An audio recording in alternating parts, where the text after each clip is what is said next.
Prologue. The games begin. 1.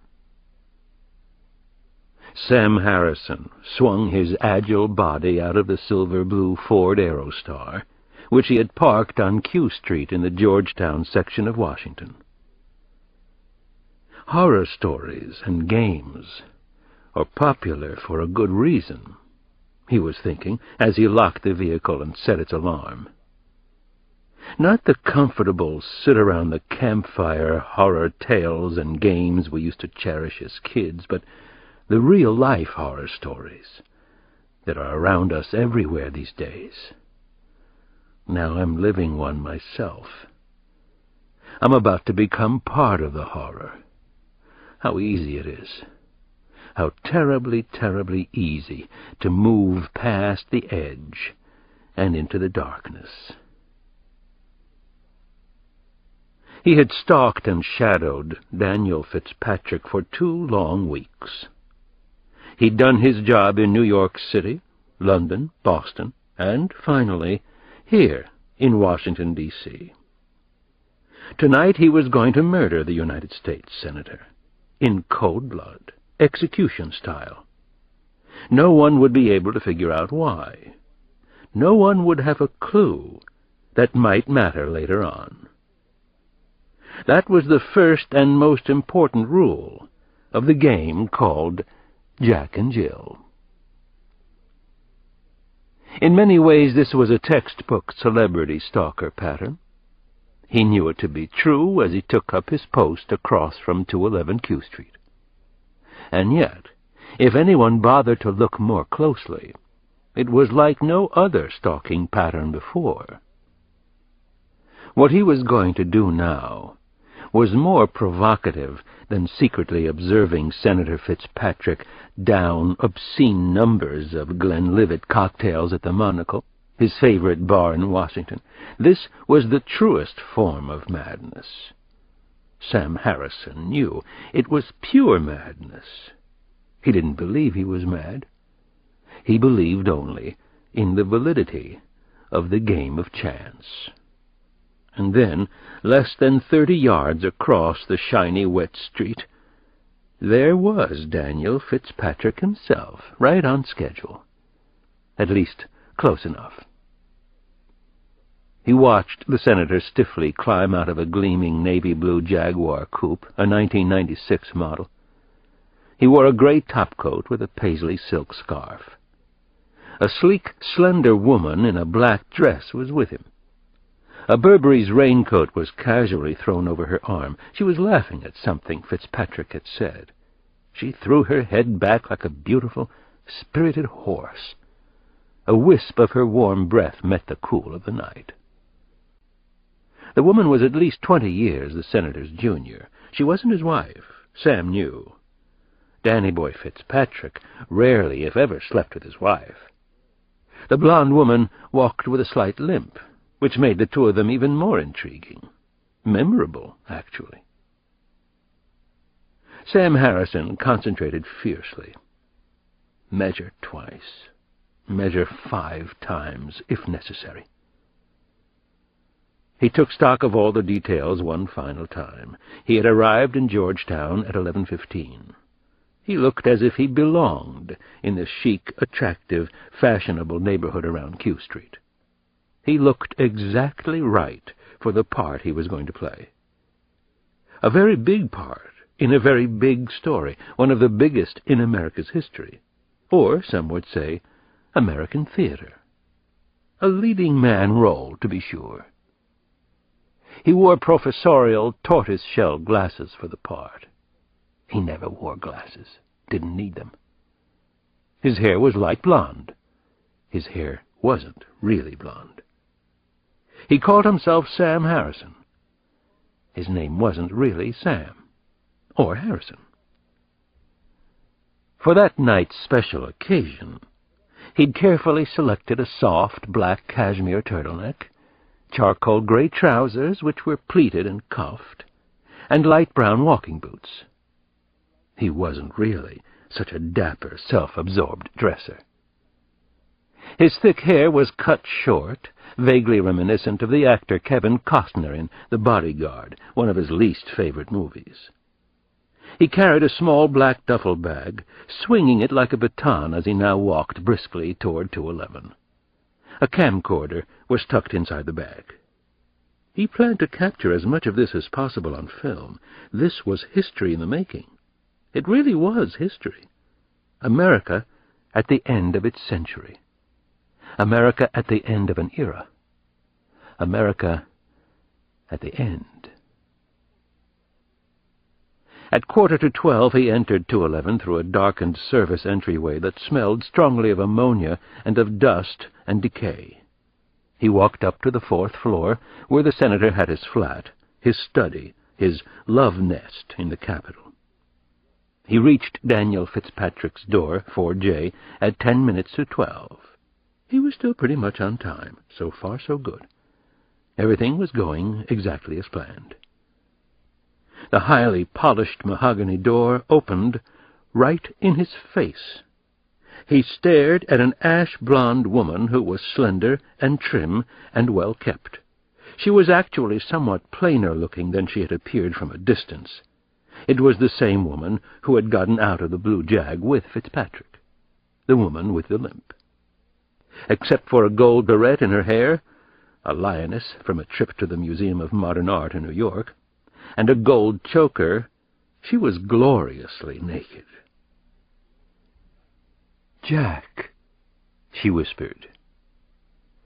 "Jill," he said, and smiled. 2. In a different part of Washington, in a different world, another would-be killer was playing an equally terrifying game. He had found an absolutely terrific hiding place among the thick pines and a few towering elderly oaks at the center of Garfield Park. He made himself comfortable inside a kind of tent formed by the overhanging tree limbs and a few sturdy overgrown shrubs. "Let's get busy," he whispered, though no one was in the hiding place with him. This was going to be a wonderful adventure, a great fantasy. He believed it with his whole heart, body, and what remained of his soul. He sat cross-legged on the damp grass and began to work on his face and hair. A tune from the rock band Hole was blasting from the speakers inside his head. This was really good stuff. He loved it to death. Disguises and costumes were a rush. They were about the only thing that let you truly escape, and goddamn did he ever need to escape. When he eventually finished with the costume, he emerged from the shadows of the trees. He had to laugh. He was cracking himself up today. This was the best yet. It was so goofy that it was great. Reminded him of a good joke. Roses are red, violets are blue. I'm schizophrenic, and so am I. Hardy-har. He definitely looked like an old, homeless fuck-bum now. He really did look like a hopeless old fart. Like the mangy character in the rock song Aqualung. He had put on a white fright wig and a salt and pepper beard from an actor's costume kit. Any slight failure of his imagination or skill as a makeup artist was covered by the floppy hood of his sweatshirt. The sweatshirt had Happy, Happy, Joy, Joy printed on it. What an incredible, mind-blowing adventure this was going to be, he kept thinking. Happy, happy, joy, joy. That was the ticket. That said it all. The irony just killed him.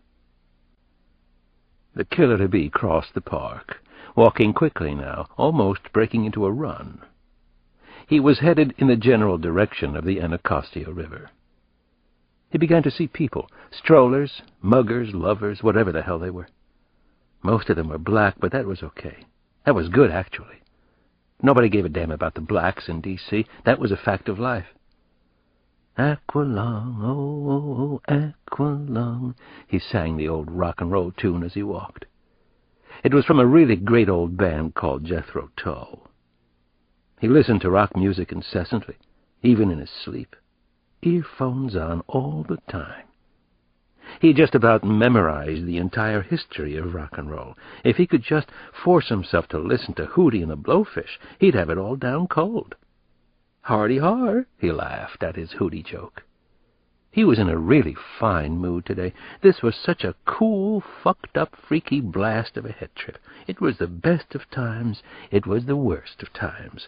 Best and worst. Worst and best. Worst and worse? He had already selected the spot for the murder. The thicket of spruce trees and evergreens up close to the southeast freeway. It was wild and overgrown and nearly perfect.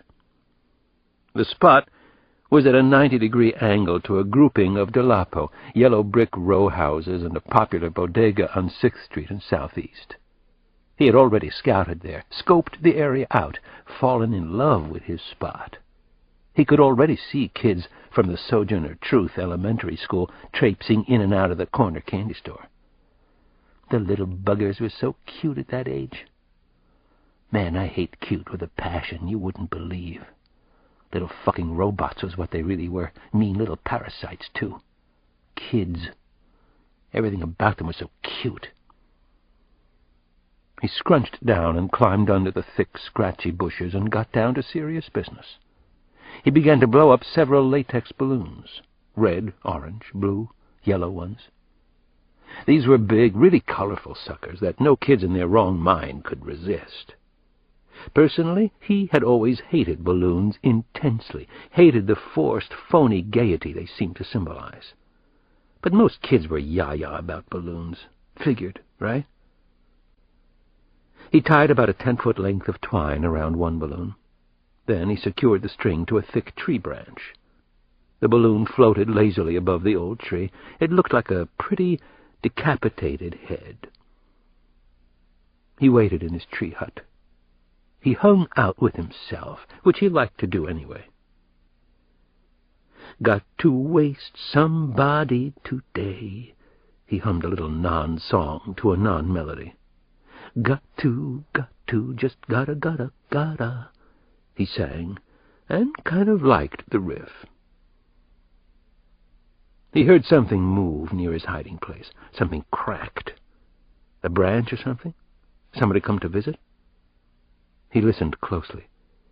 Tree branches were definitely being moved, stepped on, broken. Everything sounded amplified, like snap.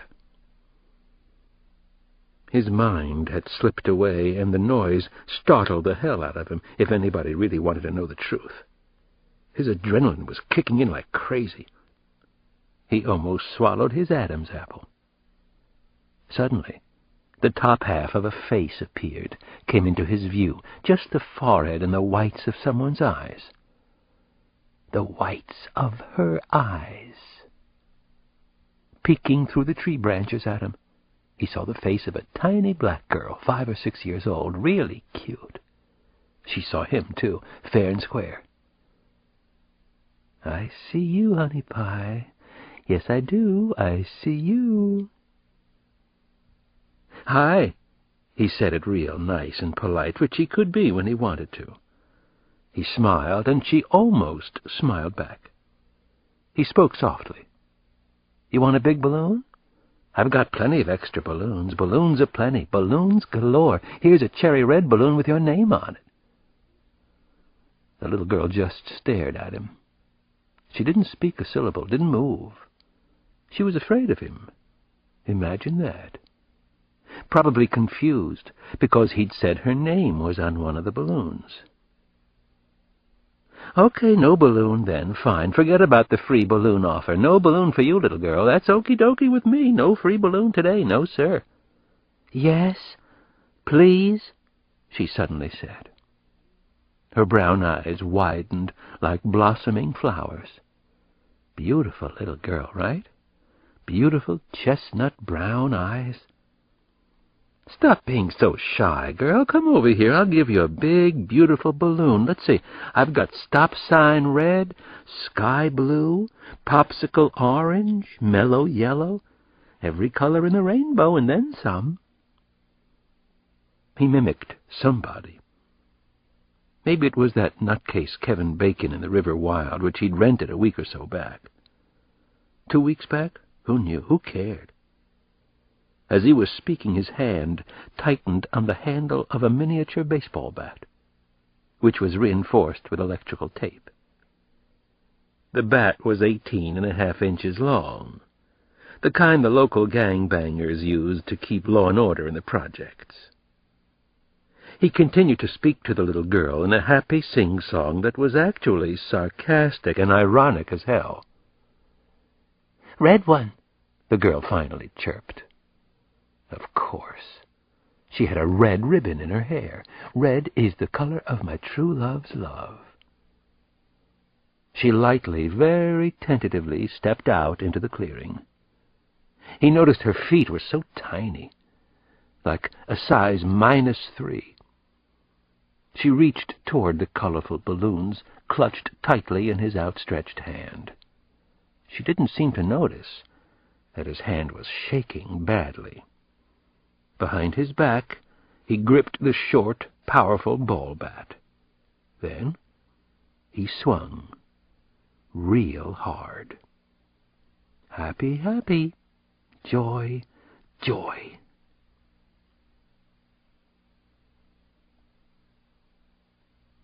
Three. Could they actually get away with murder? Especially a high-level, provocative murder like this? Jack was confident they could. It was easier than anyone knew to kill another human being, or several of them, and never get caught, never even be suspected. It happened all the time. Jill was scared and visibly tense, though. He couldn't blame her. In real life, she was a Washington careerist, well-bred, bright, certainly not the typical murderous kook you read about. Not a very likely Jill, and therefore perfect for her part in the game of games. Almost as perfect as he was for his. "He's drunk, completely out," she whispered as they stood in the dark foyer of the apartment. "It helps that he's such an absolutely repellent snake. You know what they say about our Danny boy? He's a very bad senator, but a much worse date." A hint of a smile, a nervous smile from her. "Bad joke, but I can vouch for that. Let's go, Jack." Jill turned on her bare heels, and he followed close behind. He watched the slight hitch in her step, bewitching in its way. He watched her slender figure retreat through a tiny sitting room that was dimly lit by the hallway lamp. This was the way to the flat's bedroom, he knew. They walked silently through a small living room. An American flag proudly stood beside the stone fireplace. The sight of the flag turned his stomach. Color photographs on the wall of a sailing regatta somewhere, probably Cape Cod. "Is it you, my dear?" A gruff, whiskey-soaked voice thundered from behind the living room walls. "Who else could it be?" Jill answered. Jack and Jill entered the bedroom together. "Surprise party," Jack announced. He had a Beretta semi-automatic out. It was aimed at the senator's head. His gun hand was steady, his head very clear now. History in the making. No chance to go back now. Daniel Fitzpatrick bolted up in his bed, surprised and burning mad. "What the bloody hell? Who the frig are you? How the shit did you get in here?" He slurred his words. His face and neck were bright red. Jack couldn't help it. He smiled in spite of everything that was going on. The senator looked like a beached whale, or perhaps an aging walrus in his fancy bed. "I guess you could say I'm your despicable past, finally catching up to you, Senator," he said. "Now, shut up, please. Let's make this as easy as we possibly can." He stared at Daniel Fitzpatrick and was reminded of something he'd read somewhere recently. Upon seeing the senator at a speaking engagement, a spectator had remarked, "My God, he's an old man now." Indeed he was. Fitzpatrick was a white-haired, jowly, graceless, sprawlingly fat, old white man. He was also the enemy. Jack opened the black duffel bag and handed Jill a pair of handcuffs. One hand to each bedpost. Please and thank you. It will be my pleasure, she said. There was a simple elegance in the way she spoke, acted, even the way she moved. 3. Could they actually get away with murder? Especially a high-level, provocative murder like this? Jack was confident they could. It was easier than anyone knew to kill another human being, or several of them, and never get caught, never even be suspected. It happened all the time. Jill was scared and visibly tense, though. He couldn't blame her. In real life, she was a Washington careerist, well-bred, bright, certainly not the typical murderous kook you read about. Not a very likely Jill, and therefore perfect for her part in the game of games. Almost as perfect as he was for his. "He's drunk, completely out," she whispered as they stood in the dark foyer of the apartment. "It helps that he's such an absolutely repellent snake. You know what they say about our Danny boy? He's a very bad senator, but a much worse date." A hint of a smile, a nervous smile from her. "Bad joke, but I can vouch for that. Let's go, Jack." Jill turned on her bare heels, and he followed close behind. He watched the slight hitch in her step, bewitching in its way. He watched her slender figure retreat through a tiny sitting room that was dimly lit by the hallway lamp. This was the way to the flat's bedroom, he knew. They walked silently through a small living room. An American flag proudly stood beside the stone fireplace. The sight of the flag turned his stomach. Color photographs on a wall of a sailing regatta somewhere, probably Cape Cod. "Is it you, my dear?" A gruff, whiskey-soaked voice thundered from behind the living-room walls. "Who else could it be?" Jill answered. Jack and Jill entered the bedroom together. "Surprise party," Jack announced. He had a Beretta semi-automatic out. It was aimed at the senator's head. His gun hand was steady, his head very clear now. History in the making. No chance to go back now.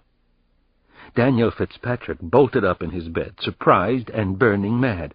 "What the bloody hell? Who the frig are you? How the shit did you get in here?" He slurred his words. His face and neck were bright red. Jack couldn't help it. He smiled in spite of everything that was going on. The senator looked like a beached whale, or perhaps an aging walrus in his fancy bed. "I guess you could say I'm your despicable past, finally catching up to you, Senator," he said. "Now, shut up, please. Let's make this as easy as we possibly can." He stared at Daniel Fitzpatrick and was reminded of something he'd read somewhere recently. Upon seeing the senator at a speaking engagement, a spectator had remarked, "My God, he's an old man now." Indeed he was. Fitzpatrick was a white-haired, jowly, graceless, sprawlingly fat, old white man. He was also the enemy. Jack opened the black duffel bag and handed Jill a pair of handcuffs. One hand to each bedpost. Please and thank you. It will be my pleasure, she said. There was a simple elegance in the way she spoke, acted, even the way she moved. "You're in on this?" Fitzpatrick gasped as he looked around at the blonde woman he'd picked up at the bar in La Colline. He seemed to be actually seeing her for the first time. Jill smiled. No, I was attracted by your vast, bloated belly, your alcoholic breath." Jack took out the camcorder and handed it over to Jill. She immediately aimed it at Senator Fitzpatrick, focused, and started to film. She was good with the camera. "What in God's name are you doing?" Fitzpatrick asked. His washed-out blue eyes were wide with astonishment and then with genuine fear. "What the hell do you want? What's going on here? Damn it, I'm a United States Senator." Jill began with a shocked and surprised and hurt look on the senator's face. She pulled out to a wider shot. Oops, a little too wide. Grabbed focus again. Jack smiled at the inappropriate outburst of bravado. How very Fitzpatrick. Then, voila, it was as if the whiskey dullness swirling in his brain suddenly stopped. Daniel Fitzpatrick finally understood. "I don't want to die," he whispered. Tears unexpectedly rolled from his eyes. It was strangely affecting. "Please don't do this. You don't have to hurt me," he said. "It doesn't have to be like this, please. I beg you, listen to me. Will you just listen to what I have to say?" This was incredibly important footage, Jill knew. Academy Award stuff. Perhaps the documentary film of the century. They needed this for the game of games, for one of the surprises later on. Jack walked briskly across the bedroom. He placed the Beretta inches from the senator's forehead. This was it. This was where the exquisite game truly began.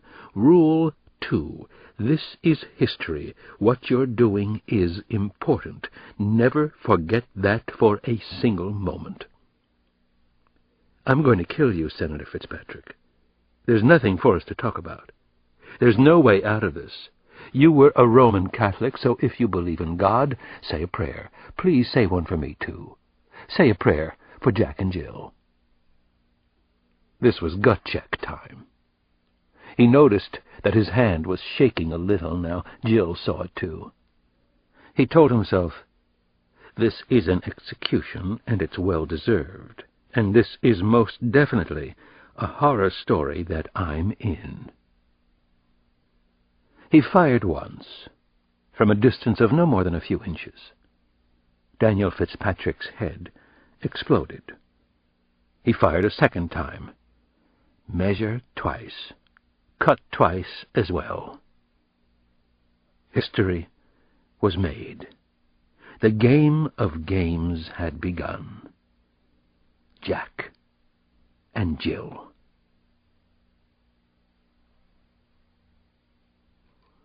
Part 1. It's tomorrow again.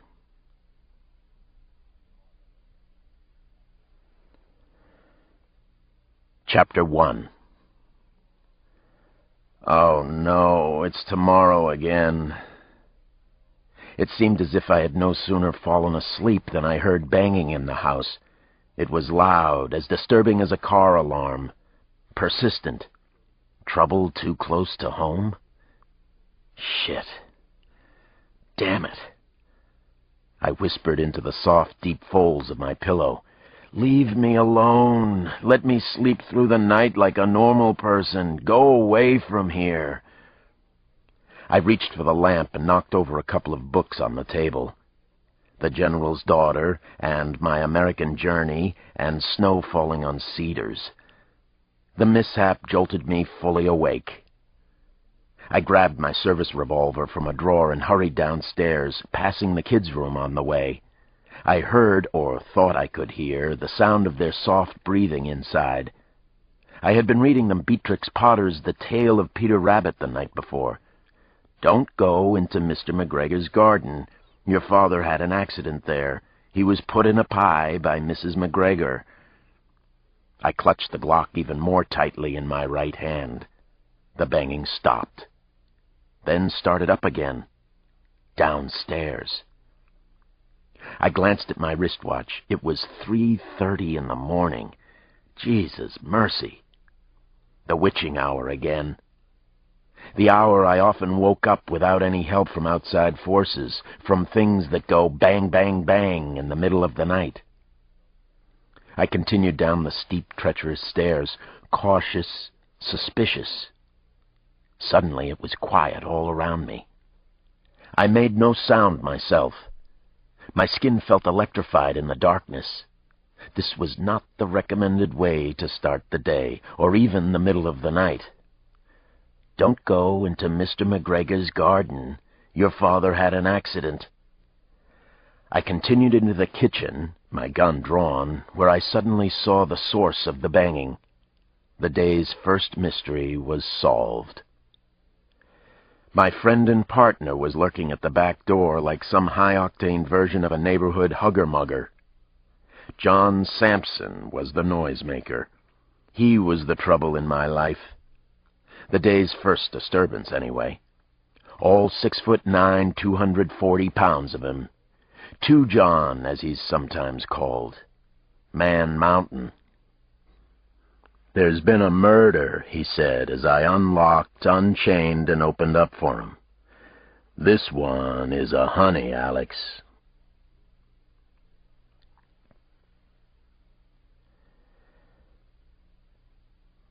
Chapter 2.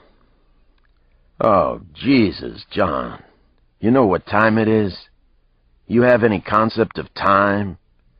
Please, get the hell away from my house. Go home to your own house, banging your own door in the middle of the night." I groaned and slowly shook my head back and forth, working nasty sleep kinks out of my neck and shoulders. I wasn't quite awake yet. Maybe this was all a bad dream that I was having. Maybe Sampson wasn't on the back porch. Maybe I was still in bed with my pillow lover. And maybe not. "It can wait," I said, "whatever the hell it is." "Oh, but it can't," he answered, shaking his head. "Believe me, sugar, it can't." I heard a creaking noise behind me in the house. I swung around quickly, still a little spooked and jumpy. My little girl was standing there in the kitchen. Janny was in her electric blue butterfly pajamas, in her bare feet, with a frightened look on her face. The latest addition to our family, a beautiful Abyssinian cat named Rosie, trailed Janny by a step or two. Rosie had heard the noise downstairs, too. "What's the matter?" Janny asked in a sleepy whisper, rubbing her eyes. "Why are you up so early?" "It's something bad, isn't it, Daddy?" "Go back to sleep, sweetheart," I told Janny in the softest voice I could manage. "It's nothing." I had to lie to my little girl. My work had followed me home again. "We'll go upstairs now so you can get your beauty sleep." I carried her up the stairs, softly nuzzling her cheek on the way, whispering sweet nonsense, dream talk. I tucked her in and checked on my son Damon. Soon the two of them would be heading off to their respective schools, Damon at Sojourner Truth, Janny at Union Street. Rosie the cat continually crisscrossed between my legs as I performed my ministrations. Then I got dressed, and Sampson and I hurried to the early morning crime scene in his car. We didn't have far to go. "This one is a honey, Alex, just 4 blocks from our house on 5th Street. I'm awake now, whether I like it or not, and I don't like it. "Tell me about it," I said to Sampson as I watched the glittering red and blue lights of police cars and EMS trucks come into focus up ahead. 4 blocks from our house. A lot of blue and whites were clustered at the end of a tunnel of leafless oak trees and red brick project buildings. The disturbance appeared to be at my son Damon's school. Janny's school is a dozen blocks in the opposite direction. My body tensed all over. There was a roaring, wintry shitstorm inside my head. "It's a little girl, Alex," Sampson said in an unusually soft voice for him. 6 years old. She was last seen at the Sojourner Truth School this afternoon. It was Damon's school. We both sighed. Sampson is almost as close to Damon and Janny as I am.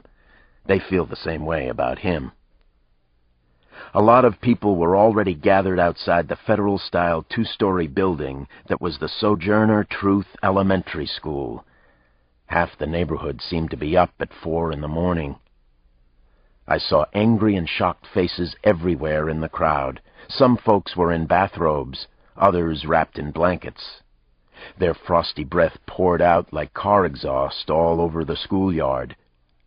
The Washington Post had reported that more than 500 children under the age of 14 had died in D.C. during the past year alone. But the people here knew that. They didn't have to read it in the newspaper. A little 6-year-old girl murdered at or near Damon's school, the Truth School. I couldn't have imagined a worse nightmare to wake up to. "Sorry about this, Sugar," Sampson said as we climbed out of his car.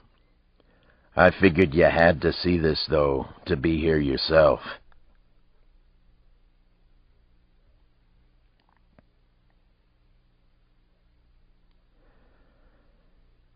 Chapter 3. My heart was hammering and felt as if it were suddenly too big for my chest. My wife, Maria, had been shot down and killed not far from this place. Memories of the neighborhood, memories of a lifetime. I'll always love you, Maria. I saw a dented and rusting truck from the morgue in the schoolyard, and it was an unbelievably disturbing sight for me and everybody else.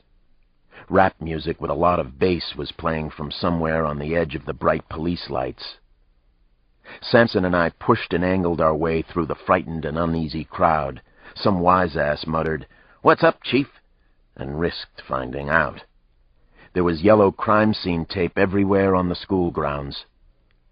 At 6'3", I'm not as large as Man Mountain, but we are both big men. We make quite the pair when we arrive at a crime scene. Sampson with his huge shaved skull and black leather car coat. Me usually in a gray warm-up jacket from Georgetown. Shoulder holster under the coat. Dressed for the game that I play. A game called Sudden Death. "Dr. Cross is here," I heard a few low rumbles in the crowd. My name uttered in vain. I tried to ignore the voices as best I could, block them out of my consciousness. Officially, I was a deputy chief of detectives, but I was mostly working as a street detective these days. It was the way I wanted it for now. The way it had to be.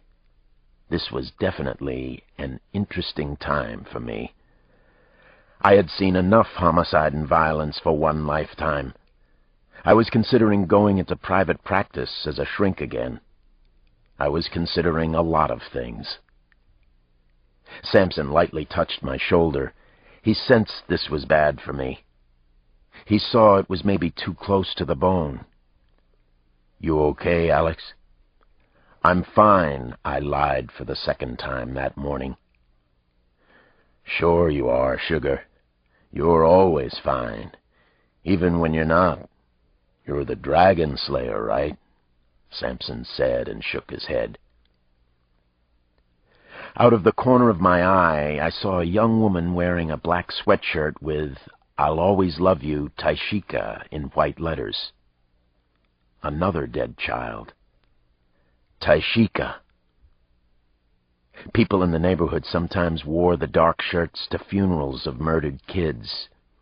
My grandmother, Nana Mama, had quite a collection of them.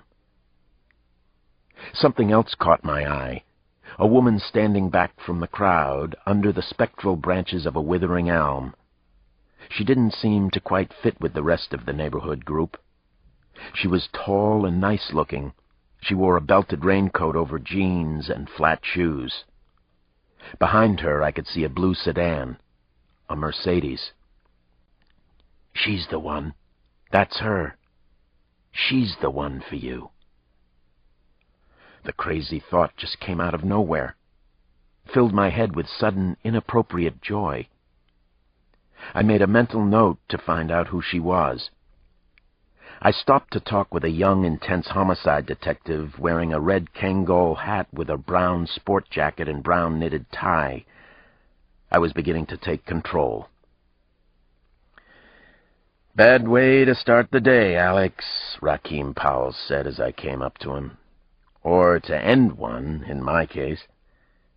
I nodded at Rakeem. "Can't imagine a worse way." I felt sick in the well of my stomach. "What do you know about this so far, Rakim? Anything juicy for us to go on? I need to hear it all." The detective glanced at his small black notepad. He flipped a few pages. "Little girl's name is Chanel Green, popular girl. A sweetheart from what I hear so far. She was in the first grade here at the Truth School. Lives 2 blocks from school in the Northfield Village projects. Parents both work. They let her walk home by herself. Not too goddamn smart, but what can you do, you know? They came home tonight. Chanel wasn't there. They reported her missing around 8. That's the parents over there." I glanced around. They were just a couple of kids themselves. Looked completely devastated and heartbroken. I knew they would never be the same after this horrifying night. Nobody could be. "Either of them suspects?" Rakim shook his head and said, "I don't think so, Alex. Chanel was their life." "Please check them, Rakim. Check both parents." "How did she get here in the schoolyard?" I asked him. Powell sighed. "That's the first thing we don't know. Where she was killed is the second. Who did it is strike 3 for the Mod Squad." It was obvious from looking at Chanel that she had been dumped here, probably murdered someplace else. We were right at the beginning of this terrible case. Lots of work to do. My case now. "You know how she was killed?" I asked Rakim. The homicide detective frowned. "Take a look for yourself. Tell me what you think." I didn't want to look, but I had to. I bent down close to Chanel. I could smell the little girl's blood. Copper. Like a lot of pennies had been thrown in the ground. I couldn't help thinking of Damon and Janny, my own kids. I couldn't stop the overwhelming sadness I felt. It ate at me like acid splashed all over my body. I knelt on the cracked and broken concrete to examine the body of the 6-year-old girl. Chanel lay in a fetal position.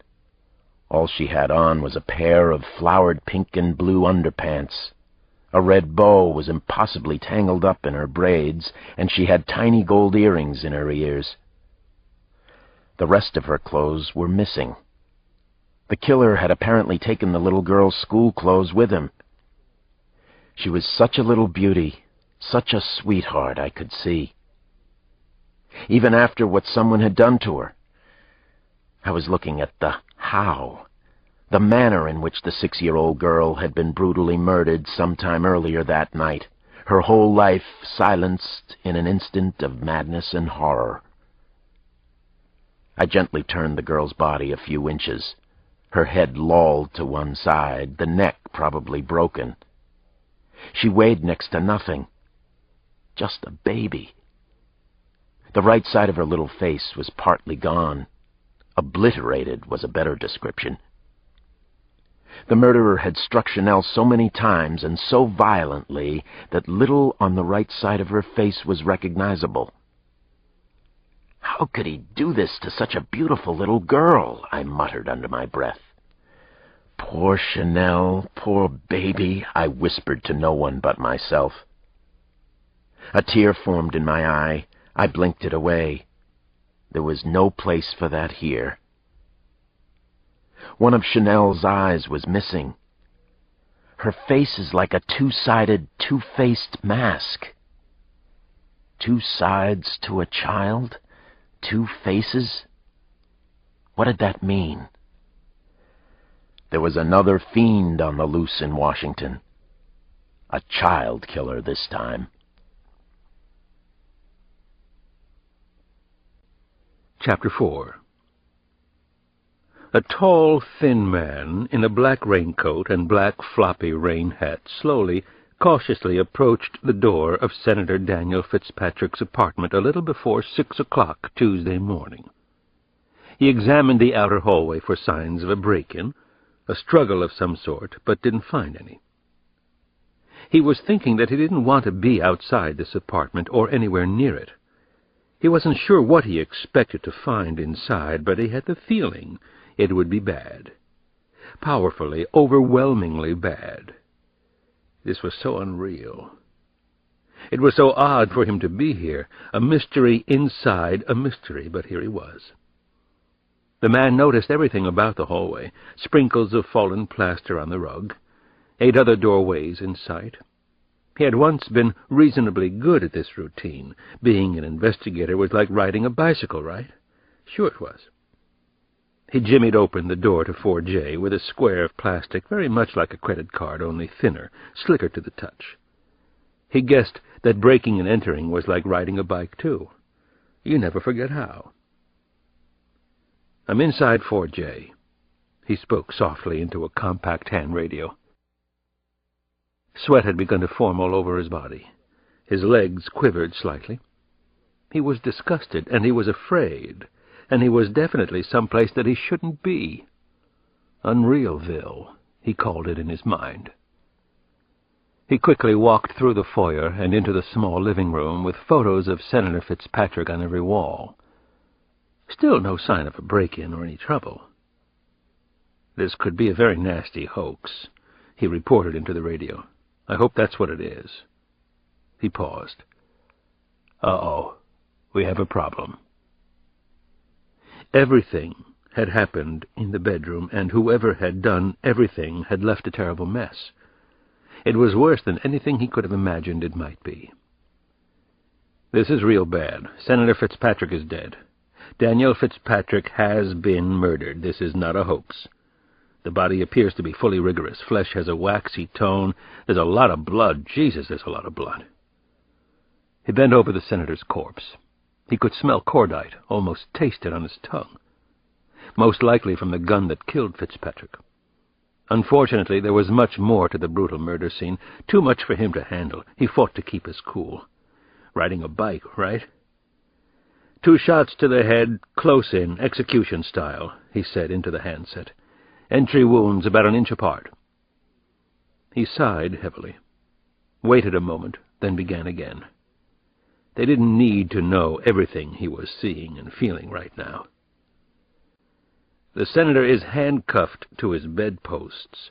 Look like police cuffs to me. His body is nude and not a pretty sight. Penis and scrotum appear to have been gouged out of the body. There's a lot of blood all over the bed, a humongous stain. Big stain on the rug, too, where it's soaked through." He forced his face even closer to the senator's silver-haired chest. He didn't like it being this close to a dead man, or any man for that matter. Fitzpatrick was wearing some kind of religious medal, probably real silver. He smelled of a woman's perfume. The tall man, the investigator, was almost certain of it. "The D.C. police are going to be guessing jealous lover, some kind of crime of high passion," he said. "Wait, there's something else here. Okay, hold on, I've got to check this out." He didn't know how he'd missed it at first, but he sure as hell saw the note now. It was right next to the cordless telephone on the bedstand. Impossible to miss, right? But he'd missed it. He picked it up in his gloved hand. The note was typewritten on thick, expensive bond. He read it quickly, then he read it again, just to be sure that the note was for real. "Ah, Danny boy, we knew you all too well. One useless, thieving, rich bastard down, so many more to go. Jack and Jill came to the hill to hose down all the slime. Most imperiled was poor Fitzpatrick. Right schmuck, wrong place, wrong time. Truly, Jack and Jill." He read the note over the handphone. He took one more look around, then left the senator's apartment as it was, in a state of bedlam and horror and death. When he was safely down on Q Street, he called in the homicide to the Washington police. He made the call anonymously. No one could know that he'd been inside the senator's apartment, or especially how it came to happen, and who he was. If anybody found out, all hell would really break loose, as if it hadn't started already. Everything was unreal. and it promised to get much worse. Jack and Jill had promised it. One useless, thieving, rich bastard down. So many more to go.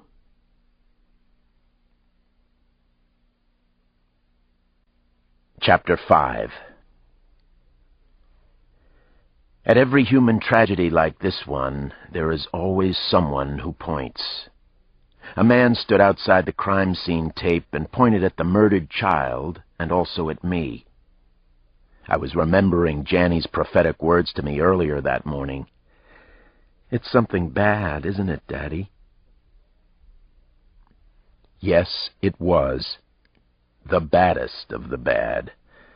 The murder scene at the Sojourner Truth School was heartbreaking to me, and I was sure to everyone else. The schoolyard was the saddest, most desolate place in the world. The chatter of portable police radios violated the air and made it hard to breathe. I could still smell the little girl's blood. It was thick in my nostrils and my throat, but mostly inside my head.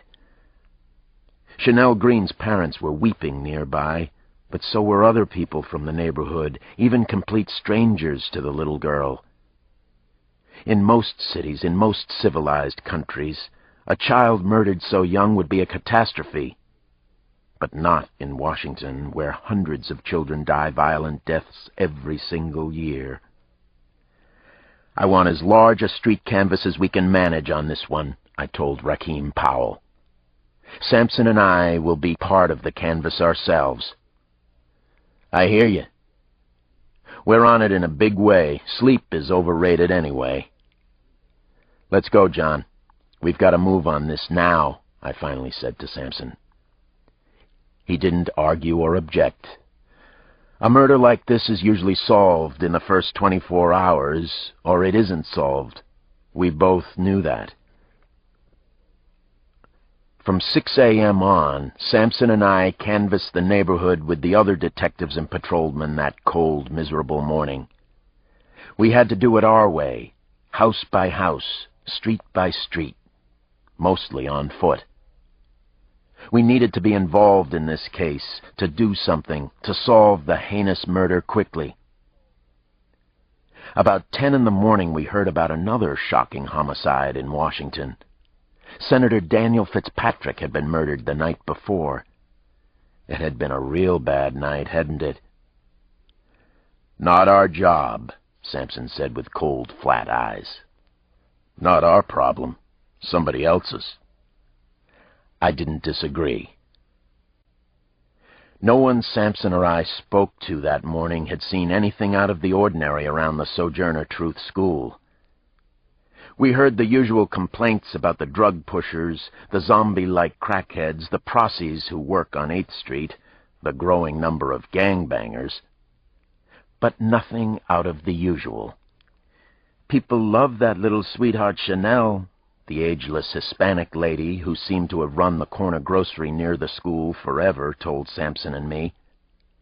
"She always buy her gummy bears. She have such a pretty smile, you know." No, I had never seen Chanel Green smile, but I found that I could almost picture it. I also had a fixed image of the battered right side of the little girl's face. I carried it around like a bizarre wallet photo inside my head. Uncle Jimmy Key, a successful and influential Korean American who owned several neighborhood businesses, was glad to talk with us. Jimmy is a good friend of ours. Occasionally he comes along with us to a Redskins or Bullets game. He supplied a name that we already had on our short list of suspects. "What about this bad actor, Chop-It-Off Chucky?" Uncle Jimmy volunteered as we spoke in the back of Ho Woo Young, his popular restaurant on 8th Street. I read the sign behind Jimmy. "Immigration is the sincerest form of flattery." "Nobody catch the motherfucker yet. He kill other children before. He the worst man in Washington, D.C., next to the president," Jimmy said, and chuckled wickedly. "No bodies, though, no proof of it," Sampson said to Jimmy. We don't even know if there really is a Chucky. That was true enough. For years there had been rumors about a horrifying child molester who worked the Northfield Village neighborhood, but there was nothing concrete. Nothing had ever been proved. "Chucky real," Uncle Jimmy insisted. His dark eyes narrowed to even thinner slits. "Chucky real as the devil. I see Choppadoff Chucky in my dreams sometimes, Alex. So do the children who live around here." "You ever hear anything more specific about Chucky? Where he's been seen, who saw him?" I asked. "Help us out if you can, Jimmy." "Oh, I'd gladly do that." He nodded his head and bunched his thick brown lips, his triple chin, his bulging throat. Jimmy habitually wore a chocolate-brown suit with a tan fedora that bobbed as he spoke. "You meditating yet, Alex? Getting in touch with chi energy?" he asked me. "I'm thinking about it. Thinking about my chi, Jimmy. Maybe my chi is running a little low right now." "Tell us about Chucky." "I know lots bad stories about Choppadoff Chucky. Scare kids all the time. Even the gangbangers scared of him. Young mothers, grandmothers, put up handbills in playgrounds. In my stores, too. Sad stories of missing children. I always permit it, detectives. Man who harms children is the worst. You agree, Alex? You see it differently?" "No, I agree with you. That's why Sampson and I are out here today." I knew a lot about the child molester who had been nicknamed Choppadoff Chucky. The unsubstantiated rumor was that he sliced off the genitalia of young kids who lived in the projects. Little boys and girls, no gender preference. Whether or not it was true, it seemed undeniable that someone had molested several children from the Northfield and Southview Terrace projects not far from here. Other children had simply disappeared. The police in the area didn't have the resources to create an effective crisis team to find Chucky, if Chucky existed. I had gone to the wall about it several times with the chief of detectives, but nothing had happened. Extra detectives never seemed available for duty in Southeast. The unfairness of the situation put me in a rage, made me as crazy as anything I can think of. "Sounds like another Mission Impossible," Sampson said as we walked up G Street in the general direction of the Marine Barracks. "We're on our own. We're supposed to catch a chimera." "Nice image," I said, and had to smile at Man Mountain, his wild imagination, his mind. "Thought you'd like it, man of culture and refinement that you are." We were sipping steaming herb tea from Jimmy's restaurant, patrolling the street. We looked like detectives, with our collars up and all. Big, bad detectives. I wanted people to see us out working the neighborhood. "No real leads, no clues, no support," I said, agreeing with Sampson's judgment of the current state of affairs. "We take the assignment anyway?" "We always do," he said. His eyes were suddenly hard and dull and almost scary to me. "Watch out, Chucky. Watch your back. We're right on your sorry, mythical ass. Your chimera ass." "Exactly so, sugar. Exactly so."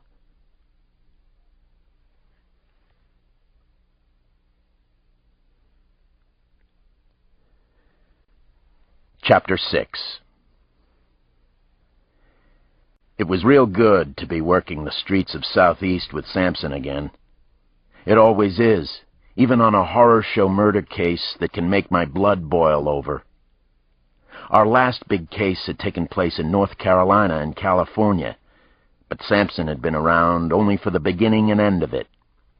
The two of us have been fast friends since we were 9 or 10 and growing up in this same neighborhood. We get closer every year, it seems. No, we do get closer. What's our primary goal here, Sugar? Sampson asked as we walked along G Street. He had on the black leather car coat, nasty Wayfarer sunglasses, a slick black bandana. It worked for him. How do we know that we did good today? He asked. We get the word out that we're personally looking for the truth school killer, I said. We show our pretty faces around, make the families here feel as safe as we can. Yeah, and then we catch Chop It Off Chucky and chop his off, Sampson said, and grinned like the big bad wolf that he can be. I'm not kidding. I didn't doubt it for a minute. When I finally got home that night, it was past 10. Nana Mama was waiting up for me. She had already put Damon and Janny to bed. The concerned look on her face told me that she couldn't get to sleep, which is unusual for her. Nana could sleep in the eye of a hurricane. Sometimes she is the eye of a hurricane. "Hello, sweetheart," she said to me. "Bad day for you?" I can see that it was. Sometimes she can be unbelievably sympathetic and kind and sweet, too. I like that she goes both ways equally well, and I can never predict which way is coming at me next. As we sat together on the living room couch, my 81-year-old grandmother held my hand in both of hers. I told her what I knew so far. She was shaking slightly, and that wasn't like her either. She's not a weak person, not in any way. She rarely shows her fear to anyone, even me. Nana Mama doesn't seem to be losing anything of herself. Instead, she's becoming more luminous and concentrated. "I feel so bad about this killing at the Sojourner Truth School," Nana said, and her head lowered. "I know. It's all I've thought about today. I'm working every angle I can." "You know much about Sojourner Truth, Alex?" "I know she was a powerful abolitionist, an ex-slave." "Sojourner Truth should be talked about when they mention Susan B. Anthony, Elizabeth Cady Stanton, Alex. She couldn't read, so she memorized most of the Bible for her teaching. She actually helped stop segregation of the transportation system here in Washington. And now we have this abomination at the school named in her honor." "Catch him, Alex," Nana suddenly whispered in a low, almost desperate voice. "Please catch this terrible man. I can't even say the name they call him, this Chucky. He's real, Alex. He's not a made-up boogeyman." I would definitely try my damnedest. I was chasing down the chimera as best I could. My mind was working overtime already. A child molester? Boys and girls? Now a child killer? Chop It Off Chucky? Was he real, or had he been made up by frightened children? Was he a chimera? Had he murdered Chanel Green? I needed to pound the piano on our porch for a little while after Nana went up to bed. I played Jazz Baby and The Man I Love, but the piano wasn't the ticket that night. Just before I fell off to sleep, I remembered something. Senator Daniel Fitzpatrick had been murdered in Georgetown. What a day it had been. What a nightmare. 2 of them.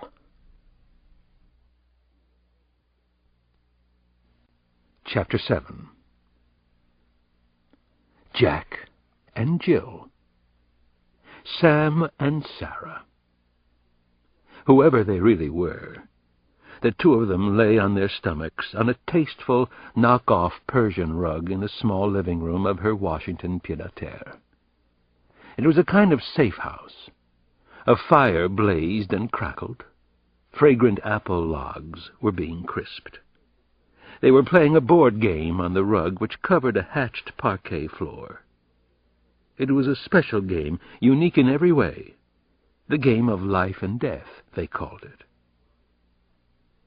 "I feel like a damn Washington, D.C., Georgetown University white liberal yuppie," Sam Harrison said, and smiled at the unlikely image created in his mind. "Hey, I resemble that remark." Sarah Rosen made a pouting face. She was kidding. She and Sam weren't yuppies. Sam certainly wasn't. And yet a guinea hen was roasting in the kitchen, the aroma sweetening the air. They were playing a parlor game on the living-room rug. The game wasn't anything like Monopoly or Risk, though. Actually, they were playing a game to choose their next murder target. In turn, they calmly rolled the dice, then moved a marker around a rectangle of photos. The photos were of very famous people. The board game was important to Jack and Jill. It was a game of chance. It made it impossible for the police or FBI to predict their movements or their motive. If there was a motive. But, of course, there was a motive. Sam rolled the dice again. Then he moved the marker. Sarah watched him in the warm, flickering glow of the fire. Her eyes glazed over slightly. She was remembering their very first meeting, the initial contact between them, the beginning of everything that was happening now. This was how the complex and beautiful and very mysterious game had begun. They had agreed to meet at a coffee shop inside a bookstore in downtown D.C. Sarah had arrived first, her heart trapped in her throat. Everything about the meeting was insane, maybe dangerously insane, and insanely irresistible to her. She couldn't pass up this chance, this opportunity, or especially this cause. The cause was everything to her. At the time of their first meeting, she had no idea what Sam Harrison would look like, and she was surprised and delighted when he sat at her table. He excited her.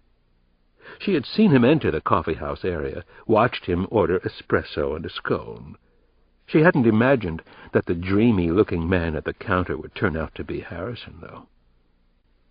So this was the soldier. This was her potential partner. He kind of fit in at the bookstore. He would fit in anywhere. He didn't look like a killer, but then again, neither did she. He looks a little like an airline pilot, Sarah thought as she sized him up. A successful Washington lawyer? He was over 6 feet tall, trim and fit. He had a strong, confident face, and he also had the brightest, clearest blue eyes. He had a sensitive, gentle look about him, not at all what she had expected. She liked him immediately. She knew that they agreed on the important things in life, that they shared a vision. "You're looking at me as if I'm supposed to be a bad person, and you're surprised that I'm not," he'd said, as he sat across from her at the cafe. "I'm not a bad person, Sarah. You can call me Sam, by the way. I'm a pretty good guy, actually." No, Sam was much better than that. He was amazing, extremely smart, strong, and yet always considerate of her feelings and committed to their cause. Sarah Rosen had fallen in love with him within a week of their meeting. She knew that she shouldn't, but she had. And now here they were, living this secret life, playing the game of life and death as a guinea hen slowly spun on the spit. Sitting before a cozy fire, thinking about making love. At least she was. She thought about being with Sam, with Jack, all the time. She loved it when he was inside her. "This roll should do it," Sam said, and he handed her the dice. "Your turn. 6 rolls for each of us. You do the honors, Sarah." "Here we go, huh?" "Yes, here we go again." Sarah Rosen's heart began to thunder. She could feel it thump, thump under her blouse. She had the paralyzing thought that this single roll of the dice was like the murder itself. It was almost as if she were pulling the trigger right now. Who was going to die next? It was all in her hand, wasn't it? Who would it be? She squeezed the 3 dice incredibly tight. Then she shook them and let the dice go, watched them wobble and roll forward, and then stop abruptly, as if someone had pulled an invisible string. She quickly added up the number of the roll. 9. Sarah picked up the marker and counted off 9 places, 9 photographs. She stared down at the face of the next target, the next celebrity to die. It was a woman. It's for the cause, she told herself, but Sarah Rosen's heart continued to beat loudly all the same. The next victim was a very famous woman. Washington, the whole world, would be shocked and outraged for a second time. This ends Disc 1. Jack and Jill, Disc 2. Chapter 8. Sampson and I walked into the fog-shrouded heart of Garfield Park, which borders the Anacostia River and the Eisenhower Freeway, and isn't far from the Sojourner Truth School. The color of truth is gray, I was thinking as we entered the ground smog. Always gray. We weren't out for an early morning run. We were hurrying to the place where Chanel Green had actually been murdered, her skull crushed by some fiend. Several uniforms, a captain, and another detective were already at the homicide scene. A dozen or so casual onlookers were on hand. Looky-loos. Search dogs originally brought in from Georgia had led a search party to the murder site. I could see 6th Street from the thicket of evergreens where the killer had brutally savaged the little girl. I could almost see the Sojourner Truth School. "Think he carried the body out of here to the schoolyard?" Sampson asked. His tone of voice indicated he didn't believe it. Neither did I. So how did the little girl's body get to the schoolyard? A bright red balloon floated a couple of feet above the overgrown bushes where the terrible murder had occurred.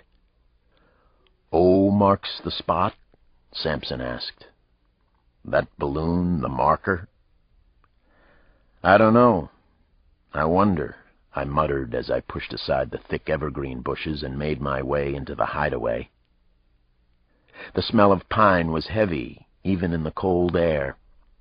Reminded me that the Christmas season was here. I could feel the presence of the killer inside the tree branches, challenging me. I sensed Chanel's presence as well, as if she were trying to tell me something. I wanted to be alone in here for a moment or two. It was a small clearing where the murder had actually taken place. Dried blood was on the ground and had even splashed across some of the branches. He lured her in here. How did he do that? She'd be suspicious or scared, unless she knew him from the neighborhood. It suddenly struck me.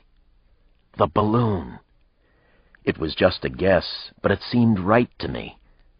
The red balloon could have been the lure, the killer's bait for the little girl. I crouched down and was very still inside the tent of trees. The killer liked it in here, hiding in the darkness. He doesn't like himself much, though. Prefers the dark. He likes his mind, his thoughts, but not what he looks like. There's probably something distinctive about him physically. I didn't know any of that for sure, but it seemed right. It felt right as I crouched at the murder site. He was hiding in here, probably because there's something about him people might remember. If so, it was a good clue. I could see Chanel Green's battered face again. Then an image of my dead wife, Maria, came to me. I could feel the rage climbing from my gut to my throat, blowing and billowing inside me. I thought of Janny and Damon. I had one more thought about the child killer. Anger usually implies an awareness of self-worth. Strange, but true. The killer was angry because he believed in himself much more than the world did.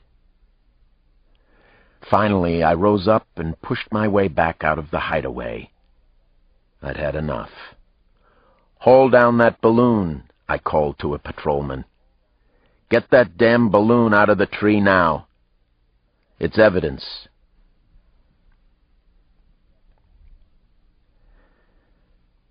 Chapter 9. There was something distinctive about him physically. I was almost certain of it. It was a place to start.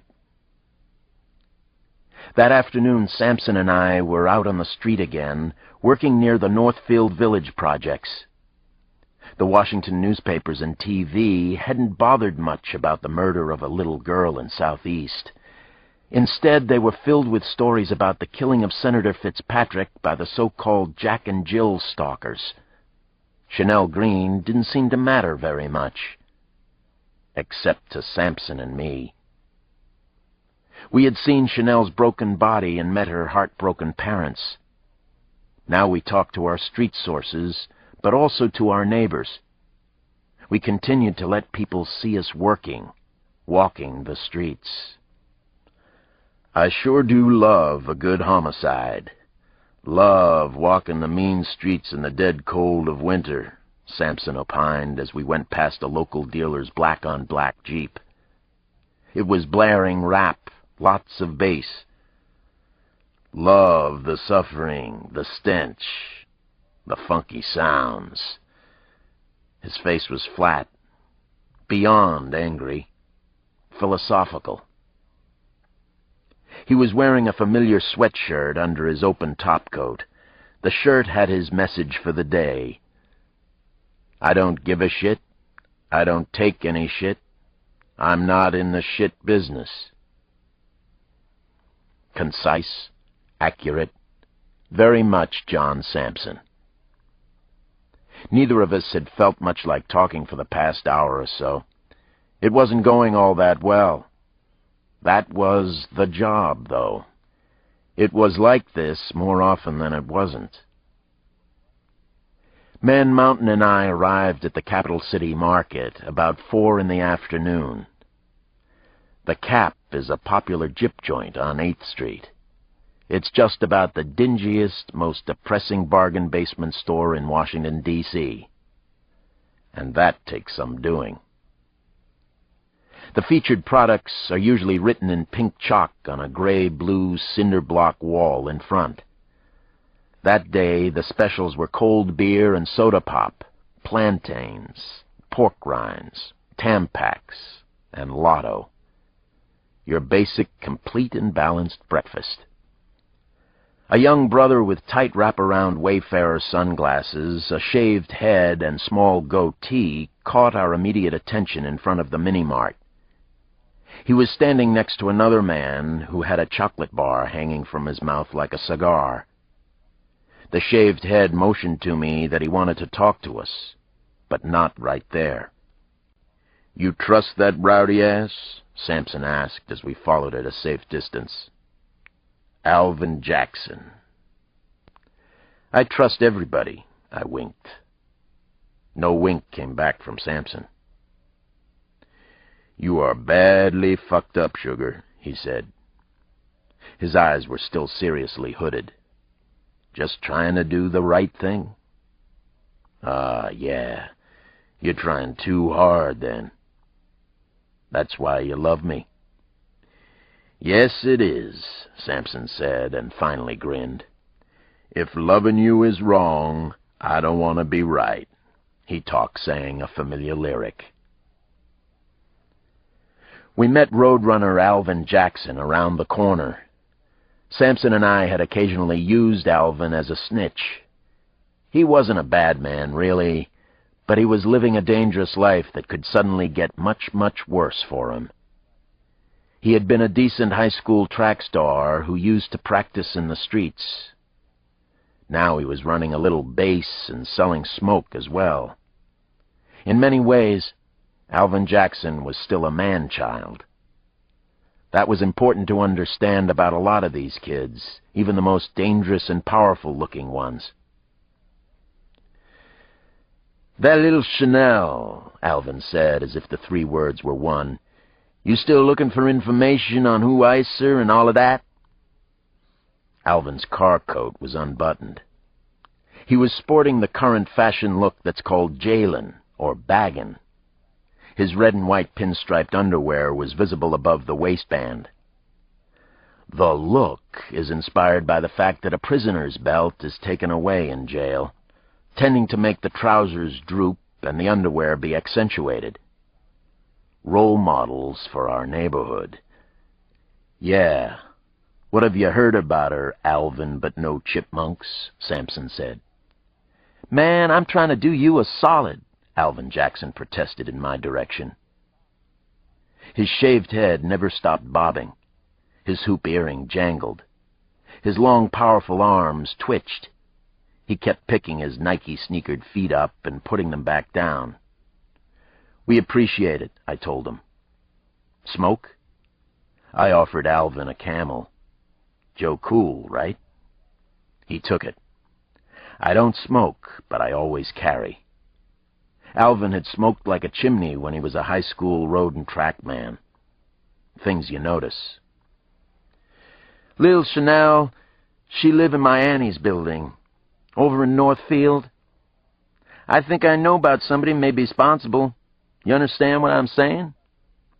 "So far," Sampson nodded. He was trying to be nice, actually. A head of lettuce could follow Alvin Jackson's patter. "You want to show us what you got?" I asked him. "Help us out here?" "I'll show you Chucky myself. How's that?" He smiled and nodded at me. "But only 'cause it's you and Sampson. I tried to tell some of them other detectives months back. They wouldn't have none of it, man. They wouldn't listen to jack shit. Didn't have the time of day for my airplay." I felt like his father or uncle or older brother. I felt responsible. I didn't like it so much. "Well, we're listening," I told him. "We've got the time for you." Sampson and I went with Alvin Jackson to the Northfield Village projects. Northfield is one of the most dangerous crime areas in D.C. Nobody seems to care, though. The 1st District Police have given up. You visit Northfield once, it's hard to blame them completely. This didn't seem like a very promising lead to me, but Alvin Jackson was a man on a mission. I wondered why that was. What was I missing here? He pointed a long, accusatory finger at one of the yellow brick buildings. It was in the same shabby state of disrepair as most of the others. An electric blue metal sign was over the double front doors. Building 3. The front stairs were cracked and looked as if they'd been hit by lightning or somebody's sledgehammer. "He lives in there. Ack City. Leastways he did. Name's Emmanuel Perez. Sometimes he works as a porter at Famous. You know Famous Pizza? He goes after the little kids, man. Real freakazoid. He's a nasty fucker. Scary fucker, too. Don't like it none when you call him Manny. He's Emmanuel. Insists on it." "How do you know Emmanuel?" Sampson asked. Alvin Jackson's eyes suddenly clouded over and looked hard as rocks. He took a few seconds before he spoke. "I knew him. He was around when I was a little kid. Bugging back then, too. Emmanuel always been around, you understand?" I got it. I understood now. Chop It Off Chucky wasn't a chimera anymore. There was an asphalt-topped playground across the quad. Young kids were playing hoops, but not very well. The basket had no net. The rim was bent this way and that. Nobody any good played on these particular courts. Suddenly something in the playground caught Alvin Jackson's eye. "That's him over there," he said in a high-pitched whine, fearful. "That's him, man. That's Emmanuel Perez dogging those kids." He had no sooner said the words when Perez spotted us. It was as weird as a bad dream. I saw that he had a longish red beard that stuck out stiffly from his chin. It was something distinctive about him physically, something people would have remembered if he'd been seen in Garfield Park. He leveled Alvin Jackson with a dark, scary look. Then he took off in a dead run. Emmanuel Perez was a very fast runner, but so were we. At least, we were the last time I checked.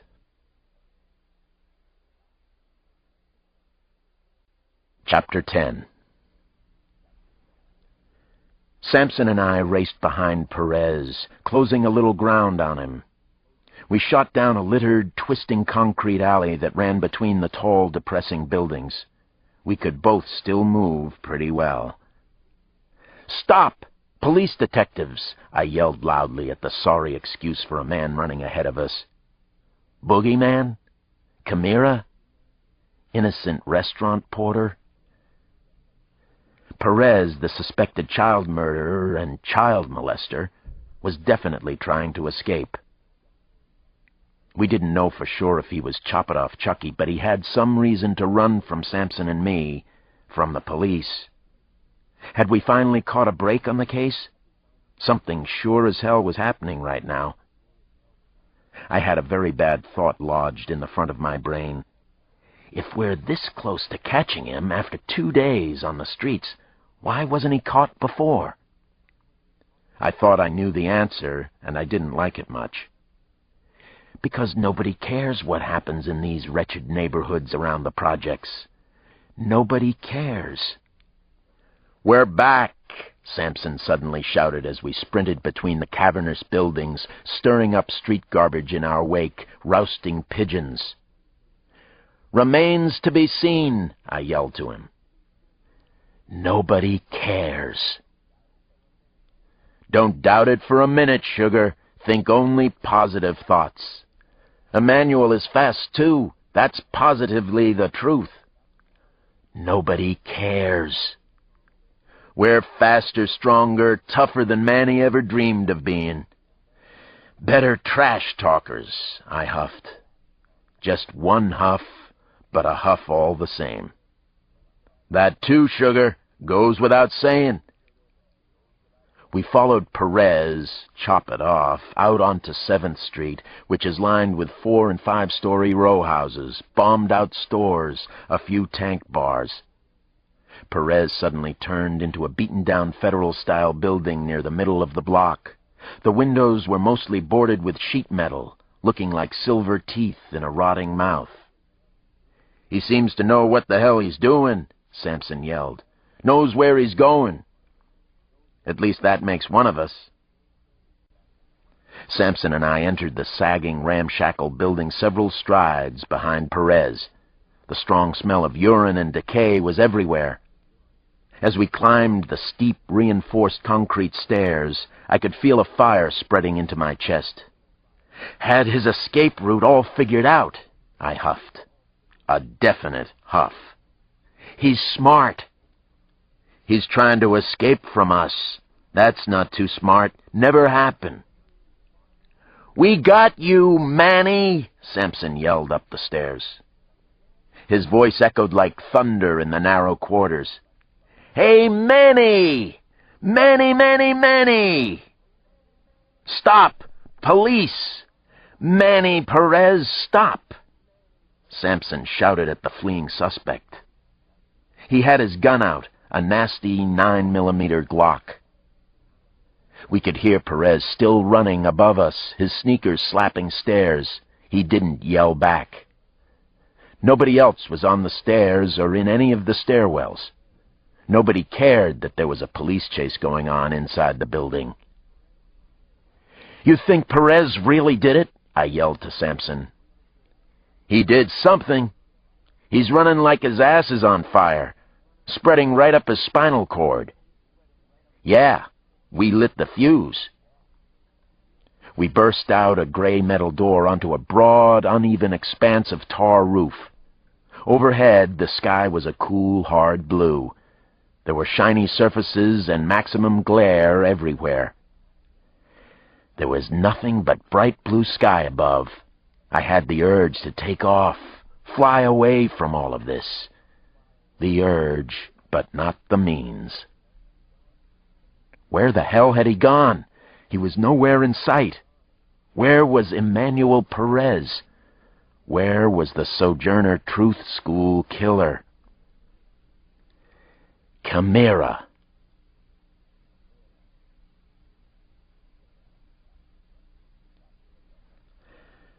Chapter 11.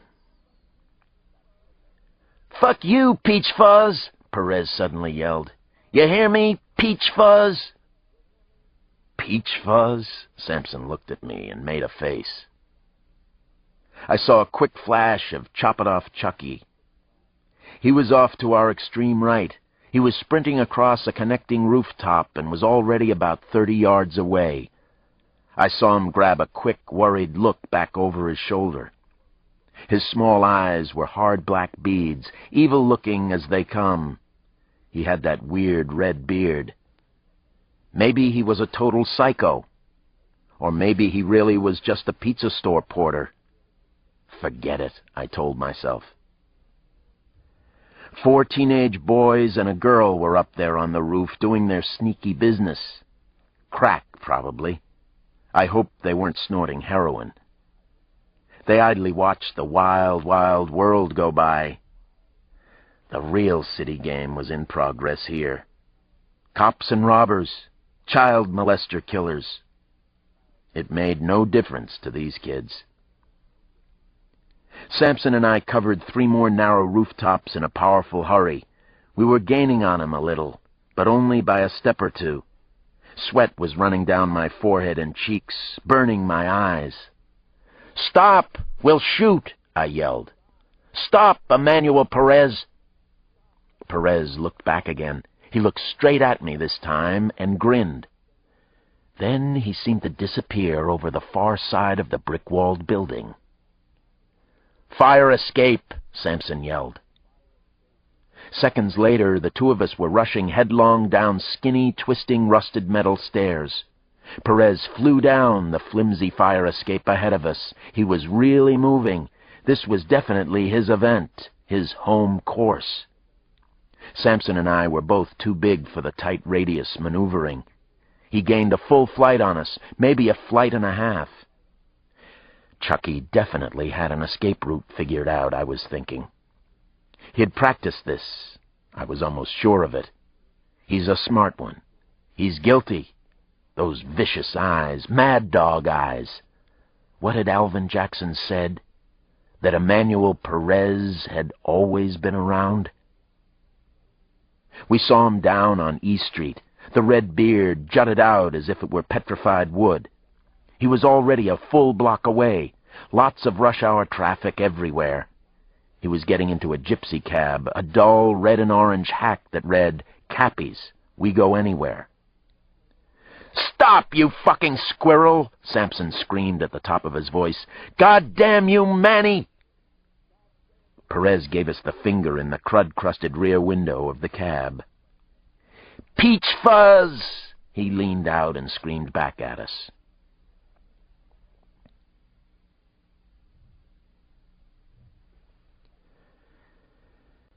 Chapter 12. Sampson and I scrambled out onto E Street. Sweat was still streaming down my forehead and cheeks, my neck, back, legs. Sampson ran in front of a yellow cab, and the driver screeched to a stop. Intelligent of the cab driver to avoid hitting Man Mountain and totaling his car. "Metro Police, Detective Alex Cross," my voice boomed as we simultaneously swung open the cab's back doors. "Follow that hack. Go, go, go, damn it!" "Don't you lose him," Sampson threatened the driver. "Don't you even think about it." The poor man was scared to death. He never even looked back, never said a word, but he didn't lose visual contact with Cappy's We Go Anywhere. We hit a bad snarl of traffic at 9th Street where it approaches Pennsylvania Avenue. Cars and trucks were backed up for at least 3 blocks. Angry horns were honking everywhere. One tractor-trailer had a foghorn like an ocean-going vessel's. "Maybe we better get out and run 'em down," I said to Sampson. I was thinking the same thing. Let's go for it. It was one of those 50-50 calls. Either way, we could lose Chucky right here. My heart was pounding hard in my chest. I could see the crushed-in skull of little Chanel Green. Emmanuel had always been around. Those mad dog eyes. I wanted Chop It Off Chucky real bad. Sampson already had the creaking door on his side of the cab open. I was half a step behind, maybe less. Chucky must have felt us breathing fire on the back of his neck. He jumped out of his cab and started to run. We followed him between the tight rows of barely moving traffic. Blaring car horns provided chaotic background noise for the foot chase along 9th Street. Chop It Off Chucky burst forward. He'd gotten his second wind. Suddenly he veered right and into a gleaming glass and steel office building. The building looked silver blue.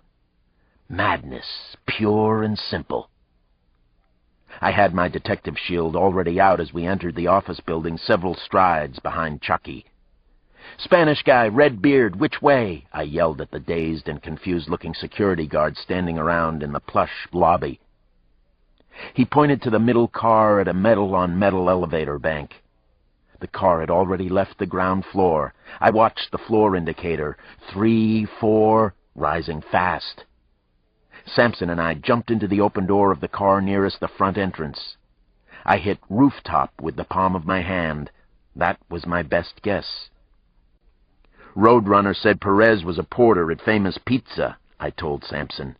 "There was a Famous on the ground floor here." "Think Chucky's a creature of habit? Likes roofs? Has his favorites all picked out?" "I think he had a couple of escape routes figured out, just in case, and yeah, I think he's a creature of habit." "He's most definitely a creature." The elevator bell rang, and Sampson and I scrambled out, guns first. We could see the Capitol in the distance. Also, the Statue of Freedom. Pretty sight under other circumstances. Weird now. Kind of sad. I couldn't stop thinking about Chanel Green. I kept seeing her brutalized face. What had he hit her with? How many times? Why? I wanted to catch this bastard so bad it hurt. Hurt my body. Hurt my head even worse. We moved away from the building, and I finally spotted Chucky outlined against the skyline. My heart sank. Chucky did have an escape route in mind. He had thought about this before. Somebody coming to get him. He sure was acting guilty. He had to be our killer. "Fuck you, Peach Fuzz!" he screeched, taunting us again. Then he took off on a long running start. He had a powerful stride, a long stride. "No!" I moaned. "No, no, no!" I knew what he was going to do. Perez was going to jump from building to building. "Stop, you son of a bitch!" Sampson shouted, "or I will shoot!" But he didn't stop. We watched him take a flying leap. We ran to the edge of the roof, both of us screaming at the top of our lungs. There was a second office building catty-corner to our roof. The top of that building was a floor below where Sampson and I now stood. Chop It Off Chucky was airborne between the buildings, the glass and steel caverns. "Jesus!" I gasped as I peered straight down over the side. The gap between the buildings was at least 20 feet wide, maybe more. "Fall, you bastard! Hit a wall!" Sampson yelled at the flying figure. "Go down, Chucky!" He's done this before. He's practiced his escape, I thought as I watched. No wonder he's never been caught. How many years on the loose? How many kids molested or murdered? We had our guns out, but neither of us fired. We had no proof that he was the killer. He had only run from us, had never pointed a weapon. Now, this insane leap from one office building to another. Chucky looked suspended in motion 16 floors up, a long, long way down. Something was wrong. Chucky was pumping his legs furiously. It was as if he were trying to pedal a bike straight across the sky. His long arms reached out, muscles hard and taut. His lead leg stretched until it was almost straight out from his body. Nike sneaker poster stuff. His frame was stiff, like a runner caught in a prize-winning photograph. "Jesus Christ," Samson whispered at my side. I felt his warm breath on my cheek. Chucky's arm was outstretched, but his hand barely touched the restraining wall on the roof of the nearby office building, his legs still pumping in midair. Then Chop-It-Off Chucky screamed. Blood-curdling sounds, muffled only by the windows and walls of the two buildings. He continued to shriek as he fell 20 stories. His arms and legs were flailing, stroking the air at a futile, furious pace. As I watched, I saw his body suddenly twist in midair. He looked up at me, still screaming in a hopeless, plaintive way, screaming with his mouth and his eyes, and that bushy red beard. Screaming. Chucky was dying as I watched. The fall seemed to take forever, 4 or 5 seconds that seemed like an eternity. My stomach was falling with him. I experienced vertigo. The narrow alley below was a spinning gray band. The buildings, the canyon, seemed so steep and dark and far away. Then I heard Chucky hit the pavement. Splat! It was otherworldly to hear. I stared at the crumpled body spread-eagled down below. I could feel no joy in it, though. There was nothing even remotely human about it. It was crushed like the side of Chanel Green's face. Chucky's unearthly screams still echoed inside my brain. "Flame out," Samson said at my side. "Case closed. Score 1 for the Peach Fuzz." I holstered my semi-automatic. Emmanuel Perez had practiced his escape, but he hadn't practiced enough.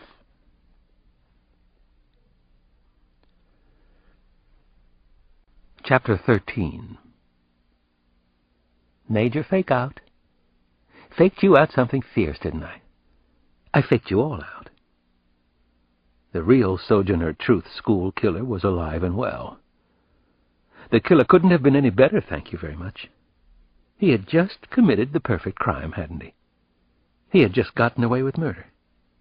Yes, he sure as hell had. Scot-free. The crackerjack Washington police had caught and toasted the wrong twisted asshole. Somebody named Emmanuel Perez had paid for his sins, paid with his life, paid in full. All he had to do now was cool it, he knew. That was what he had to concentrate on. He had already decided to hide out for a while, inside his mind. He was cruising the Pentagon City Mall in Arlington. He was getting absolutely rabid as he strolled through the Gap and then Victoria's Secret. He was obsessing about how to get back at anybody and everybody, at tout le monde, pardon his French s'il vous plaît.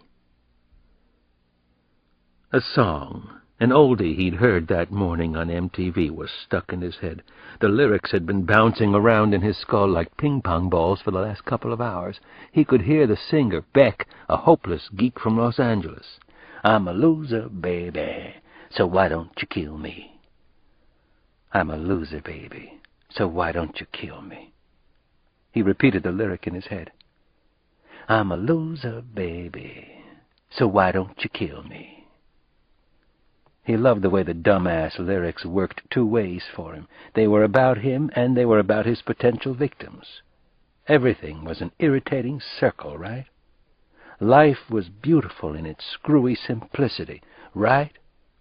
Wrong! Life was not beautiful. Not at all. He was watching a little sucker now, a potential victim who looked way too good to pass up. The truth school killer loitered inside the Toys R Us at the mall. Since it was the holiday season, the store was jam-packed with idiots.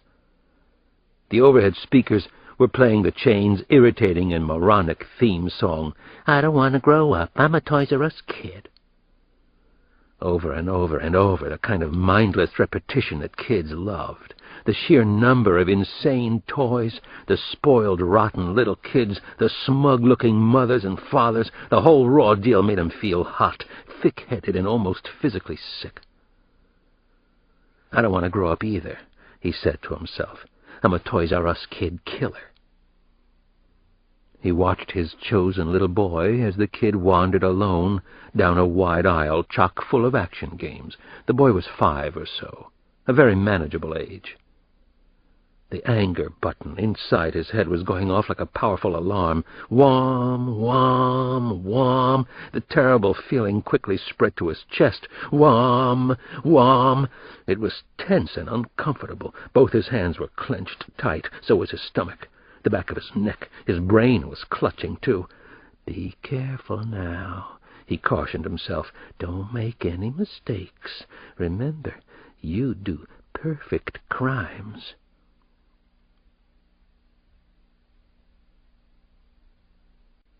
Chapter 14.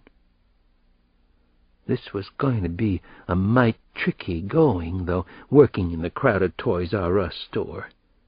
What if the boy's parents were close by? Which they definitely were. What if he were caught? Which he wouldn't be, couldn't be. That was incredibly important to him, just watching the attractive, round-faced, sandy-haired boy. He could feel how badly this particular kid would be missed, and, even better, mourned. He needed to imagine the stories that would bombard the television screens and the thrill of watching them, knowing he was responsible for so much pain and suffering and emergency activity. The little boy was getting itchy in his woolens and starting to panic a little. He had big crocodile tears brimming in his eyes. There didn't seem to be anybody, any adult, anywhere around him. Poor little boy lost. Poor little boy blue. The killer began to move in on his prey, slowly and carefully. He couldn't stop now. His heart was beating like a big tin drum, and he loved the powerful sensation. His legs and arms were a little wobbly, Jello City. His vision tunneled. He was dizzy with anticipation, fear, dread, exhilaration. "Do it now." He bent, picked up the boy, and immediately started smiling and talking the happiest, friendliest barf babble he could come up with. "Hi there, I'm Roger, the Artful Dodger. I work here at Toys R Us. What kind of fantastical toys do you like best, huh? We've got every kind of toy in the whole wide world, 'cause we're the world's biggest, coolest toy store. Yahoo! How about that? Let's go find your super pathetic mom and dad." The boy actually smiled up at him. Kids could do weird mood changes like that. His beautiful blue eyes sparkled, glistened. Something wet and wonderful happened. "I want Mighty Max," he proclaimed, as if he were Richie Rich instead of Little Boy Lost. "Okay, then, come with me. One Mighty Max coming up. Why? 'Cause you're a Toys R Us kid." He cradled the boy in his arms and began to hurry up the wide shopping aisle toward the front of the store. Suddenly, he knew he could get away with it. Even something this audacious and shocking, with almost 100 eyewitnesses in the store. Hey, he was the new Pied Piper. Kids loved him. "We'll get a Vat-Man, then how about X-Men, or how about a Stretch Armstrong?" "Mighty Max," the little boy repeated, stuck on his one track. "I only want Mighty Max." The killer peeked out of aisle 3. He was less than 30 feet from the store's front exit. The mall parking lot bordered on Columbia Park, which had been part of his escape package from the start. He took a couple of fast steps, then stopped. dead in his tracks at the front of the store. Shit! A couple in their late 20s were walking toward him. The woman looked just like Little Boy Blue. They had him. Dead to rights. They had him nailed. They had him. He knew what he had to do, so he never panicked for a nanosecond, except for the 2 or 3 major heart attacks he had on the inside. Well, here goes everything. Time to bet the ranchero. "Hey, hi there!" He smiled broadly and went into his best stand-up routine ever. "This little guy belong to you? He was lost in the action figure section. Nobody came for him. I figured I better bring him up to the store manager. Little guy was crying his eyes out. You his mom?" The mother reached out for her precious bundle of joy, while at the same time throwing her husband a dirty look. Aha! There was our villain. Pop was obviously the one who had lost the boy in the first place. Pops couldn't get anything right these days, could they? His own pop sure hadn't been able to. "Thank you so much," the mom said. She tossed another incredibly nasty look to Pop. "That was very sweet of you," she told the killer. He continued to hold his best smile. Man, he was acting his heart out. "Anybody would do the same thing. He's a nice little boy. Well, so long. Bye-bye. He wants a Mighty Max. That's probably what he was searching for." "Yes, he does want Mighty Max. Bye, thanks again," said the mom. "Bye-bye," the little boy mimicked, waving his hand. "Bye-bye." "Hope I see you some other time," said the Sojourner Truth School killer. "Bye-bye. You morons. You incredible idiots. You pathetic simps." He walked away from the family. Never looked back once. He was wetting his pants. But he was also beginning to laugh. He couldn't stop himself from laughing. Here was another thing in his favor. Even if he was caught someday, they wouldn't believe that he was the Truth School killer. No way in hell.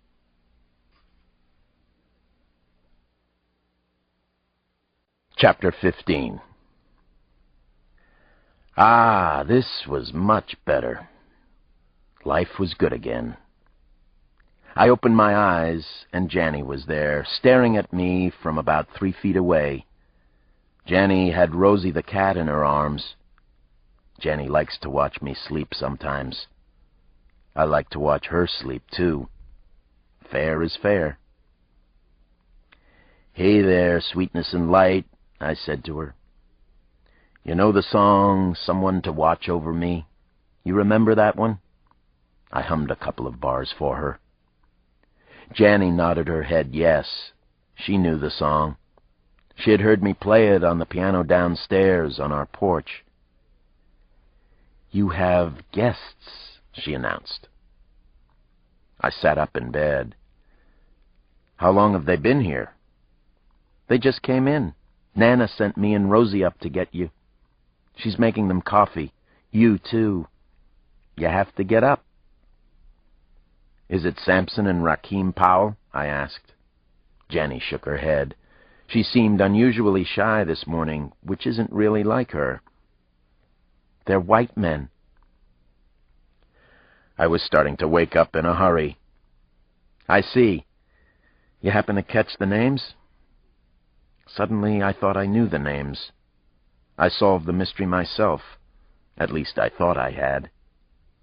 Janny said, "Mr. Pittman and Mr. Clouser." "Very good," I complimented her. Not good. Not good at all. I was thinking about my guests. I didn't want to see the chief of detectives or the police commissioner, especially not in my house. Especially not for the reason I imagined that they were here to see me.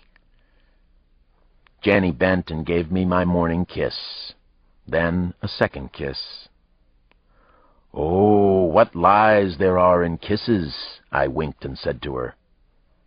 "Nope," she said, "not my kisses." It took me less than 5 minutes to get as ready as I was going to get for this. Nana was entertaining our visitors in the parlor. Commissioner Clouser had come to my house twice before. This was a first for the chief of detectives. The Jefe. I assumed that Clouser had forced him to come. Chief Pittman and Commissioner Clouser were sipping Nana's steaming coffee, smiling at a story she was spinning for them. I wondered what it was she had decided to get off her chest. This was a dangerous time for Pittman and Clouser.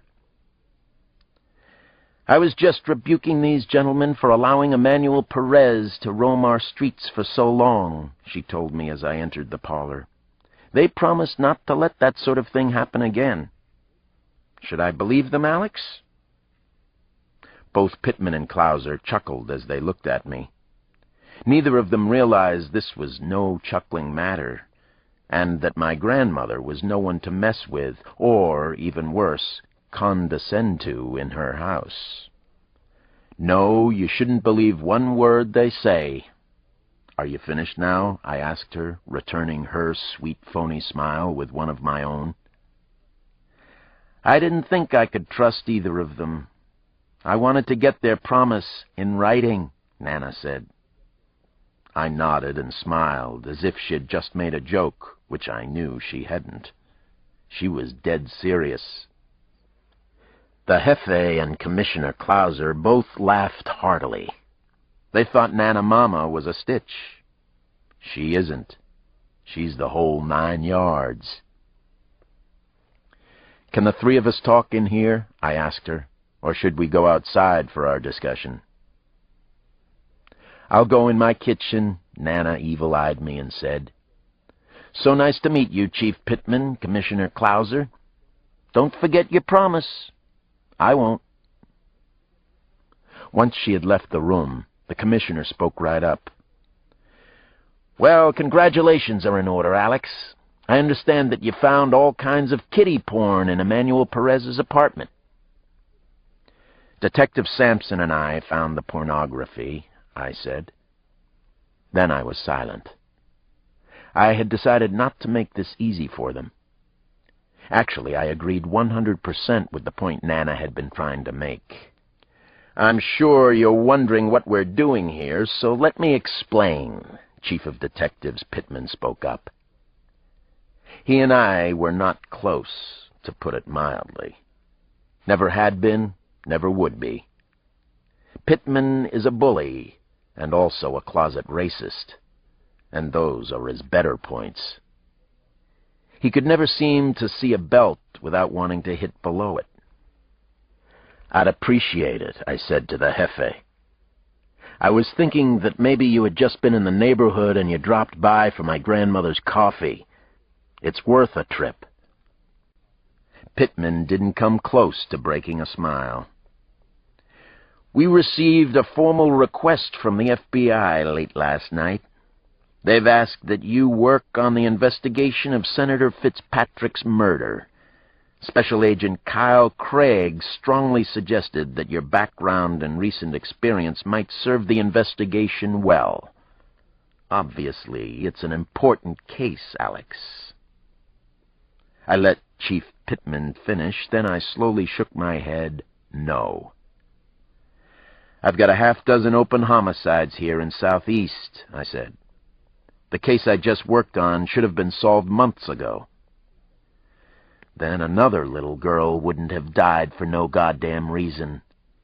A homicide detective got reassigned off the killer's trail back then. Now a little girl is dead, 6 years old." "This is a major case, Alex," the commissioner said. He had snow-white hair. His face was bright red, which happened when he was angry or disturbed. The two of us went back some. Usually we went along, got along. Maybe not this time. "Tell the FBI that I can't be spared for this Jack and Jill mess. I'll call Kyle and make my peace with him. Kyle will understand. I'm on several homicide cases in Southeast. People die here, too. We have our own messes, and even major cases." "Let me ask you something, Alex," the police commissioner said. He smiled gently as he spoke, lots of beautifully capped white teeth. I could have played some sweet Gershwin on them, though maybe some key-slamming Little Richard would have been more satisfying. "Do you still want to be a cop?" he asked. That one landed, and it stung. It was a sucker punch, but a pretty good one. "I want to be a good cop," I said to him. "I want to do some good if I possibly can. Same as always. Nothing's changed." "That's the right answer," the commissioner said, as if I were a child who needed his instruction. "You're on the Jack and Jill investigation. It's been decided in very high places. You have experience with these kinds of murders, with lunatic psychotics. You are officially off all your other cases. Now be a very good cop, Alex. The FBI is almost certain Jack and Jill are going to kill again." So was I. So was I. And I felt the very same thing about the Sojourner Truth School killer.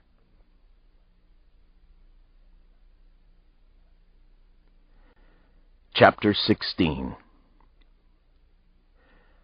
I resisted the unique charms of the Jack and Jill case for one more day. Half a day, anyway. I tried to clear a few things on my watch in Southeast.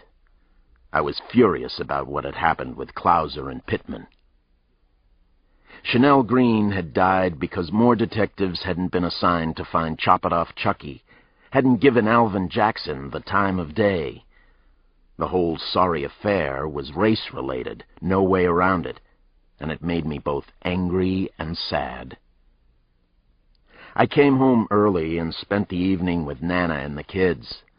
I wanted to make sure they were okay after the murder at the Sojourner Truth School.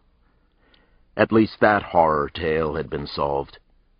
But I still wasn't over the child killing. I couldn't get past it for a lot of reasons. For half an hour or so, I gave Damon and Janny their weekly boxing lesson in the basement.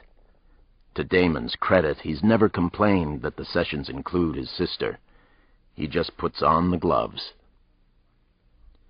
They're becoming tough little pugs, but more important, they're learning when not to fight. Not many kids mess with them at school, but that's mainly because they're nice kids and know how to get along. "Watch that footwork, Damon," I told him. "You're not supposed to be putting out a fire with your feet." "You're supposed to be dancing." Janny threw a little verbal jab at her brother. "Step right back. Step, step left." "I'll do a dance on you in a minute," Damon warned her off, and then they both laughed like hell. A little later, we were upstairs in front of the tube. Janny was crossing her small arms, squinting her brown eyes, and making a tough-as-nails face at me. It was her official, non-negotiable bedtime, but she had decided to lodge a protest. "No, Daddy, nope, nope, nopey," she said. "Your watch is too fast." "Yes, Janny, yep, yep, yeppy." I held my ground, held my own against my chief nemesis. "My watch is too slow." "No, sirree, no way," she said. "Yes, indeedy, no escaping it. You're busted." The long arm of the law finally reached out and corralled another repeat offender. I grabbed Janny off the couch and carried my little girl up to bed at 8:30 on the dot. Law and order reigns at the Crosshouse. "Where are we going, Daddy?" She giggled against my neck. "Are we going out for ice cream? I'll have pralines and cream." "In your dreams." As I tightly held Janny in my arms, I couldn't help thinking about little Chanel Green. When I had seen Chanel in that schoolyard, I was scared. I'd thought of Janny. It was a vicious circle that kept playing inside my head. I lived in fear of the human monsters coming to our house. One of them had come here a few years back. Gary Sonergy. That time no one had been hurt, and we had been very lucky. Jenny and I had worked out a prayer that we both liked. She knelt beside her bed and said the words in a beautiful little whisper. Jenny said, God up in heaven, my grandma and my daddy love me. Even Damon loves me. I thank you, God, for making me a nice person, pretty and funny sometimes. I will always try to do the right thing, if I can. This is Janny Cross saying good night. Amen, Janny Cross, I smiled and said to my girl. I loved her more than life itself. She reminded me of her mother in the best possible way. I'll see you in the morning. I can't wait. Janny grinned, and her eyes widened suddenly. She popped back up in bed. You can see me some more tonight. Just let me stay up, she said. I scream for ice cream. You are funny, I said, and kissed her good night. And pretty and smart. Man, I love her and Damon so much. I knew that was why the child murder had really gotten under my skin. The madman had struck too close to our house. Maybe for that reason, Damon and I went for a walk a little later that night. I draped my arm over my son's shoulders. It seemed as if every day he got a little bigger, stronger, harder. We were good buddies, and I was glad it had worked out this way so far. The two of us strolled in the direction of Damon's school. On the way, we passed a Baptist church with angry dark red and black graffiti markings.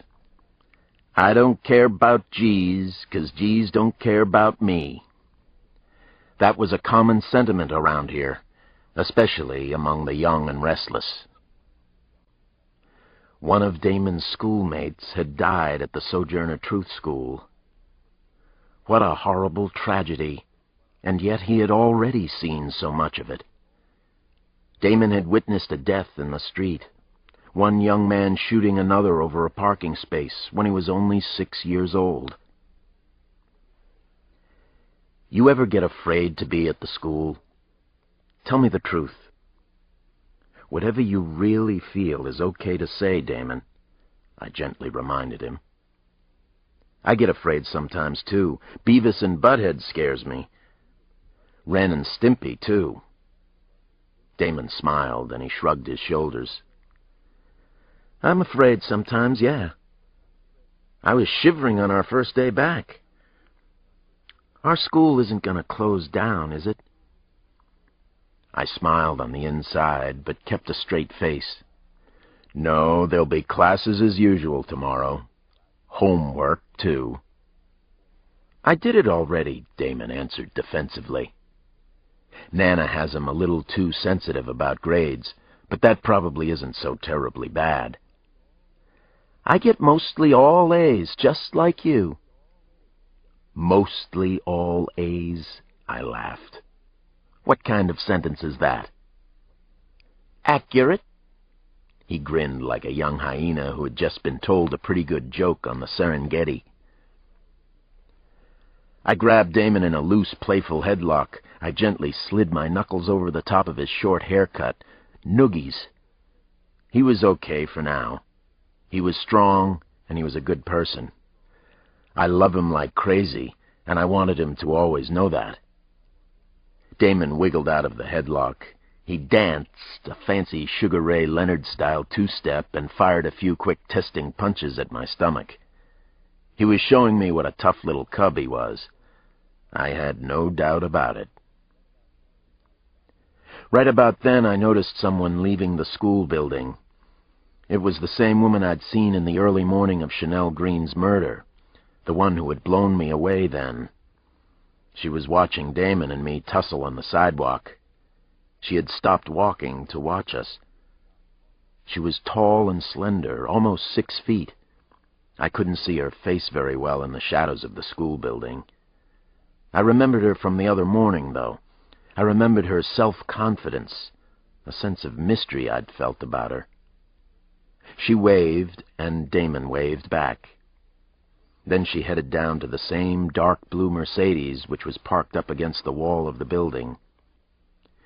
You know her? I asked. That's the new principal of our school, Damon informed me. That's Mrs. Johnson. I nodded. Mrs. Johnson. She works late. I'm impressed. How do you like Mrs. Johnson? I asked Damon as I watched her walk to her car.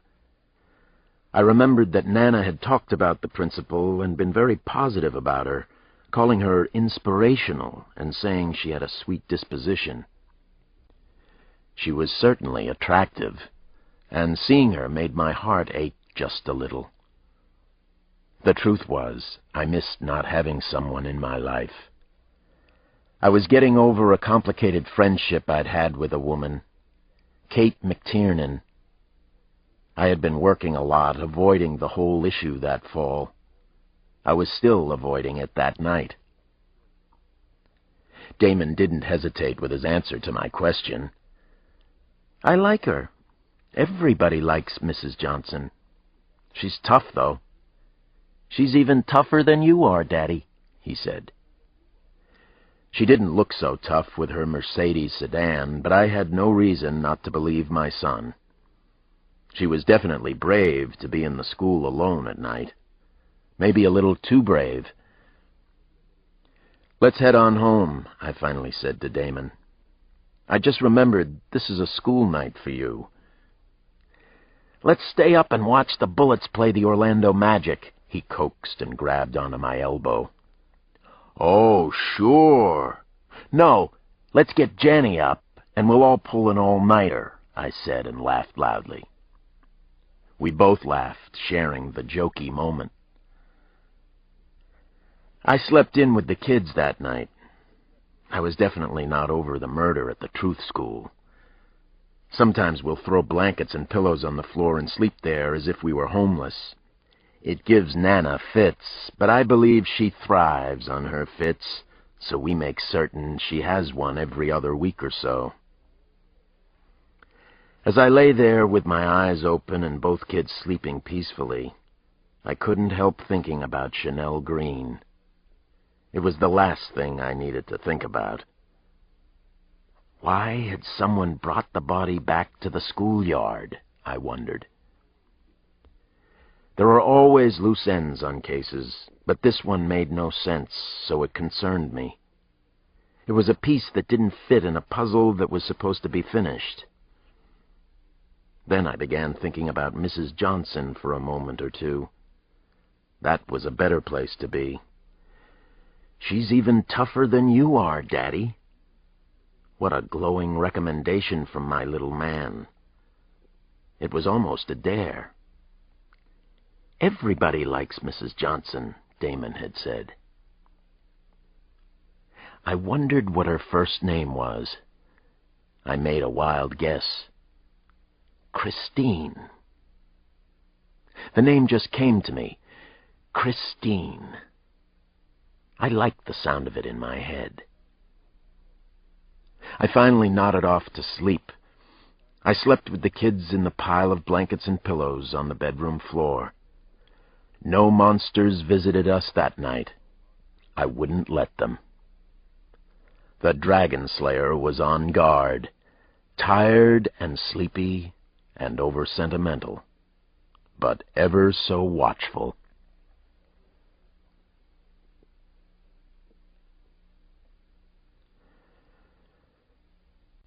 Chapter 17.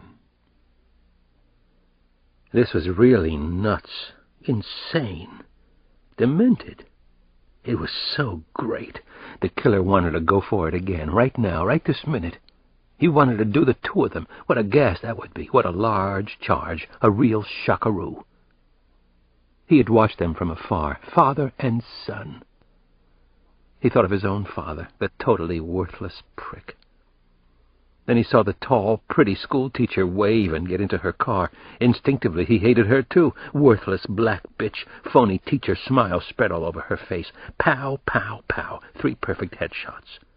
3 exploding head melons. That's what they all deserved. Summary executions.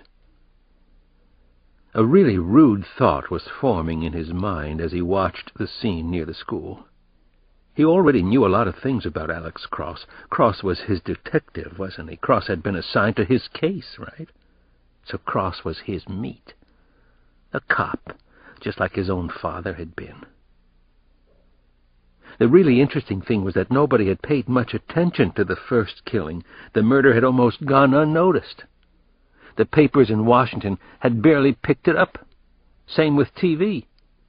Nobody cared about a little black girl in Southeast. Why the hell should they?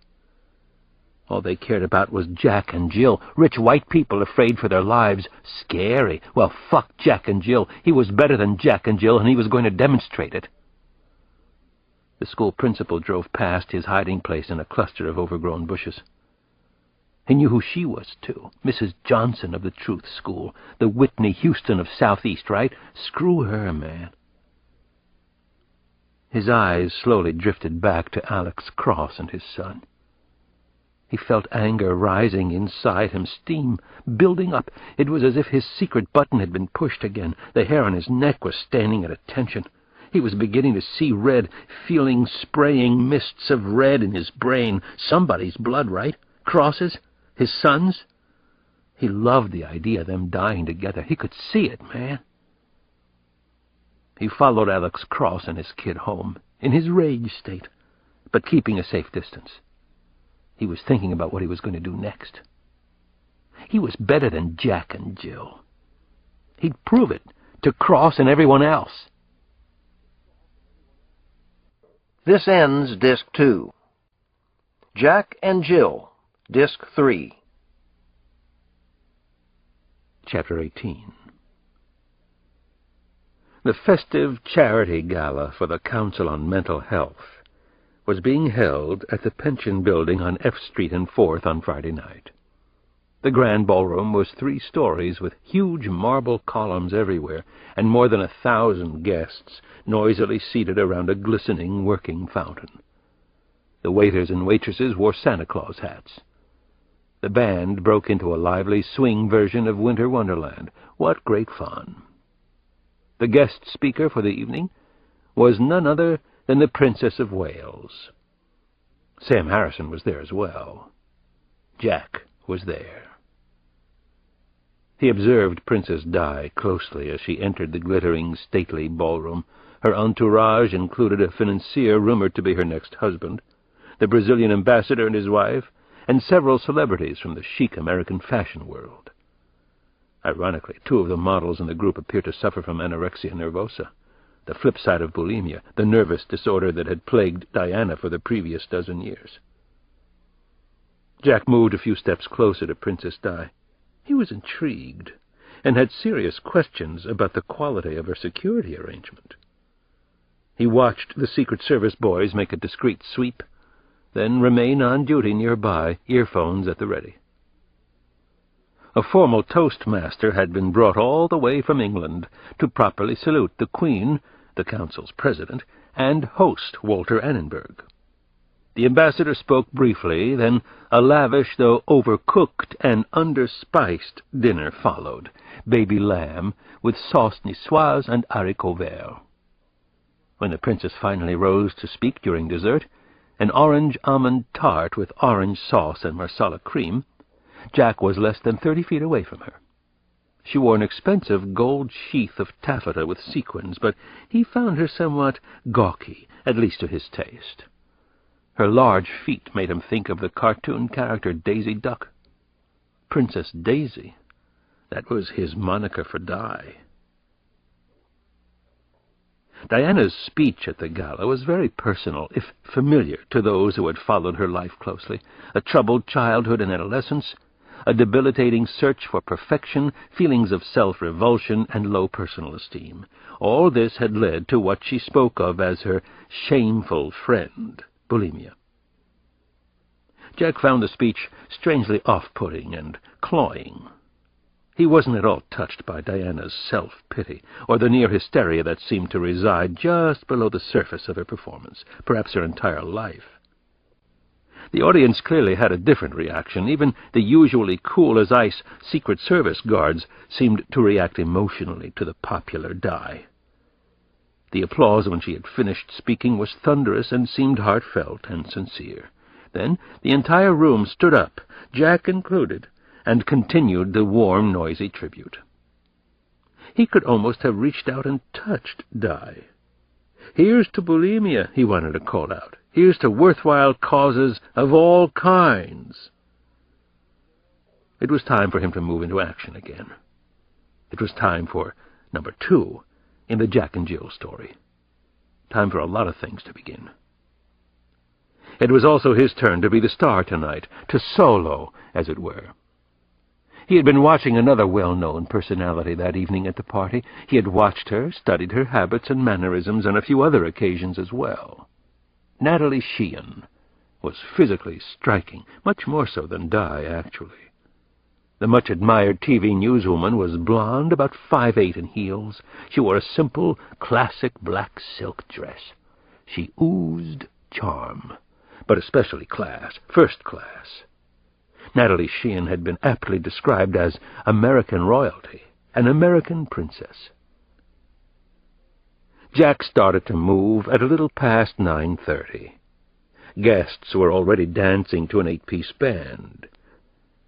The breezy chit-chat was flowing freely. Marion Gingrich's business dealings, trade problems with China, John Major's problems du jour, planned ski trips to Aspen, Whistler, or Alta. Natalie Sheehan had downed 3 margaritas, straight up, with salt around the rim. He had watched her. She didn't show it, but she had to be feeling something, had to be a little high. She's an extremely good actor, Jack was thinking as he came up beside her at one of the complimentary bars. She's a master of the one-night stand and the one-weekend affair. Jill had researched the hell out of her. "I know everything about you, Natalie." He took 2 sidelong steps, and suddenly they were face to face. They nearly collided, actually. He could smell her perfume. Flowers and spices, very nice. He even knew the delightful fragrance's name, Escada, Act 2. He'd read that it was Natalie's favorite. "I'm sorry, excuse me," he said, feeling his cheeks redden. No, I wasn't looking where I was going. Clumsy me," Natalie said and smiled. It was her killer TV close-up smile, really something to experience firsthand. Jack smiled back, and suddenly his eyes communicated recognition. He knew her. "You never forgot a name or a face, not in 11 years of broadcasting," he said to Natalie Sheehan. "That's an accurate quote, I believe." Natalie didn't miss a beat. "You're Scott Cookson. We met at the Meridian. It was in early September. You're a lawyer with a prestigious D.C. law firm, of course." She laughed at her small joke. Nice laugh, beautiful lips, and perfectly capped teeth. The Natalie Sheehan, his target for the evening. "We did meet at the Meridian," she said, checking her facts like the good reporter she was. "You are Scott Cookson?" "We did, and I am." "You had another affair to attend after that at the British Embassy." "You seem never to forget a face or factoid either," she said. The smile remained fixed, perfect, glowing, almost effervescent. The TV star in real life, if this was real life. Jack shrugged and acted shy, which wasn't so hard to do with Natalie. "Some faces, some factoids," he said. She was classically beautiful. Extremely attractive at any rate, he couldn't help thinking. The warm heartland smile was her trademark, and it worked very well for her. He had studied it for hours before tonight. He wasn't completely immune to her charms, not even under the circumstances. "Well," Natalie said to him, "I don't have another party after this one. Actually, I'm cutting back on parties, believe it or not. This is a good cause, though." "I agree. I believe in good causes."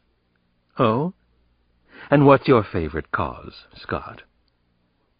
"Society for the Prevention of Cruelty to Animals," he said. "That's my pet cause." He tried to look pleasantly surprised that she would remain talking with him. He could play parlor games as well as anyone, when he had to, when he wanted to.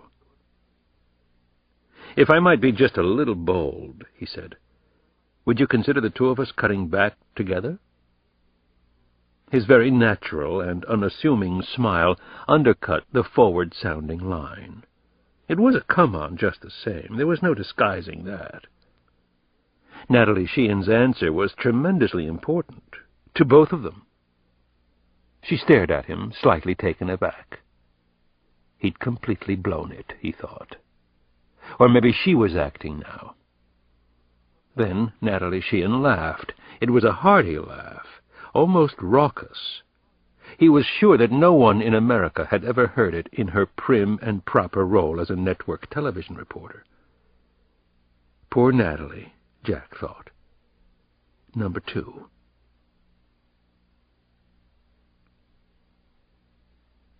Chapter 19. Natalie took another margarita for the trip home. "A roadie," she told him, and laughed that deep, wonderful laugh of hers again.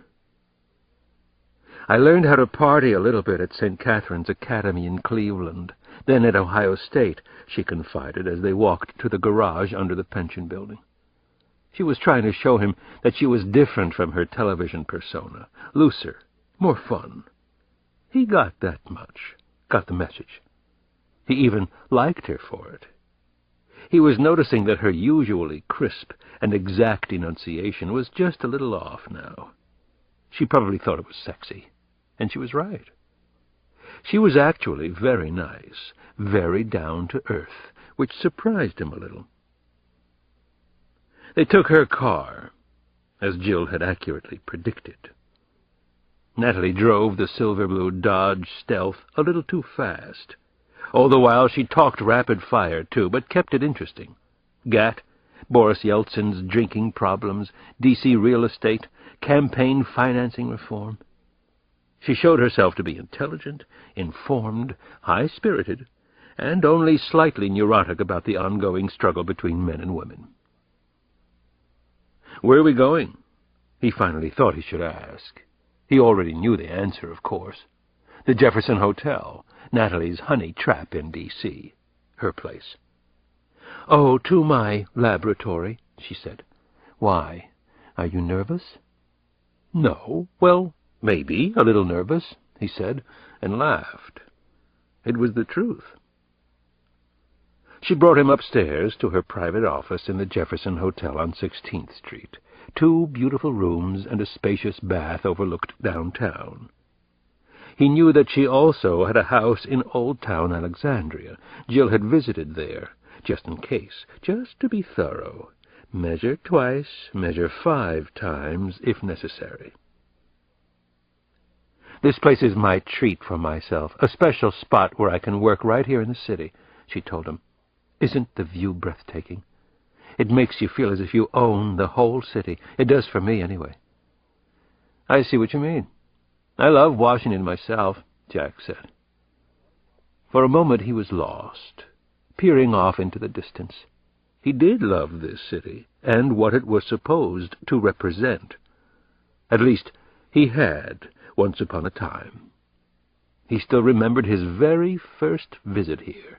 He had been a Marine private, 20 years old. The soldier. He quietly surveyed her workspace. Laptop computer, Canon Bubblejet, 2 VCRs, Gold Emmy, pocket OAG, fresh-cut flowers in a pink vase beside a black ceramic bowl filled with foreign pocket change. Natalie Sheehan, this is your life. Kind of impressive, kind of sad, kind of over. Natalie stopped and looked at him closely, almost as if she were seeing him for the first time. "You're very nice, aren't you? You strike me as being a very genuine person, the genuine article, as they say, or used to say. You're a nice guy, aren't you, Scott Cookson?" "Not really," he shrugged. He rolled his sparkling blue eyes, and an engaging little half-smile appeared. He was good at this, getting the girl, if it was necessary.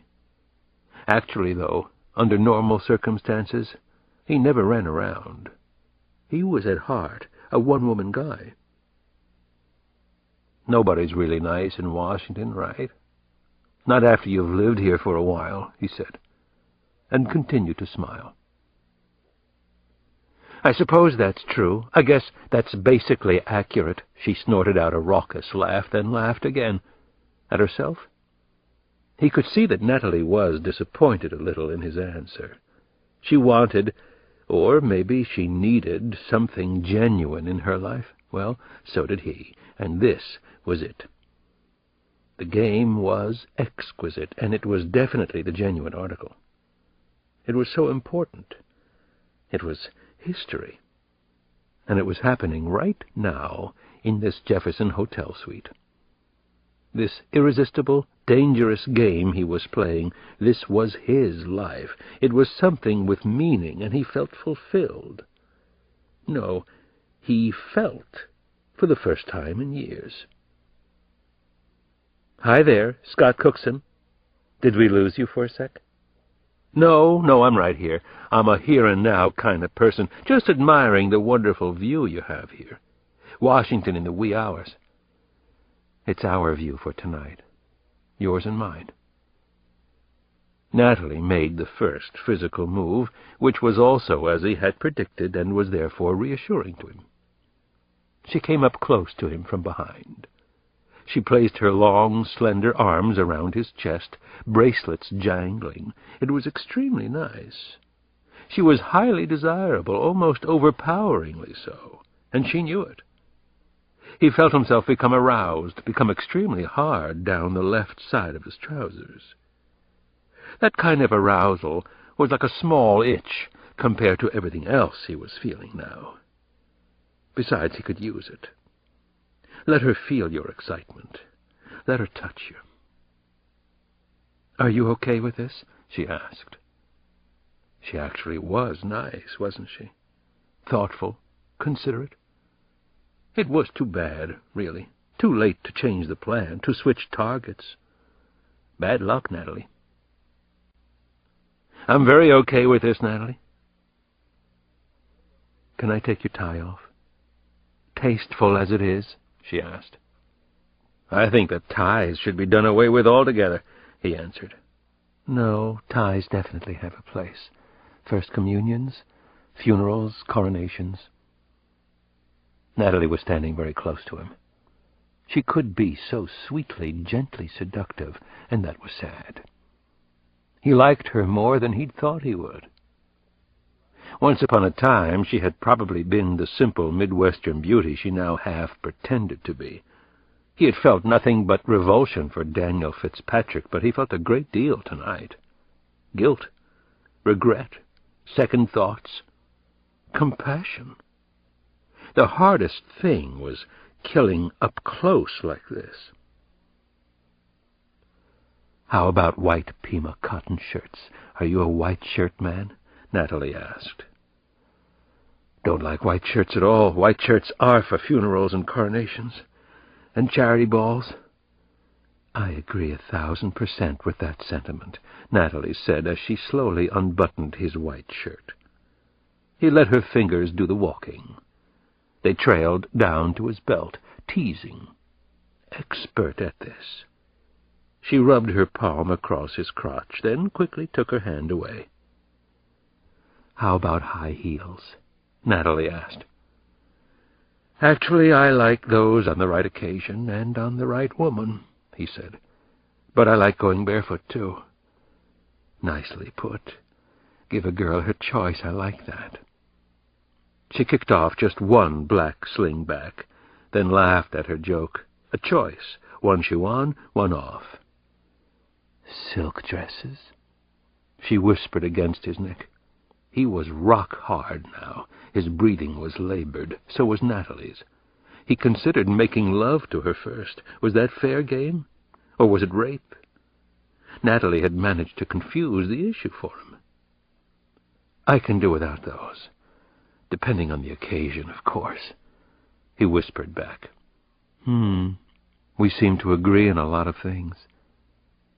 Natalie Sheehan slid out of her dress. Then she was in her blue lacy underwear, one shoe, black stockings. Around her neck was a thin gold chain and cross that looked as if it had come with her all the way from Ohio. Jack still had his trousers on, but no white shirt, no tie. "Can we go in there?" she whispered, indicating the bedroom. "It's really nice in there. Same view, only with a fireplace. The fireplace even works. Something actually works in Washington." "Okay. Well, let's start a fire, then." Jack picked her up as if she weighed nothing, as if they were both elegant dancers, which in a way they were. He didn't want to care about her, but he did. He forced the thought out of his mind. He couldn't think like that, like a schoolboy, a Pollyanna, a normal human being. Strong, too. She sighed, finally kicking off the other shoe. The picture window in the bedroom was astonishing to behold. The view was north up 16th Street. The streets and Scott's Circle below were like a lovely and expensive necklace, jewelry by Harry Winston or Tiffany, something Princess Di might wear. Jack had to remind himself that he was stalking Natalie. Nothing must stop this from happening now. The final decision had been made. The die was cast, literally. He forced himself not to be sentimental, just like that. He could be so cold and so good at this.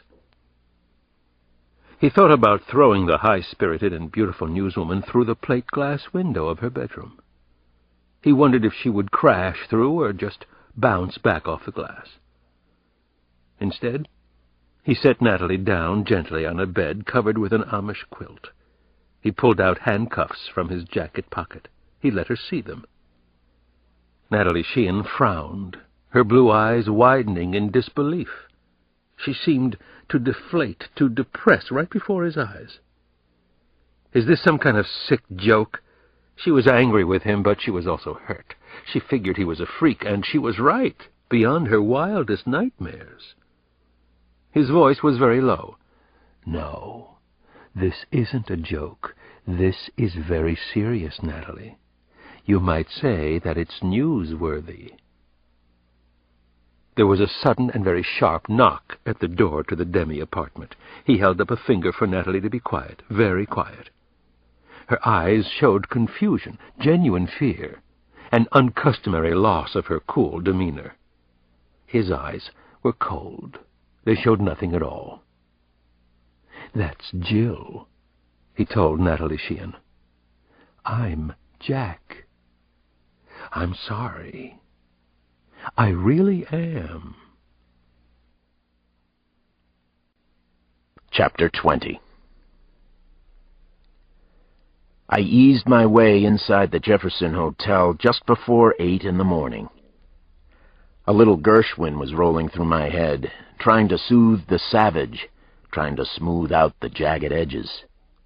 Suddenly I was playing the bizarre game, too. Jack and Jill. I was part of it now. The cool dignity of the hotel was being scrupulously maintained. At least it was in the elegant front lobby.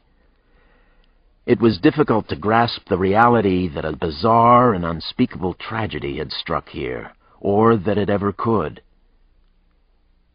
I passed a fancy grill room and a shop displaying couture fashion. A century-old clock gently chimed the hour. Otherwise, the room was hushed.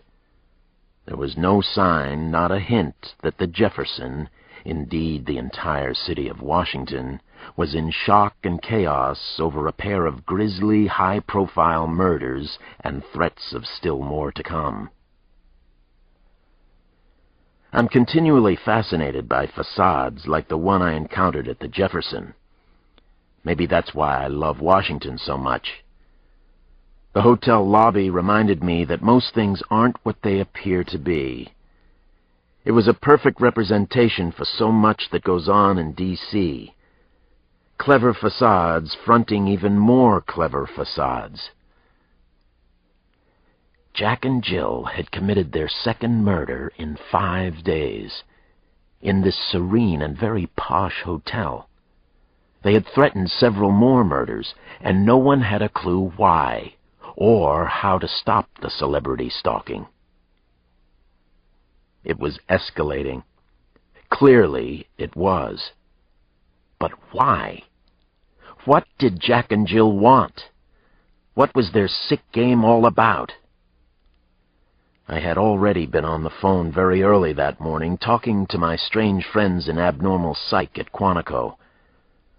One of the advantages I have is that they all know I have a doctorate in psych from Johns Hopkins, and they're willing to talk with me, even to share theories and insights. So far, they were stumped. Then I checked in with a contact of mine at the FBI's evidence analysis labs. The evidence hounds didn't have much of anything to go on either. They admitted as much to me. Jack and Jill had all of us chasing our tails in double time. Speaking of which, I had been ordered by the chief of detectives to work up one of your famous psych profiles on the homicidal couple, if that's what they really were. I felt the task was futile at this point, but I hadn't been given a choice. Working at home on my PC, I ran a wide swath through the available behavioral science unit and violent criminal apprehension program data. Nothing obvious or very useful popped up, as I suspected it wouldn't. It was too early in the chase, and Jack and Jill were too good. For now, at least, the correct steps were: 1. Gather as much information and data as possible. 2. Ask the right questions, and plenty of them.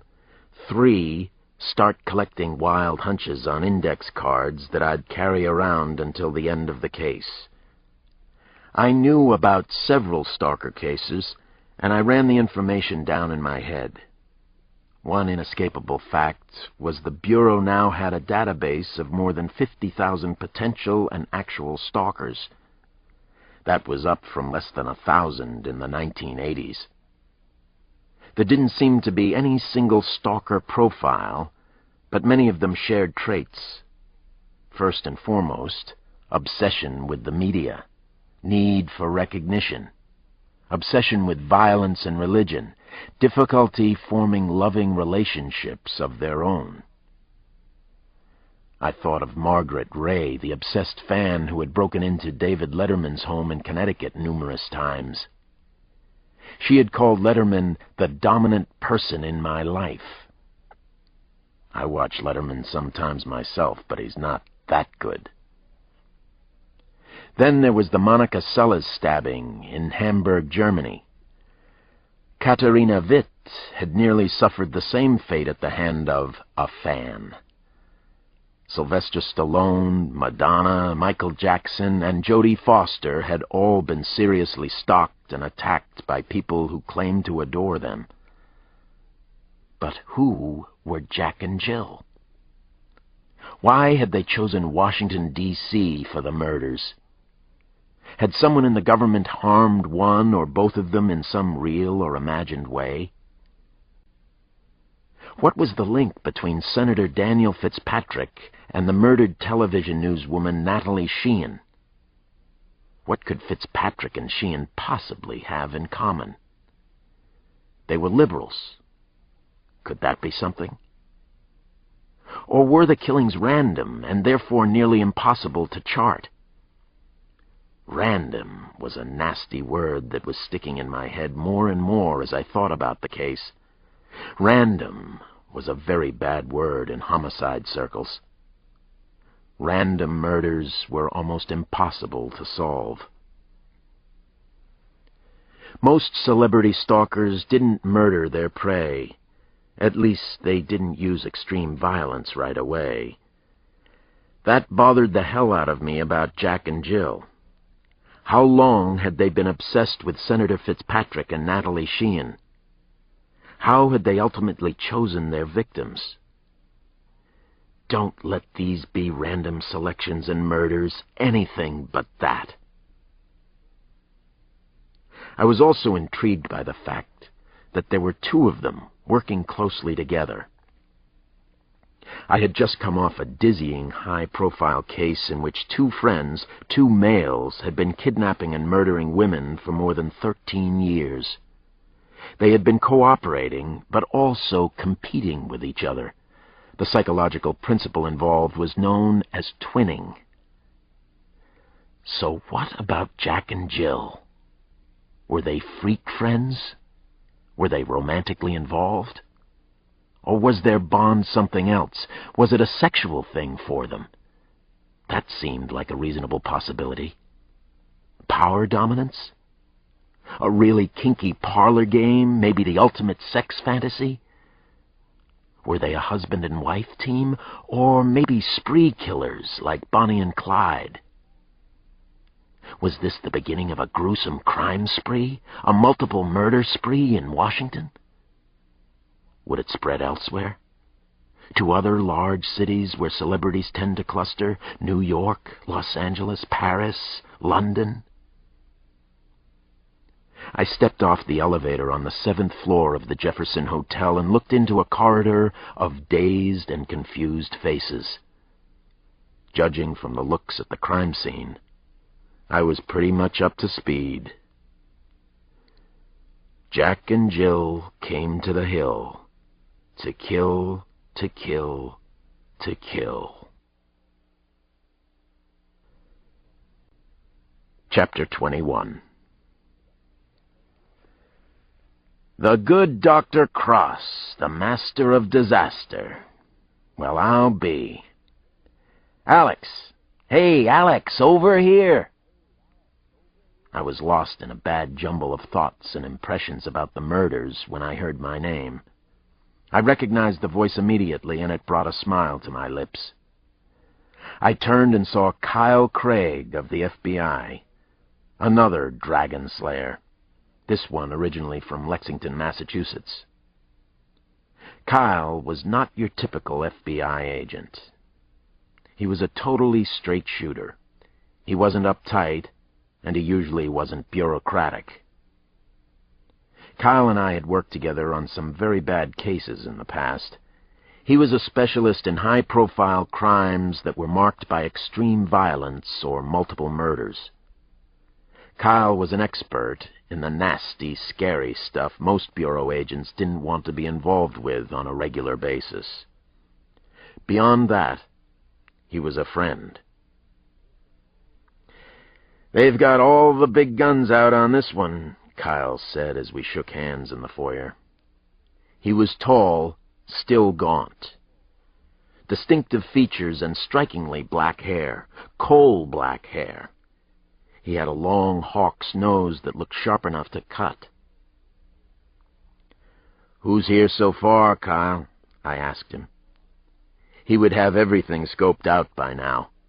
He was smart and observant, and his instincts were usually good. Kyle also knew who everybody was and how they fit into the larger picture. Kyle puckered up. He made a face as if he had just sucked on a particularly sour lemon. "Who the hell isn't here, Alex? Detectives from D.C., your own compadres. The Bureau, of course. DEA, believe it or not. The blue suit is CIA. You can tell by the clipped wings. Your close friend, Chief Pittman, is in visiting with Ms. Sheehan's lovely corpse. They're in the boudoir as we speak." "Now that's scary," I said and smiled thinly. "About as grotesque as you can get." Kyle pointed to a closed door, which I assumed was the bedroom. "I don't think they want to be disturbed. A rumor circulating at Quantico has it that Chief of Detectives Pittman is a necrophiliac," he said with a deadpan look. "Could that be true?" "Victimless crimes," I said. "How about a little respect for the dead?" Kyle said, peering down his nose at me. "Even in death, I'm certain Ms. Sheehan would find a way to rebuff your chief of detectives."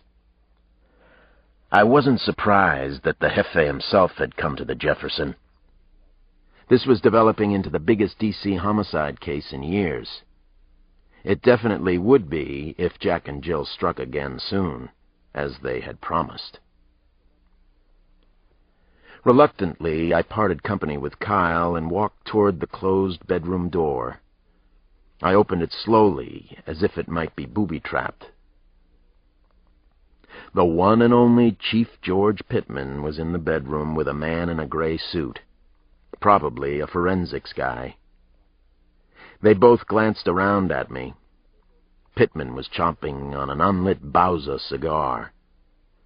Pittman frowned and shook his head when he saw who it was. Nothing he could do about it. It was Commissioner Klaus's invitation order that I be on the case. It was obvious that the Jefe didn't want me here. He muttered, "The late Alex Cross," to the other suit. So much for polite introductions and light banter. The two of them turned back to the famous corpse on the bed. Chief Pittman had been abusive for no apparent reason. I didn't let it bother me too much. It was business pretty much as usual with the rude, bullying prick. What a useless bastard. A real horse's ass. All he ever did was get in the way. I breathed in slowly a couple of times, got into the job, the homicide scene. I walked over to the bed and started my routine, the collection of raw impressions. A G-string was pulled partly over Natalie Sheehan's head, and the waistband was wrapped around her throat. Panties covered her nose, chin, and mouth. Her wide blue eyes were fixed on the ceiling. She was still wearing black stockings and a blue bra that matched the panties. Here was evidence of kinkiness again, and yet I didn't quite believe it. Everything was too orderly and arranged. Why would they want us to suspect kinky sex might be involved? Was that something? Were Jack and Jill frustrated lovers? Was Jack impotent? We needed to know whether anyone had sex with the victim. It was a particularly disturbing death scene. Natalie Sheehan had been dead for about 8 hours, according to Kyle's information. She was no longer beautiful, though. Not even close. Ironically, she had taken her biggest news story with her to the grave. She knew Jack, and maybe Jill. I could remember watching her on TV, and it was almost as if someone I knew personally had been murdered. Maybe that's why there's such fascination with celebrity murder cases. We see people like Natalie Sheehan on almost a daily basis. We come to think that we know them. And we believe they lead such interesting lives. Even their deaths are interesting. I could already see that there were some obvious and striking similarities to the murder of Senator Fitzpatrick. The element of kinky sadism, for one thing. Natalie Sheehan was manacled to the bedposts with handcuffs. She was semi-nude. She also seemed to have been executed, just as the senator had been. The news celebrity had received one close-range gunshot to the left side of her head, which hung to one side as if her long neck had been broken. Maybe it had been. Was this the Jack and Jill pattern? Organized, efficient, and cold-blooded as hell. Kinky for some reason known only to them. Pseudo-kinky? Sexual obsession or a sign of impotence? What was the pattern telling us? What was it communicating? I was beginning to formulate a psychological personality print for the killers. The method and style of the killings were more important to me than any physical evidence. Always. Both murders had been carefully planned, methodical, very structured, and leisurely. Jack and Jill were playing a cold-blooded game. So far, there had been no significant slip-ups that I knew of.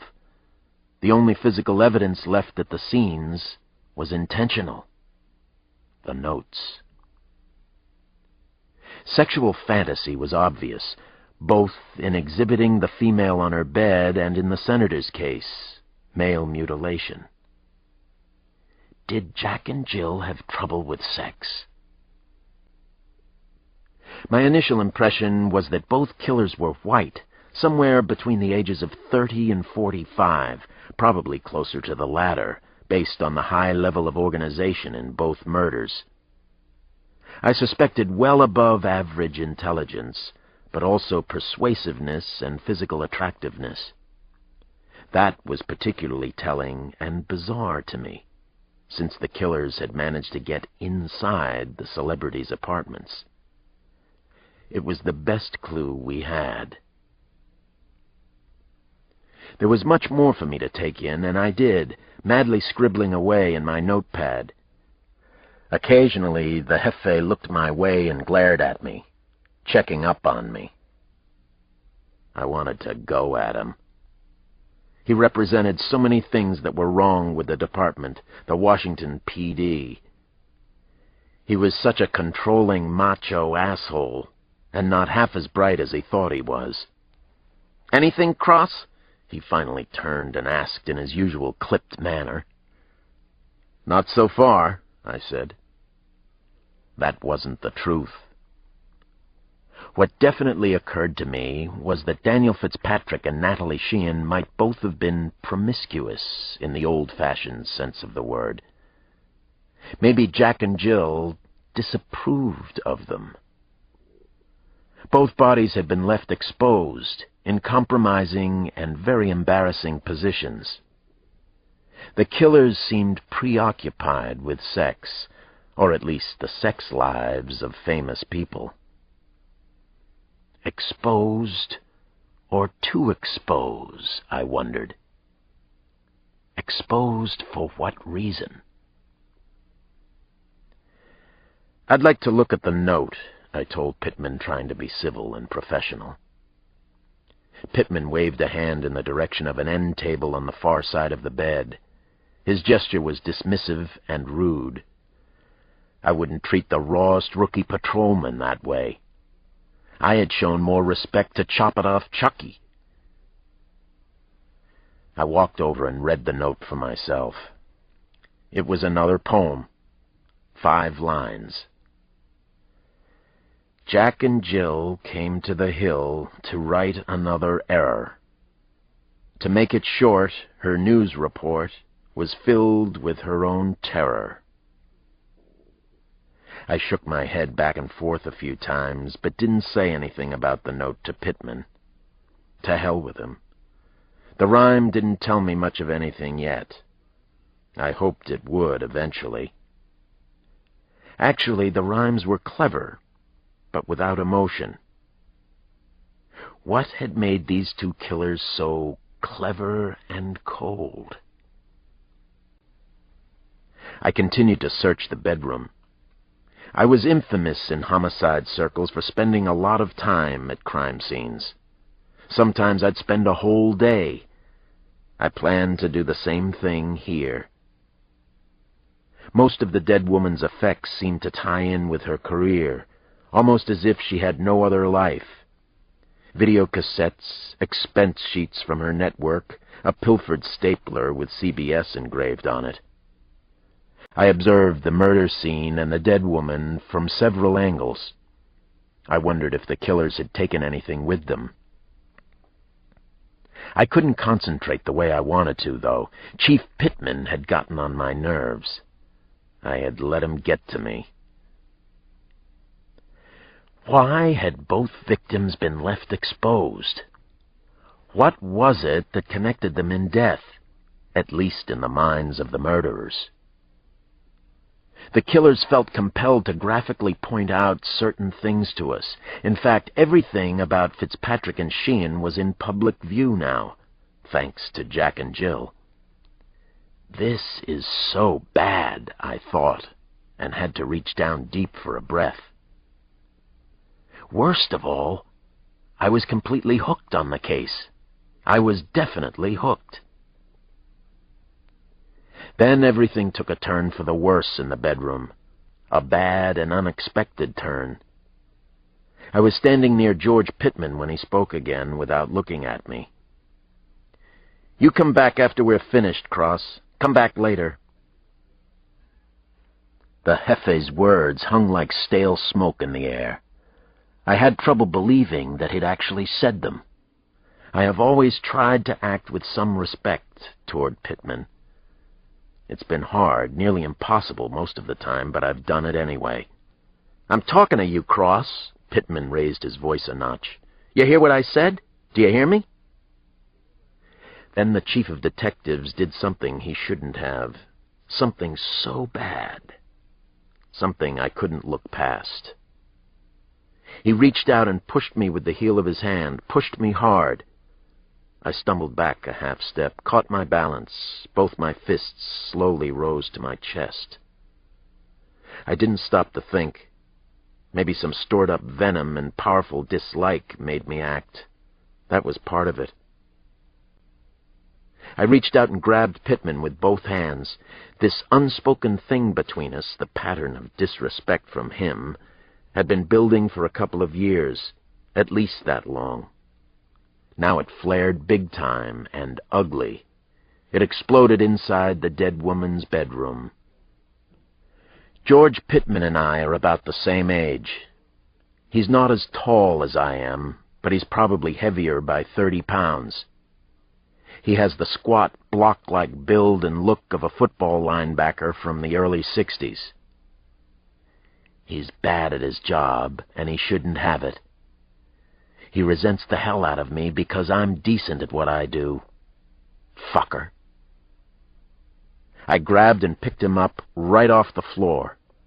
I looked fairly strong, but I'm actually a lot stronger.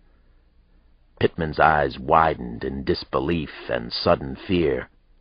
I slammed him hard against the bedroom wall. Then I banged him into the wall a second time. Nothing lethal or too damaging, but definitely a bell ringer, an attention grabber.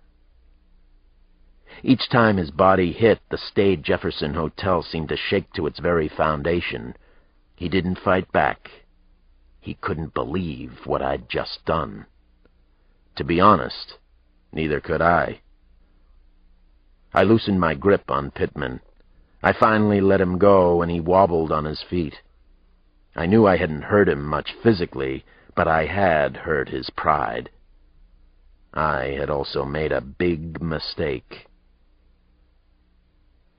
I didn't say a word. Neither did the other gray suit in the room.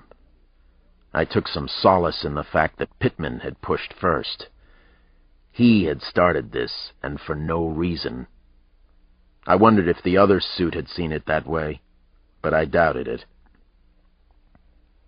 I left the crime scene bedroom. Pittman never spoke to me. I wondered also if I had just left the Washington Police Department.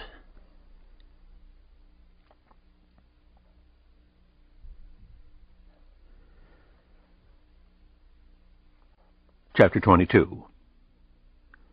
This is an alert. Something is going down at Crown. Up and at 'em, everybody. We've got trouble at Crown. This is a real alert. This is not a drill. This is for real. Half a dozen Secret Service agents took the sudden alert very seriously. They watched Jack through Rangemaster binoculars, 3 sets of them. Jack was on the move. They couldn't believe what they were witnessing. Not one of the agents could believe this very bad scene playing out before them. The alert was definitely for real, though. "It's Jack, all right. What is he, crazy?" "We have full visual contact with Jack. Where the hell is he going? God damn him, what's going on?"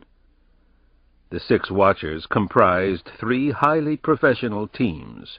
They were all first-teamers, among the best and brightest of more than 2,000 Secret Service agents working around the world. They sat inside dark-colored Ford sedans parked on 15th Street Northwest.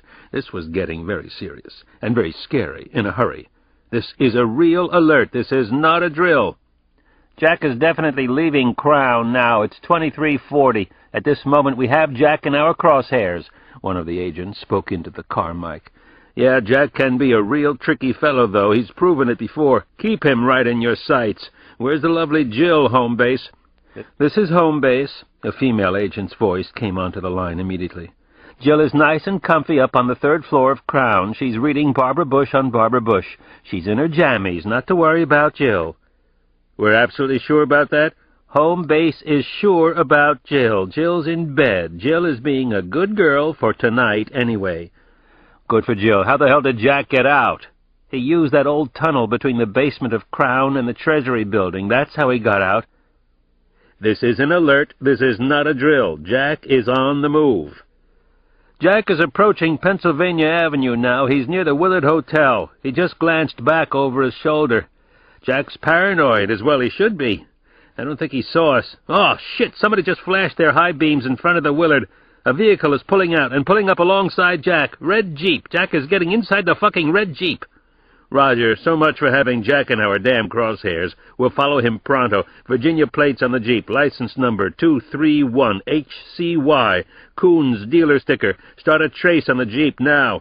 We're following the red Jeep. We're on Jack's ass. Full alert for the Jackal. Repeat, full alert for the Jackal. This is not a drill. Do not lose Jack tonight of all nights. Do not lose Jack under any circumstances. Roger, we have Jack in plain sight. 3 dark sedans took off in hot pursuit of the Jeep. Jack was the Secret Service's code name for President Thomas Burns. Jill was the code name for the First Lady. Crown had been the service's code word for the White House for nearly 20 years. Most of the current duty agents genuinely liked President Burns. He was a down-to-earth guy. A very regular person, as recent presidents went, not too much bullshit about him. Occasionally, though, the president took off on an unannounced date with some lady friend, either in D.C. or on the road. The Secret Service referred to this as the president's disease. Thomas Burns was hardly the first to suffer from this malady. John Kennedy, Franklin Delano Roosevelt, and especially Lyndon Johnson had been the worst offenders. It seemed to be a perk of high office. The coincidence of the names chosen by the 2 psychopathic killers in D.C., the so-called celebrity stalkers, wasn't lost on the Secret Service. The Secret Service didn't believe in coincidences. They had already met 4 times on the matter. Long, difficult meetings in the Emergency Command Center in the West Wing basement of the White House. The name for any would-be assassins of the President was Jackal. Jackal had been used by the Secret Service for more than 30 years. The coincidence of the names worried the PPD, the Presidential Protection Division, a great deal, especially when President Burns decided to go out on one of his unannounced walks, which, for obvious reasons, didn't include any of his bodyguards. There were 2 Jacks and 2 Jills. The Secret Service could not accept this as a coincidence. "We've lost the red Jeep around the tidal basin. We've lost Jack." An agent's voice suddenly exploded over the car radio speakers. Everything was chaos. Full alert chaos. This was not a test.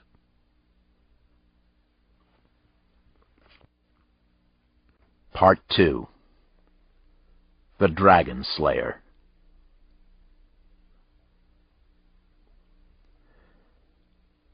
Chapter 23.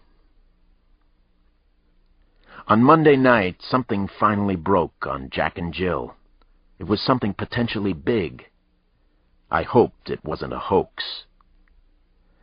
I'd just gotten home to try and catch a bite of dinner with the kids when the phone rang. It was Kyle Craig. He told me a videotaped message, reportedly from Jack and Jill, had been delivered to the CNN studios.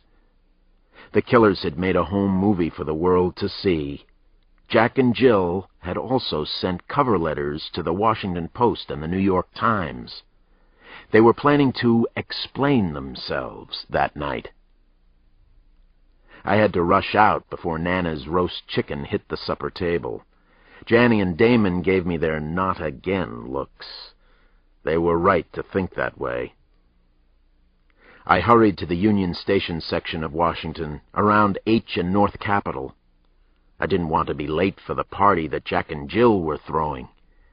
This was another example of the two of them demonstrating their control over us. I arrived at CNN headquarters just in time for the screening and only moments before the video was to be aired on Larry King Live. Senior agents from the FBI and Secret Service were crowded into a low-key, cozy CNN viewing room. So were various techies, administrators, and lawyers from the news network. Everybody looked incredibly tense and uptight. The room was completely silent as the filmed message from Jack and Jill began. I was afraid to blink. We all were. "You believe this shit?" somebody finally muttered. Jack and Jill had been filming us. That was the first shock of the night. They had actually filmed the police outside Senator Fitzpatrick's apartment building a few days earlier. They had been right there in the crowd of onlookers, the ambulance chasers. The film was a jarring, documentary-style collage of black and white, with some color. The opening shots were from several angles outside Senator Fitzpatrick's building. It was like a well-made student film, but a little artsy. Then something even more unexpected and powerful came on the screen. The murderers had filmed the last moments of Senator Fitzpatrick's life, seconds before his murder, I guessed. There were haunting shots of the senator alive. It got worse from there. We saw graphic shots of Daniel Fitzpatrick, naked, handcuffed to his bed. We heard his voice. "Please don't do this," he pleaded with his captors. Then we heard the click of a trigger. A shot was fired only an inch or two from Fitzpatrick's right ear. Then came a second shot. The senator's head exploded on film. People gasped at the awful image and sound that carried the senator into eternity. "Oh, Jesus, Jesus!" a woman screamed. Several people looked away from the screen. Others covered their eyes. I stayed with it. I couldn't miss anything. This was all vital information for the case that I was trying to understand. This was more valuable than all the DNA testing, serology, and fingerprinting in the world. The tone of the film suddenly changed after the footage of Fitzpatrick's vicious murder. Images of ordinary people on the streets of unidentified cities and small towns followed the chilling death sequence. A few of the people on camera waved. Some smiled broadly. Most seemed indifferent as they were being filmed, presumably by Jack and Jill. The film continued to weave together black and white and color footage, but not in a disorderly fashion. Whoever had stitched it together had a decent skill for editing. One of them is an artist, or at least has strong artistic tendencies, I thought to myself and made a mental note. What kind of artist would be involved in something like this? I was familiar with several theories about links between creativity and psychopaths. Bundy, Dahmer, even Manson could be considered creative killers. On the other hand, Richard Wagner, Degas, Jean Genet, and many other artists had exhibited psychopathic behavior in their lives, but they didn't kill anyone. Then, about 65 seconds into the film, a narration began. We heard two voices, a man's and a woman's. Something dramatic was happening. It caught all of us by surprise. Jack and Jill had decided to speak to us. It was almost as if the killers were right there in the studio. The two of them alternated speaking as the film collage continued, but both voices had been electronically filtered, presumably so they wouldn't be recognized. I'd move on unscrambling the voices as soon as the show was over, but the show sure wasn't over yet. Jack. For a long time, people like us have sat back and taken the injustices dished out by the elite few in this country. We have been patient and suffering and, for the most part, silent. What's the cynical saying? Don't just do something, sit there. We have waited for the American system of checks and balances to take hold and work for us. But the system hasn't worked for a long, long time. Nothing seems to work anymore. Does anyone seriously dispute that? Jill. Unscrupulous people such as lawyers and businessmen have learned to take advantage of our innocence and our goodwill, and, most of all, our generosity of spirit. Let us repeat that important thought. Highly unscrupulous people have learned to take advantage of our innocence, our goodwill, and our wonderful American spirit. Many of them are in our government or work closely with our so-called leaders. Jack. Look at the faces before you in this film. These are the disenfranchised. These are the people without any hope or any belief in our country anymore. These are the victims of the violence that originates in Washington, in New York, in Los Angeles. Do you recognize the disenfranchised? Are you one of the victims? We are. We're just another Jack and Jill in the crowd. Jill. Look at what our so-called leaders have done to us. Look at the despair and suffering our leaders are responsible for. Look at the sickness of cynicism they've created. The dreams and hopes they've wantonly destroyed. Our leaders are systematically destroying America. Jack. Look at the faces. Jill. Look at the faces. Jack. Look at the faces. Now do you understand why we're coming to get you? Do you see? Just look at the faces. Look at what you've done. Look at the unspeakable crimes you've committed. Jill. Jack and Jill have come to the hill. This is why we're here. Beware to all those who work and live in the capital and attempt to control the rest of us. You've been playing with all of our lives. Now we're going to play with yours. It's our turn to play. It's Jack and Jill's turn. The film ended with striking images of masses of homeless people in Lafayette Square, right across from the White House. Then another poem, another warning rhyme. Jack and Jill came to the hill on a grave and somber mission.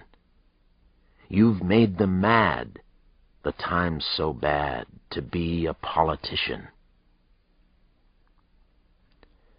Jack.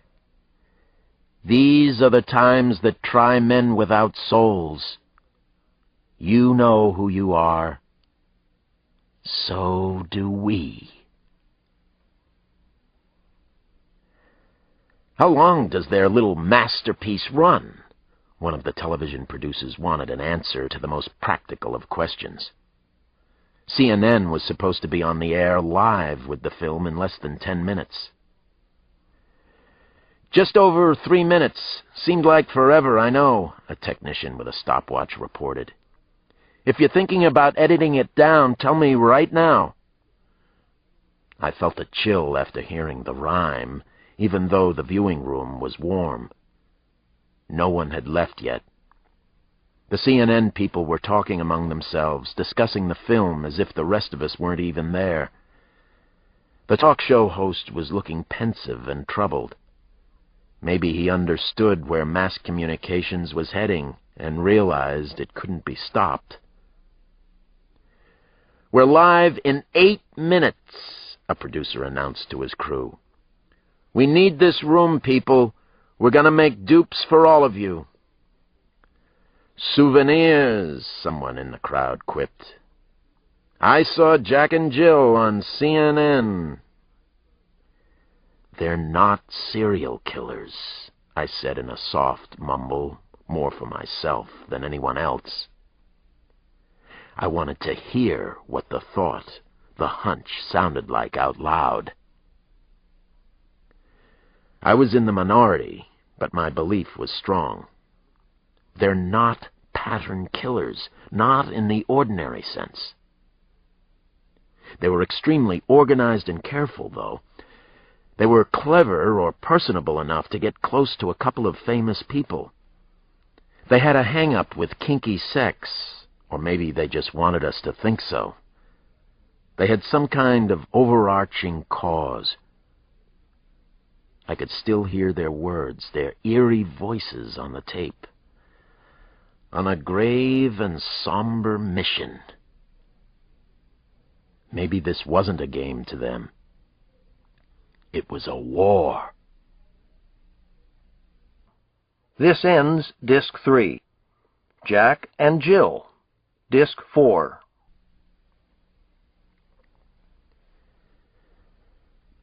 Chapter 24. It was the worst of times. It was the worst of times. On Wednesday morning, just 2 days after Chanel Green's murder, a second murdered child was found in Garfield Park, not far from the Sojourner Truth School. This time the victim was a 7-year-old boy. The crime was similar. The child's face had been crushed, possibly with a metal club or pipe. I could walk from my house on 5th Street to the horrifying murder scene. I did just that, but I dragged my feet. It was the 4th of December, and children were already thinking of Christmas. This shouldn't have been happening. Not ever, but especially not then. I felt bad for another reason, besides the murder of another innocent child. Unless someone was copycatting the first murder, and that seemed highly unlikely to me, the killer couldn't have been Emmanuel Perez, couldn't have been Chop-It-Off Chucky. Sampson and I had made a mistake. We had run down the wrong child molester. We were partly responsible for his death. The wind swirled and howled across the small park as I entered across from the bodega. It was a miserable morning, terribly cold and darkly overcast. 2 ambulances and a half-dozen police cruisers were parked on the grounds inside the rim of the park. There were at least 100 people from the neighborhood at the crime scene. It was eerie, ghastly, completely unreal. Police and ambulance sirens screamed in the background, a terrifying dirge for the dead. I shivered miserably, and it wasn't only from the cold. The horrifying crime scene reminded me of a bad time a few years back when we had found a little boy's body the day before Christmas. The image was everlasting in my mind. The boy's name was Michael Goldberg, but everybody had called him Shrimpy. He was only 9 years old. The murderer's name was Gary Sonagy, and he had escaped from prison after I caught him. He had escaped, and he had disappeared off the face of the earth. I had come to think of Sonagy as my Dr. Moriarty, evil incarnate, if there was such a thing, and I had begun to believe that there was. I couldn't help thinking and wondering about Sonagy. Gary Sonagy had a perfect reason to commit murders near my home. He had vowed to pay me back for his time spent in prison, every day, every hour, every minute.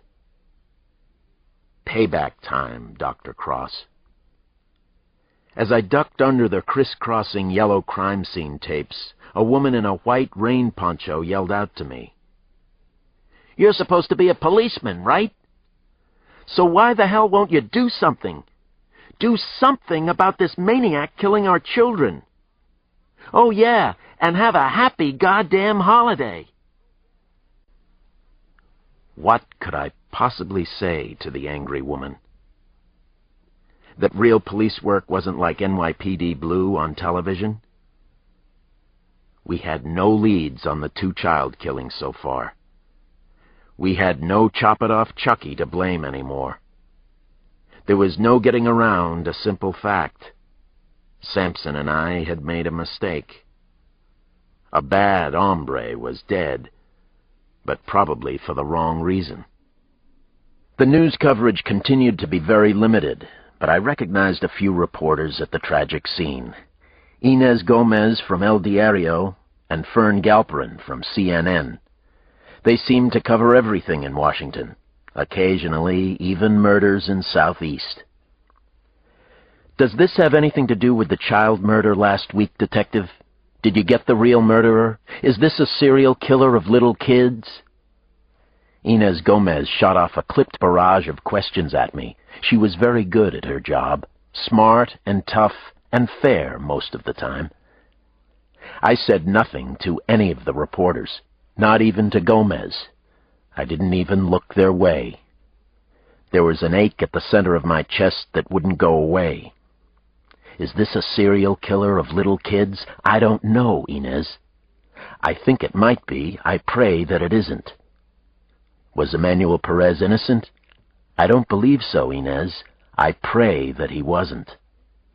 Could Gary Sonagy be the killer of these 2 children? I hope not. I pray that isn't the case, Inez. Lots of prayers this cold, dismal morning. It was too harsh for early December, too much snow. Somebody on the radio said they've been shoveling so much in D.C. it felt like an election year. I pushed my way through the crowd to the dead child lying like a broken doll on an expanse of frost-covered grass. The police photographer was taking pictures of the small boy. He had a short haircut like Damon's, what Damon called a baldy. Of course, I knew it wasn't Damon, but the effect was incredibly powerful. It was as if I had been punched in the stomach, hard. The sight took all the breath out of my chest and stomach and left me wheezing. Cruelty isn't softened by tears.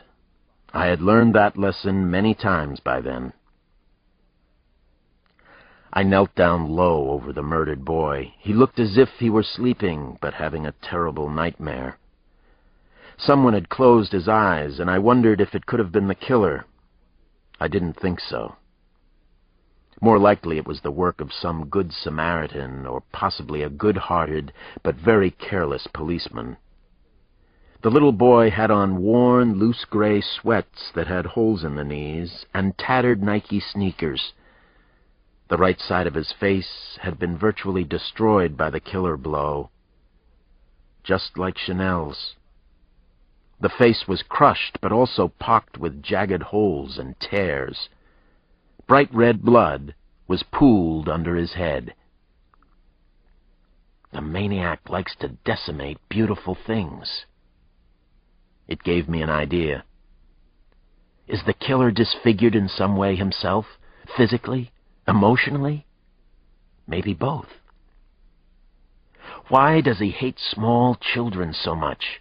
Why is he killing them near the Sojourner Truth School? I opened the little boy's eyes. The child stared up at me. I don't know why I did it. I just needed to look.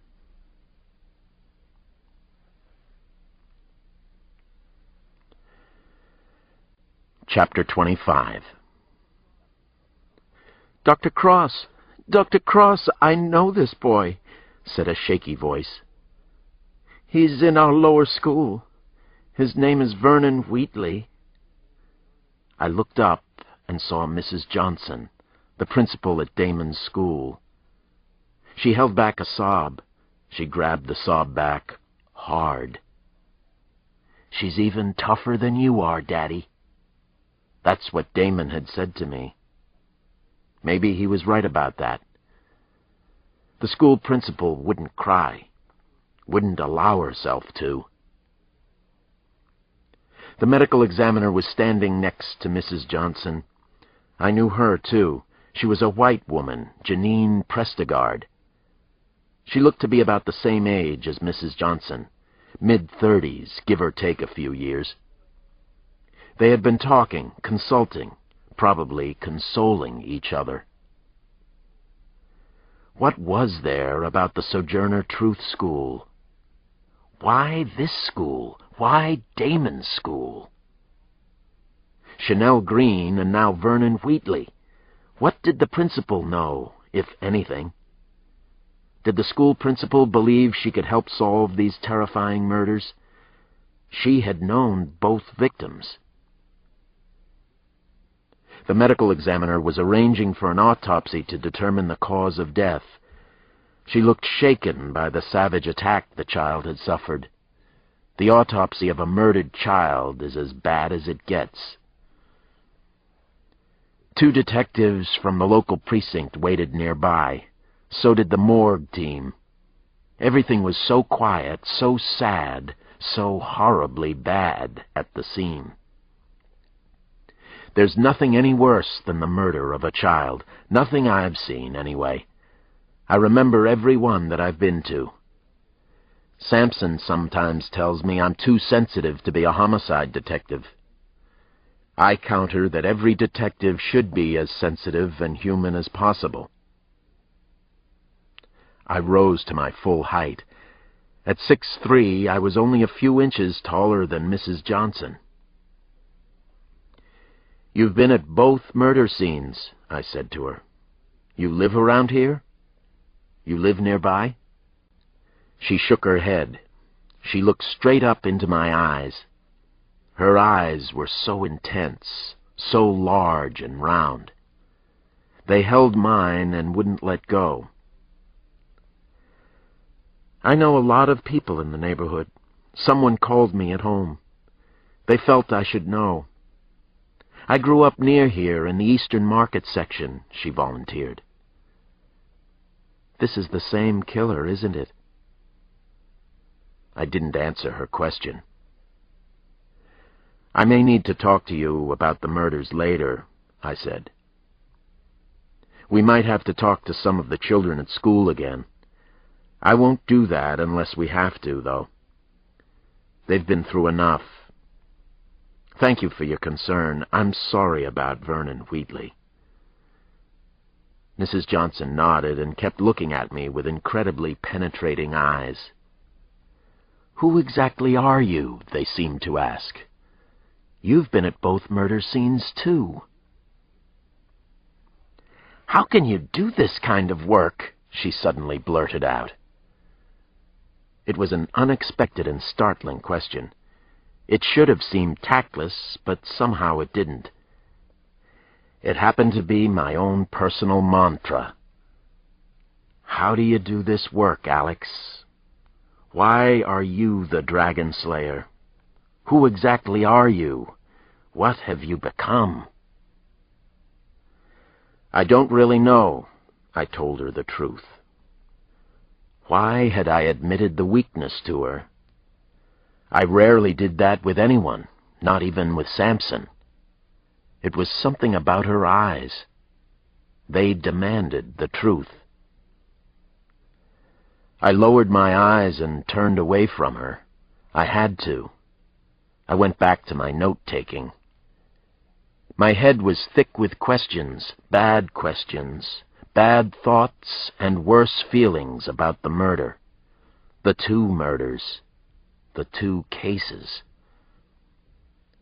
Why does he hate children so much? I kept asking myself. Who could possibly hate these children so much? He had to have been badly abused himself, probably a male in his 20s. Not too organized or careful. I had the thought that we would catch this one. But would we catch him soon enough?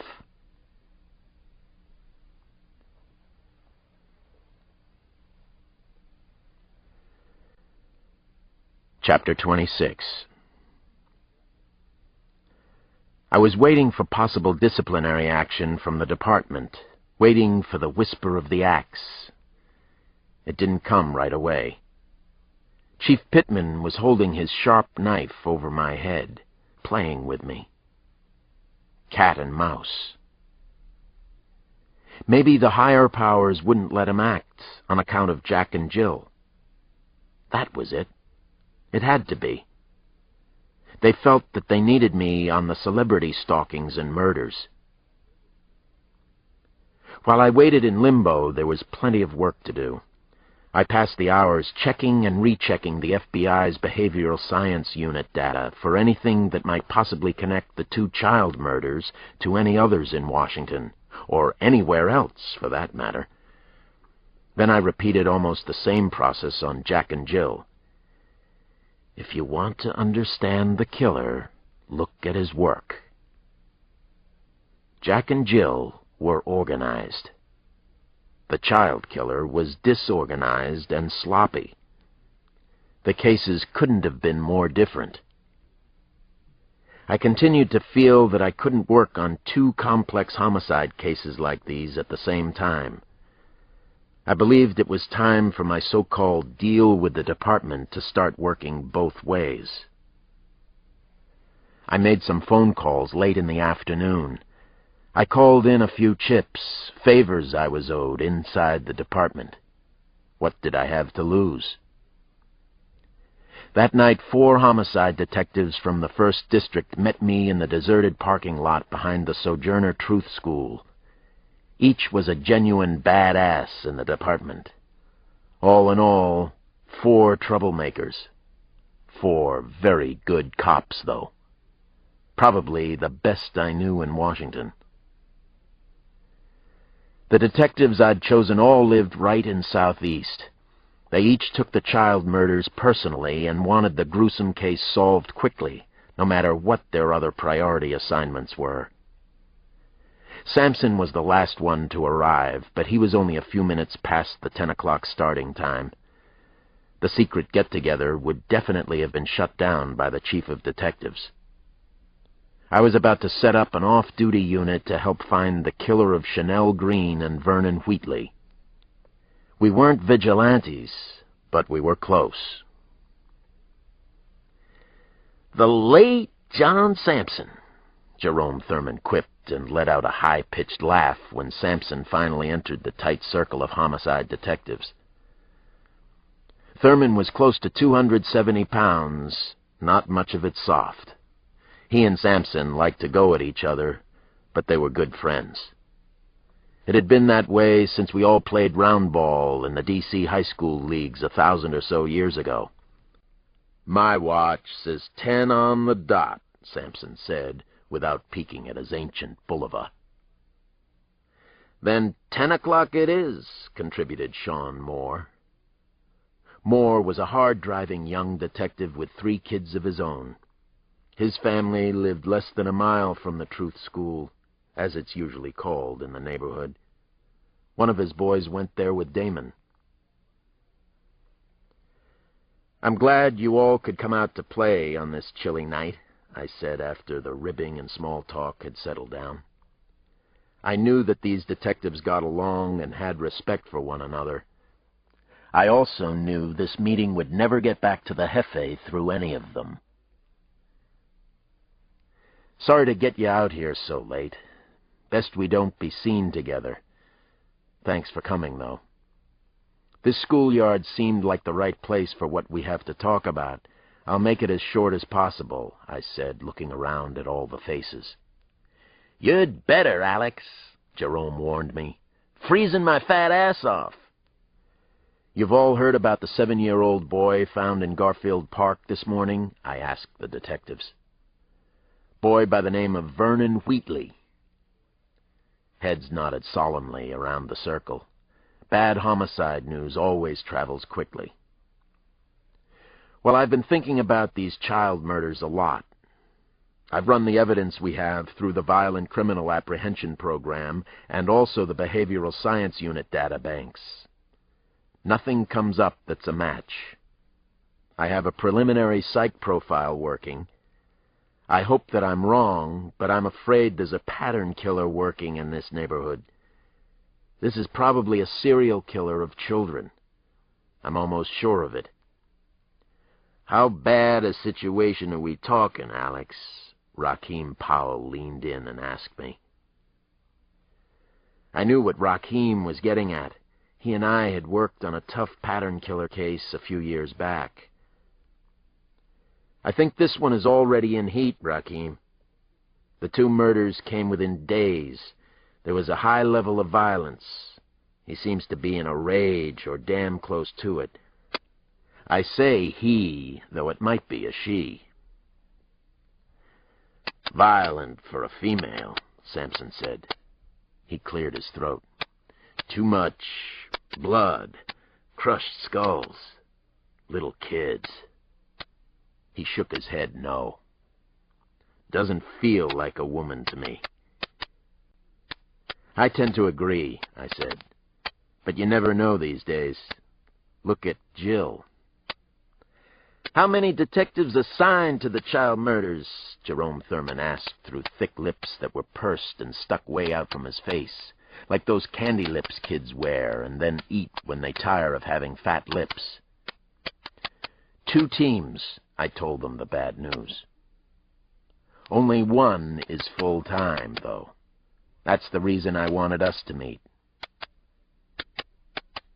The chief of detectives is resisting any theory that the same person killed both children. Emmanuel Perez is still on the books as the killer of the girl. That dumb motherfucker asshole, Jerome Thurman growled angrily. That bastard's as useless as titties on a bull. The other detectives cursed and grumbled. I had expected a negative reaction. Still, I wasn't into cheap shots, much as I was tempted. How sure are you about this being the same killer, Alex? Raheem asked. You said your profile is preliminary. I know this shit takes time. I sniffed in the cold, then went on. The second child, the little boy, had his face badly smashed in, Raheem.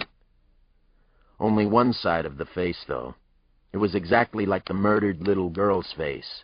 Same side, the right. No significant variation that I could find. The medical examiner corroborates that. The unsub probably feels that he has a good and a bad side. The bad side gets punished. Destroyed is more like it.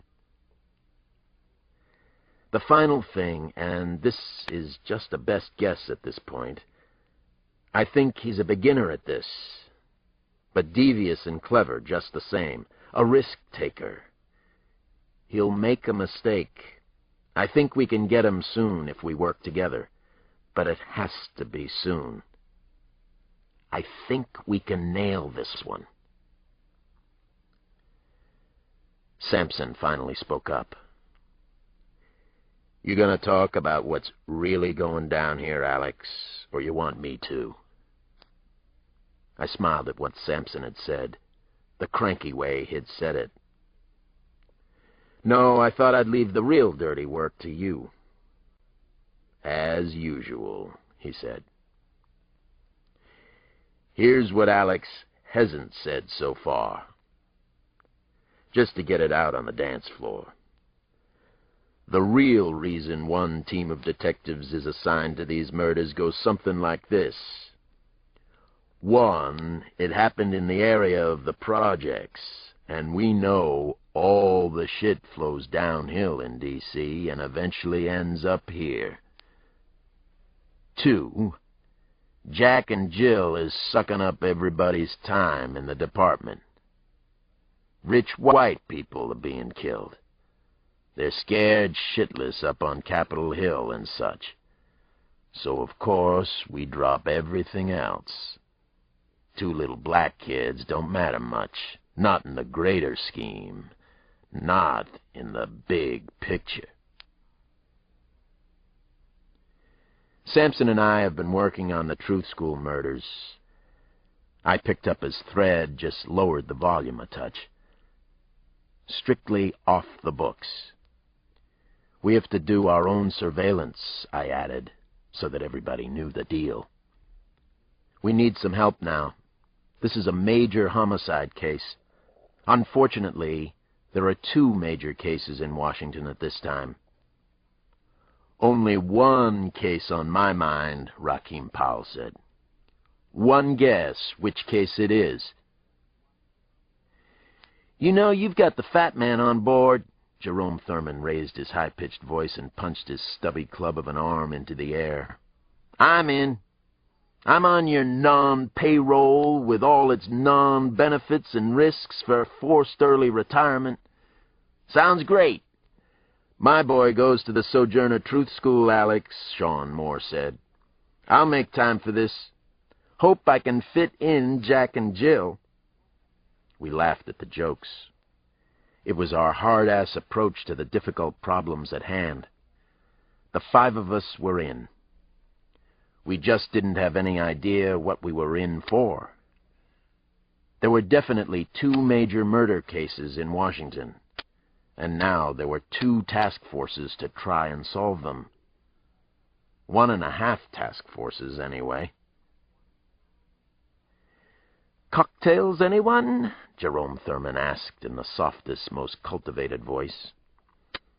You'd have thought we were at the old Cotton Club in Harlem as he passed around his beat-up Washington Redskins game flask.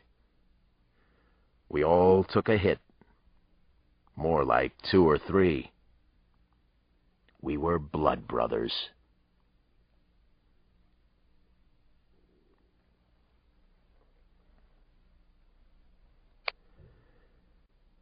Chapter 27. I worked the Jack and Jill case from 5 in the morning until 3 o'clock in the afternoon. Me and about 10,000 other harried law officers around D.C. I was checking for a possible link between Senator Fitzpatrick and Natalie Sheehan. We even looked at news photos taken of them in the past months. Maybe somebody interesting would show up in the background of a shot. Or even better, show up twice. I had a detective visiting all of the kinky sex shops around D.C. He called the assignment the ultimate jack-off. I met Sampson at the Boston Market restaurant on Pennsylvania Avenue at 3:30. It was time for our second job. Our other homicide case, the back burner case. This arrangement was definitely much better. Not great, but a significant improvement over the past few days of frustration and utter madness for me.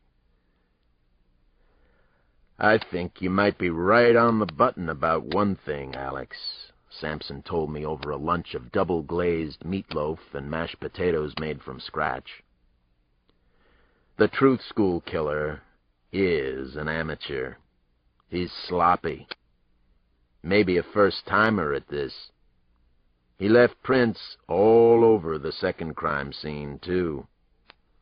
The techie's got his prints, some hair, threads off his clothing. Based on the prints, the killer's a small man, possibly a woman. If this squirrel isn't careful, he or she's gonna get their squirrel ass caught. Maybe the killer wants to, I said between bites of a meatloaf sandwich spiced with decent tomato sauce. Or maybe the killer just wants us to think he's a first-timer. That could be the act. Sonagy might play it like that. Sampson grinned broadly. It was his best killer smile.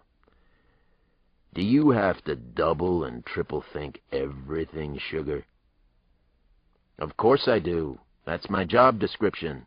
That's Alex's cross, I said, and offered my own killer smile. Oh, ho, said Man Mountain and grinned again. Man, I loved being with him. Loved to make him laugh. Anything in from the rest of the team? I asked him. Jerome? Rakeem? They're all working the case, but still no tangible results. Nothing yet from the Go team. We need surveillance at the boy's funeral and at Chanel's gravesite. The killer might not be able to stay away. A lot of them can't. Sampson rolled his eyes. We'll do what we can, do our best. Surveillance at a child's gravesite. Shit. At 4:15, the two of us split. I headed over to the Sojourner Truth School. The principal's car was still in the small fenced-in parking lot. I remembered that Mrs. Johnson sometimes worked late after classes. That was good for me. I wanted to talk to her about Chanel Green and Vernon Wheatley. What connection was there between the Truth School and the killer? What could it be? I knew approximately where the principal's office was located in the annexed building, so I walked directly there. It was a very nice school for just about any area of the city. Outside, near the street, a chain-link fence with razor wire ran the perimeter of the schoolyard, but the inside was festive, very bright, imaginatively decorated. I read several hand-lettered posters and banners as I walked. Children first. Grow where you are planted. Success comes in cans, not cannots. Cornball, but nice. Inspiring for the children, and for me as well. That particular week, the hallway display cases were filled with animal shelters, which were dioramas made by the kids, each one illustrating an animal and its habitat. It struck me that the Sojourner Truth School was a terrific habitat itself. Under normal circumstances, it was a sweet place for Damon to grow and learn. Unfortunately, 2 little babies from this school had been murdered in the last week. That made me furiously angry, and it also frightened me more than I wanted to admit. When I was growing up, tough as it was supposed to have been in D.C., kids seldom if ever died at our school. Now, for a lot of reasons, it happened all the time in schools. Not only in Washington, but in L.A.'s schools, New York's, Chicago's, maybe even Sioux City's. What the hell was going on from sea to shining sea? The heavy wooden door to the inner administrative office was open, but the assistant appeared to have left.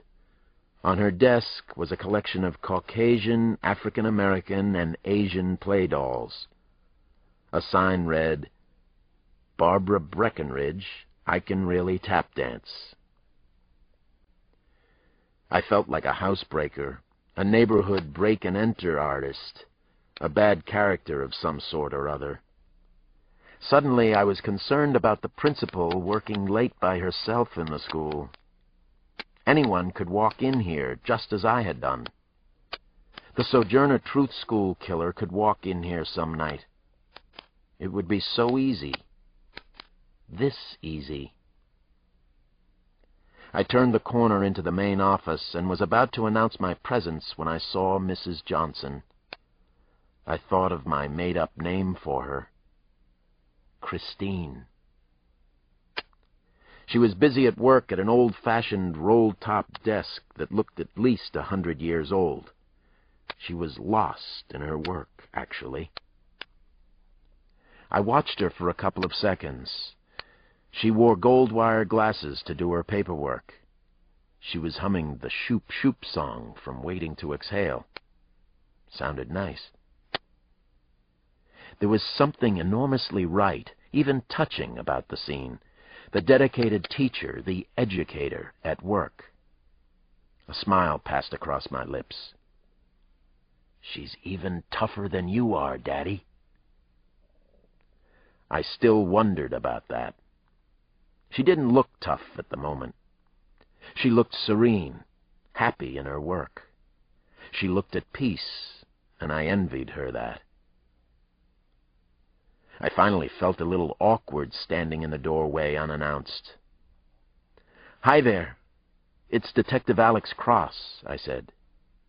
"Hello, Mrs. Johnson." She stopped humming and looked up. There was the slightest glint of fear in her eyes. Then she smiled. Her smile was warm and welcoming. Very nice to be on the receiving end of one of her easy smiles.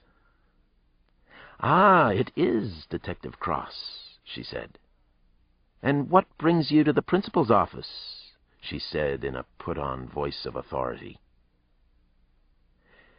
"I guess I need some help from the principal. Extra help with my homework." That was true enough, I suppose. "I need to talk with you a little about Vernon Wheatley, if that's possible. I also wanted to get your okay to speak with some of the teachers again, to see if any of them heard anything from the kids after Vernon's murder. Somebody might have seen something that would help us, even if they don't think they did. Maybe something the kids heard their parents say." "Yes, I figured the same thing," Mrs. Johnson said. "Somebody here at the school could have a clue, something useful, and might not know it." I liked everything I saw about Mrs. Johnson, but as soon as I saw it, I pushed it out of my mind. Wrong time, wrong place, and wrong woman. I've done some questionable things in my life, and I'm no angel, but trying to fool with a married woman wasn't going to be one of them. "There's not too much new to report, I'm afraid," she said. "I've been working a little overtime on your account. I grilled the teachers at lunch today. Interrogated them, actually. I told them that they should tell me if they heard or saw anything suspicious. They talked to me about most things. We have a pretty close-knit group here." "Are any of the teachers still here? I could talk to them now if they are. I don't know this for sure, but I suspect the killer might have watched the school at some point," I said to her. I didn't want to frighten Mrs. Johnson or the other teachers, but I did want them on the alert and cautious. I believed that the killer probably had scouted the school. She shook her head slowly back and forth, then she cocked it softly to the left. She seemed to be looking at me in a new way. "Almost all of them are long gone by 4. They like to leave together if possible. Safety in numbers." That makes a lot of sense to me. It isn't a great neighborhood. Well, it is, and it isn't. And being here at 5 or so with a lot of unlocked doors doesn't make any kind of sense, she said. It was what I had been thinking ever since I arrived at her office door. I didn't say anything, didn't comment on the unlocked doors. Mrs. Johnson was certainly free to live her life in whatever way she chose. "Thanks for checking with the teachers for us," I said to her. "Thanks for the overtime work." "No, thank you for coming by," she said. "I'm sure this must be very hard for you and for Damon, for your whole family. It certainly is for all of us at the school." She finally took off the wire-rimmed glasses and slid them into the pocket of her work smock. She looked good with or without glasses. Intelligent, nice, pretty. Off limits, out of bounds, off your radar charts, I reminded myself. I could almost feel a ruler wrap across my knuckles. Faster than I would have thought possible, she slid a snub-nosed .38 Special out of an open drawer on the right side of the desk. She didn't point it in my direction, but she easily could have. Easily. "I lived in this neighborhood for a lot of years," she explained. Then she smiled and put the gun away.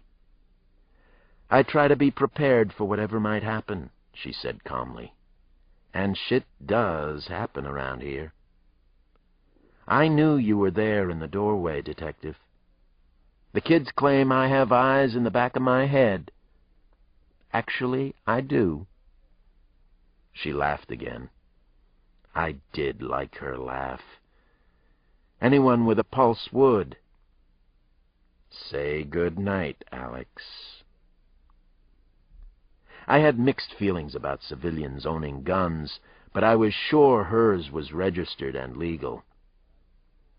"You learned to use that revolver in the neighborhood?" I asked. "No, actually. I learned at the Remington Gun Club out in Fairfax.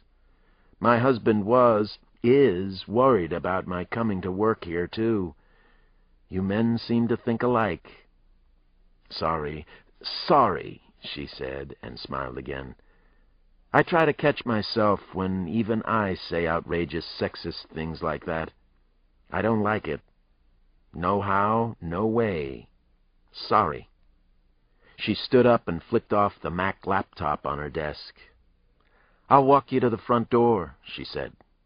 "Make sure you get out safely, since it's well after 4. "That's a good idea." I went along with her little joke. She had me smiling some, anyway. That was pretty good under the circumstances of the past few days. "Are you always this funny? This loose?" She tilted her head again. It was something she did often. Then she nodded confidently. "Always. At least this funny. Those were my 2 vocational choices, comedienne or educator. Obviously, I chose comedienne. More laughs here, honest laughs, most days anyway." The 2 of us walked down the deserted halls of the school together. Our footfalls made clapping sounds that echoed loudly. The Shoop Shoop song played inside my head, the tune she'd been humming in her office. There were lots more questions I wanted to ask her, but I knew I shouldn't be asking some of them. They had nothing to do with the murder case. When we got to the school's front door, a husky, middle-aged security guard was there to let me out. He surprised me. I hadn't seen him on my way in. He had a thick wooden nightstick and a walkie-talkie. It was the look and feel of D.C. schools that I knew all too well. Guards, metal detectors, steel mesh screens covering every window. No wonder the people of the neighborhood hate and fear all established institutions, even their own schools. "Good night, sir," the school guard said with a most congenial smile. "You'll be leaving soon, Mrs. Johnson?" "Pretty soon," she said. "You can go home if you want to, Lionel. I have my Uzi inside." Lionel laughed at her joke. She had very good delivery, good timing. I'll bet she could have done some stand-up work if she'd wanted. "Good night, Mrs. Johnson," I said. I couldn't help adding, "Please be careful until this case is over." She stood just inside the heavy wooden door. She looked so wise, and she was attractive, in my way of viewing the world. "It's Christine," she said, "and I will be careful. I promise. Thank you for stopping by." Christine! Jesus! It was the same name I'd made up for her. Probably I'd heard it somewhere before, from Damon or Nana, but it seemed so strange. Kind of magical, actually. Would have made James Redfield happy as hell. I went home that evening thinking about the 2 child murders and Jack and Jill, but also about the principal of the Sojourner Truth School. She was wise, funny, and pretty, too. She could take care of herself, even handle a gun. Mrs. Johnson. Christine. Shoop, shoop, shoop, shoop.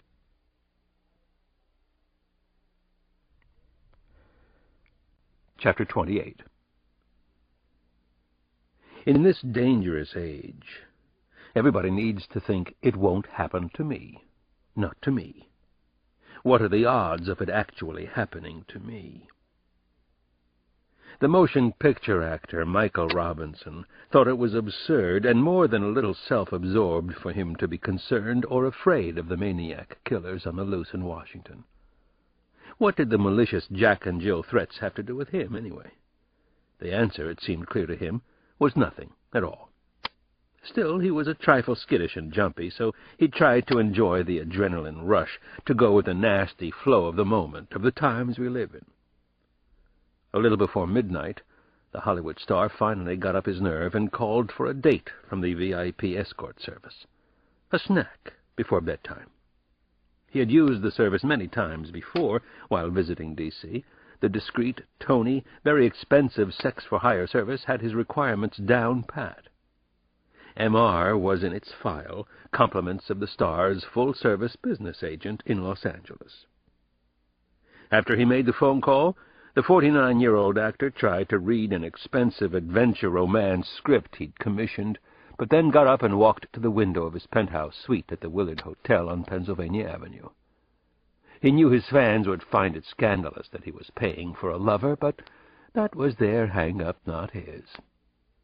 The truth was, he found it far less complicated, and far easier on the psyche, to pay $1,000 or $1,500 than to get involved in wooing and then painfully separating from lovers while on the road. Actually, he was in a good mood tonight, feeling very level and grounded, he thought as he stared out on the street.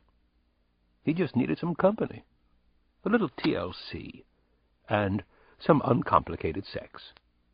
All three of his requirements would be met shortly, he hoped. In a way, he was still time-warped back in his hometown of Wichita, circa 1963, when he was a high school senior. The fantasies and desires he'd had then were still unresolved and operating full-tilt boogie inside him. There was one difference. He knew what he wanted tonight, and he would get it without much trouble, guilt, or the gnashing of teeth. He glanced around the hotel suite and decided to tidy it up before the escort arrived. The neurotic tidying up made him smile. How incredibly bourgeois he still was. You can take the boy out of Kansas, Michael Robinson thought. He heard 2 quick raps on the door, and the noise caught him by surprise. The service had said the escort would be there within the hour, which usually meant at least that long, sometimes longer. "Just a minute," he called out. "Be right there, 1 minute." Michael Robinson glanced at his watch. The date had arrived in about 30 minutes. Well, fine. He was ready for some quick nookie and then a night of blessed sleep. He was having breakfast with the chairman of the Democratic National Committee early the next morning. He'd been asked to do a fundraiser for the Democrats. The chairman was a star-fucker of another variety. They all were, really. Everybody wanted what he thought he couldn't have, and everybody couldn't have Michael Robinson. Well, almost everybody. He peeked through the hotel door spy-hole. Well, well, well. He definitely liked what he saw in the hallway. Even through a fisheye lens, the escort looked good. He felt a spike of adrenaline kick in. He opened the door, and his $15 million picture smile was automatically engaged. "Hi, I'm Jasper," the handsome escort said. "It's very nice to meet you, sir." Michael Robinson doubted that the escort was Jasper. He thought that a name like Jake or Cliff would fit the escort better. He was a tad older than Robinson had expected, possibly in his mid-30s, but he was more than acceptable. He was near perfect, actually. Michael Robinson was already hard, and he was lubricated. Armed and dangerous, he called the ready state. "How are you doing tonight?" The actor put out his hand and lightly touched the other man's arm. He wanted Jasper to know that he was down to earth, unaffected, and most of all, a warm person. He truly was all of that. USA Today had recently published a list of the nicest stars in Hollywood. He was on it, courtesy of his business agent and lawyer, who spoke exceedingly well of him. Jack unleashed his best smile as he entered Michael Robinson's Lifestyles of the Rich and Famous hotel suite. He shut the door behind him. He figured he had about half an hour before the real escort arrived from the service. That would be enough time. At any rate, Jill was watching the lobby of the Willard just in case the male prostitute arrived early. She would take care of things downstairs. Jill was excellent with the details, all the loose ends. Jill was excellent, period. "I'm a real fan," Jack said to the big Hollywood star. "I've been following your career closely, actually." Michael Robinson spoke in a near whisper that would have shocked male and female fans of his action romance films. "Oh, really, Jasper? That's always so nice for me to hear. It's kind of you to say, anyway." "I swear to God it's true," Sam Harrison continued his act. "My name is Jack, by the way. Jill is down in the lobby. Maybe you've heard of us?" Jack pulled out a Beretta with a silencer and aimed it between the actor's startled, deep blue eyes. He fired. It fit the pattern of Jack and Jill, people in high places, execution-style murder, kinky touches and poem to follow. Jack and Jill came to the hill, to kill, to kill, to kill. Chapter 29. One specific and particularly fascinating detail about the murders was weighing heavily on my mind, troubling the hell out of me. I thought about it as I turned onto crowded Pennsylvania Avenue and double-parked in front of the Willard Hotel, the latest helter-skelter murder scene. I thought about the troubling detail as I marched inside and headed up to Michael Robinson's suite. I thought about it as the smooth-riding elevator whooshed open on the 7th floor, where half a dozen uniforms were standing around and rolls of crime scene tape ribboned the hallway like a tangle of distasteful Christmas wrapping. There wasn't much evidence of passion in the first two killings, I was thinking. Especially the second murder. The murders were so cold-blooded and efficient. The arrangement of the bodies of the victims seemed to have been art-directed. The kinkiness of the scene seemed too directed and orderly. This is the exact opposite of the Sojourner Truth School murders, which were violent explosions of pent-up anger and pure rage.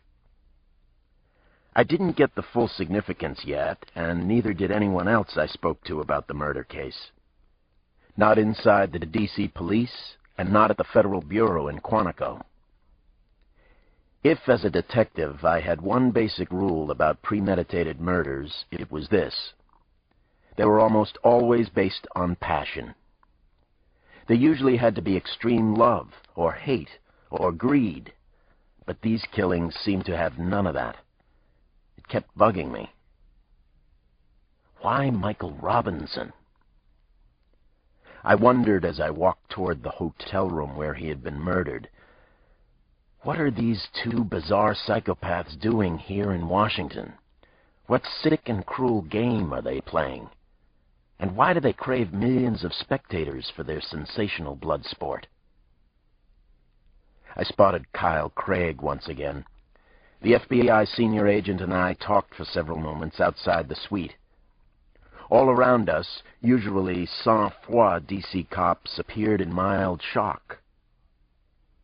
A lot of them were probably disappointed Michael Robinson fans. The medical examiner figures he's been a famous corpse for about 7 hours. So it happened around 12 last night, Kyle told me, giving me the lay of the land. 2 shots fired to his head, Alex. Close range, just like the others. Take a look at the tattooing for yourself. Whoever did the shooting is a real heartless bastard. I agreed with what Kyle was saying. Heartless. No passion. No rage. How was Michael Robinson found? Oh, that's another good part, Alex. A new wrinkle. They phoned it in to the Post. Told the newspaper where to pick up the trash this morning. Is that a quote? I asked Kyle. I don't have the exact quote they used, but pick up the trash was definitely part of it, Kyle said. I was interested in any irreverence or cynicism Jack and Jill might use in describing the killings. They were obviously into wordplay. They were artistes. I also wondered if they might be out there on Pennsylvania Avenue watching us again, filming us as we bumbled and stumbled over one another inside the Willard. I wondered if they were preparing a second film with their usual wide-release distribution method in mind. Surveillance had been posted outside, so if they were there, we had them. I entered the living room of the suite, and I was relieved to see that Chief of Detectives Pittman was nowhere on the scene. The film actor Michael Robinson was there, however. As they say, he had been born to play the role, perhaps his greatest. His naked body was in a sitting position on the floor, the head against the couch. It seemed as if the actor had been propped up to see anyone entering the room, and maybe that was the killer's idea. His eyes stared out at me. To see or to be seen? I wondered. He was not a pretty sight. I took note of the lividity. The blood had already pooled in the lowermost parts of his body, which now had an ugly purplish-red color. Another celebrity had been exposed, brought down to earth, punished for some real or imagined sin. What connection was there with Fitzpatrick and Sheehan? Why a senator, a newswoman, and an actor? 3 murders in such a short time. Celebrities are supposed to be safer than the rest of us, more protected at least, and above all this. It got to me, seeing Michael Robinson dead and violated. There was something visceral and system-shocking about what the killers were doing. What was the bizarre, complex message from Jack and Jill? That nobody was safe anymore? I rolled the outrageous thought around in my head. It was a good starting place, a concept to work with. Nobody is safe? Jack and Jill were telling us they could come for anyone at any time. They knew how to get inside. There was another note with the body, another Jack and Jill rhyme. It was on the night table where the weird and ghoulish killers or killer had left it for us to find. Jack and Jill came to the hill to do some deadly deeds. They weren't far wrong to judge how long a bleeding liberal bleeds. One of Michael Robinson's agents was in the room. He'd flown down from New York. He was a good-looking man with silver blonde hair. He wore a long cashmere coat over an Armani suit. I noticed his eyes were red and swollen. He seemed to have been crying. 2 medical examiners were working on the film actor's body. I suppose you could call all that attention going out in style. Only the best for Michael Robinson. There were some other obvious connections to the Fitzpatrick and Sheehan murders. There was a tawdry, kinky side to all 3 killings. Each had been an execution. And maybe most important so far, they were all bleeding liberals, weren't they? They had all been exposed for what they were. Dr. Alex Cross? Excuse me, you're Dr. Alex Cross, aren't you? I turned to a tall, rangy man who had spoken my name. He was clean-cut, and his bearing was almost military. About 40, I guessed. He wore a black raincoat over a dark gray suit. A button-down look. Definitely senior law enforcement of some kind, I figured. Yes, I'm Alex Cross, I said to him. I'm Jay Grayer from the Secret Service, he introduced himself formally. There was something about the very erect way that he held himself, extreme confidence, or was it moral certitude? A stiff pole up his behind? I'm senior agent of the First Family Detail. "What can I do for you?" I asked Agent Grayer. Alarms were already sounding in my head. I felt I was about to get a much fuller understanding of why I had been put on the Jack and Jill investigation. By whom, and for exactly what reason. "You're wanted at the White House," he said. "I'm afraid it's a command performance, Dr. Cross. It's about the Jack and Jill investigation. There's a problem we have to let you know about." "I'll bet it's a big problem, too," I said to Agent Grayer. "Yes, I'm afraid it is. It's a very big problem, Dr. Cross. We have something we need to share with you." I had suspected as much. I'd had a quiet fear in the back of my mind. Now it was up front. I was being summoned to the White House. They wanted the Dragon Slayer there. Did they understand what that meant?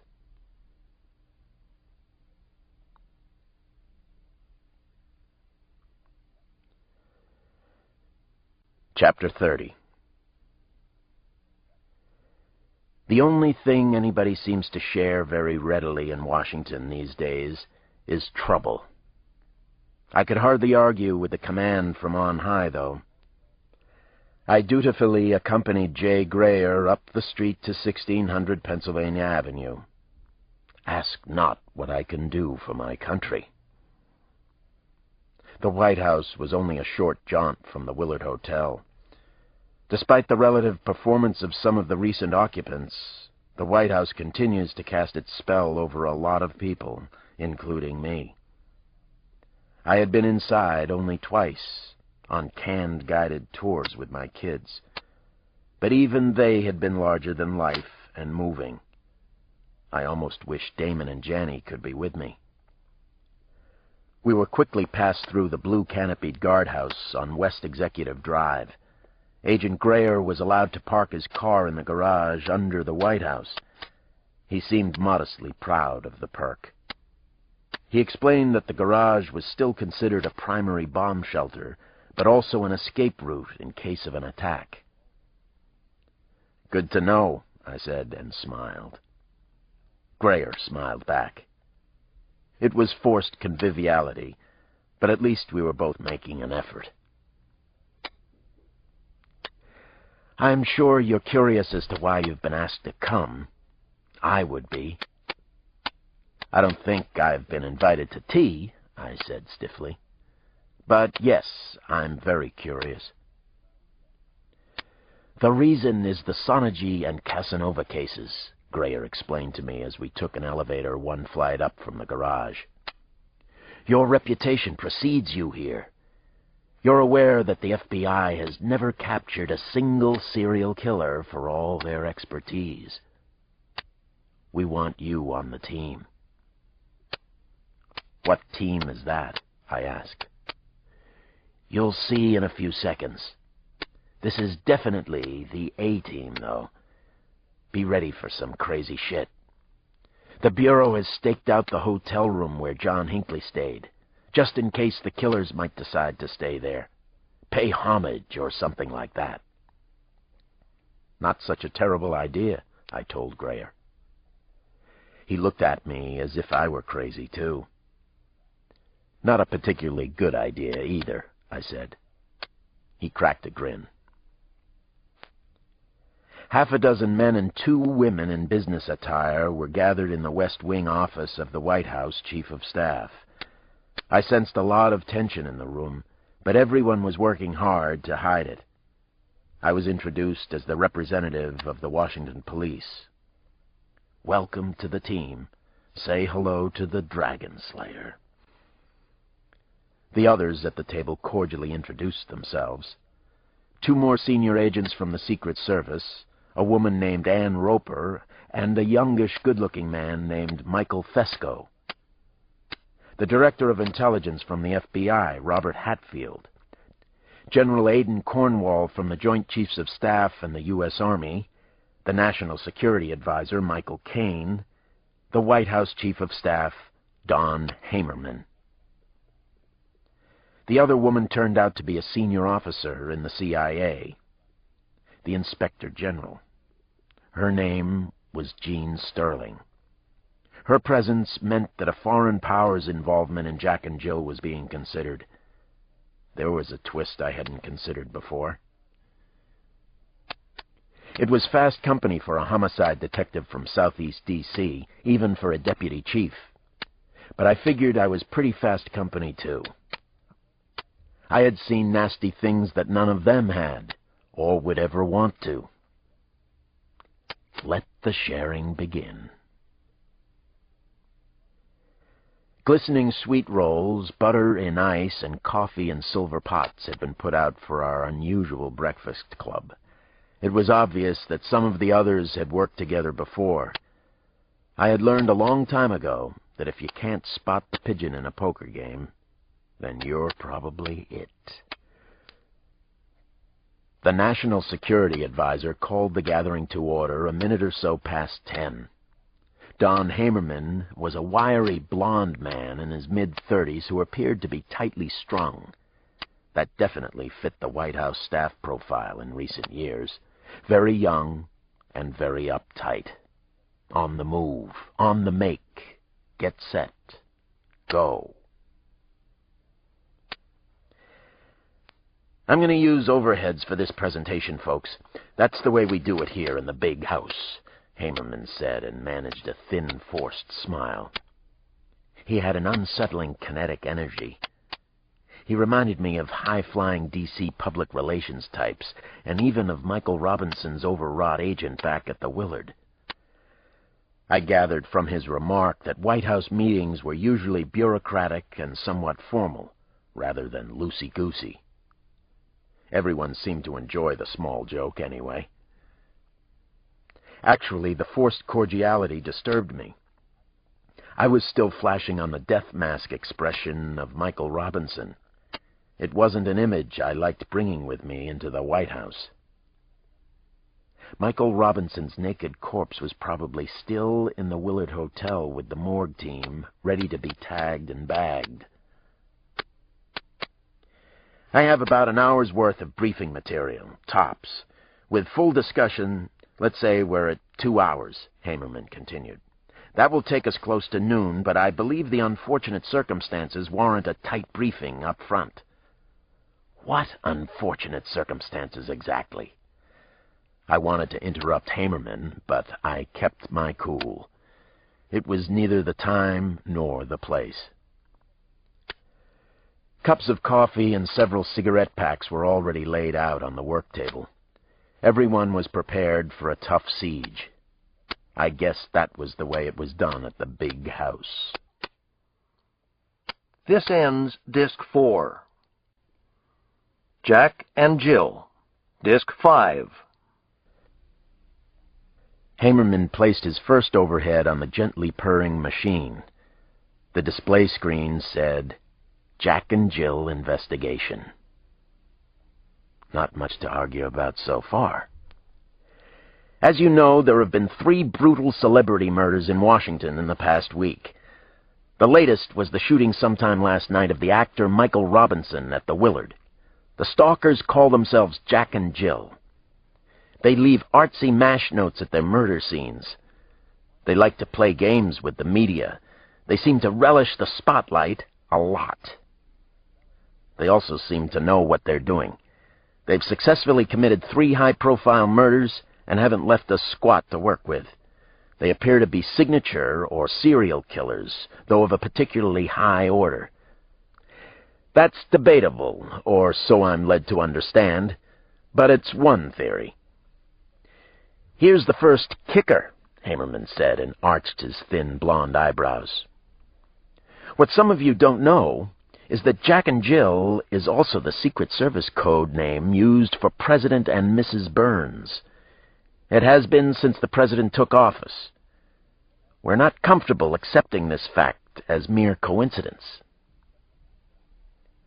The blonde woman from the CIA lit a cigarette. I remembered her name, Jean Sterling. She blew out a pale gust of smoke. I heard her mutter, "Shit." My sentiments exactly. This was the worst news we'd had so far. Also, I didn't appreciate the fact it had been kept from us until this moment. We believe it's a very real possibility that an assassination attempt could be made on either President Burns or Mrs. Burns, or perhaps on both of them, Hamerman said. The words were absolutely chilling to hear. I glanced around the table and saw the frozen expressions of concern. We have taken, or are taking, every precaution that we can think of. The President's exposure outside the White House will be extremely limited for the time being. He's been told everything about the unfortunate situation, and so has Mrs. Burns. They're taking it well. They're both very smart, very impressive people. They will not panic, I can promise you that. I'll do the panicking for both of them. Let me talk about some facts we don't have about the so-called stalkers Jack and Jill. Actually, there are several thousand investigators assigned to the case, and we know surprisingly little. Jack and Jill may be heading toward the White House next, and we don't have the foggiest idea why, or who they might be, or what the hell is in this for them. Don Hamerman peered around the table. He was definitely wired. The other word to describe him, the one that came to my mind anyway, was supercilious. Please feel free to correct me on any point I make. Feel free to add any updated information you might have, he said with a tiny sneer. Except for a few sighs, no one spoke. No one seemed to know any more than I did. No one had a worthwhile clue so far. That was the scariest thing of all. The possibility existed that the President and First Lady were the ultimate targets for Jack and Jill. Or maybe not even the ultimate targets. Jack and Jill came to the Hill. What in the name of God for? To wipe out all the bleeding liberals? To punish sinners? Was the President a sinner in their minds? Jay, do you want to say something now? Hamerman asked Secret Service Agent Grayer. Grayer nodded and stood up at the work table. He leaned against it with his hands. He looked a little pale. There's a very tough problem here, he said to us. The danger is real, believe me. This is as scary as anything I've seen in my time at the White House. You see, I was the first one inside Senator Fitzpatrick's apartment after the killing. I was there alone at 6 o'clock that morning. I called the Metro Police. The same is true for Ms. Sheehan and for Michael Robinson. Each time, Jack and Jill has called the Secret Service first. They've contacted us right here at the White House. They told us that they're practicing for the big one.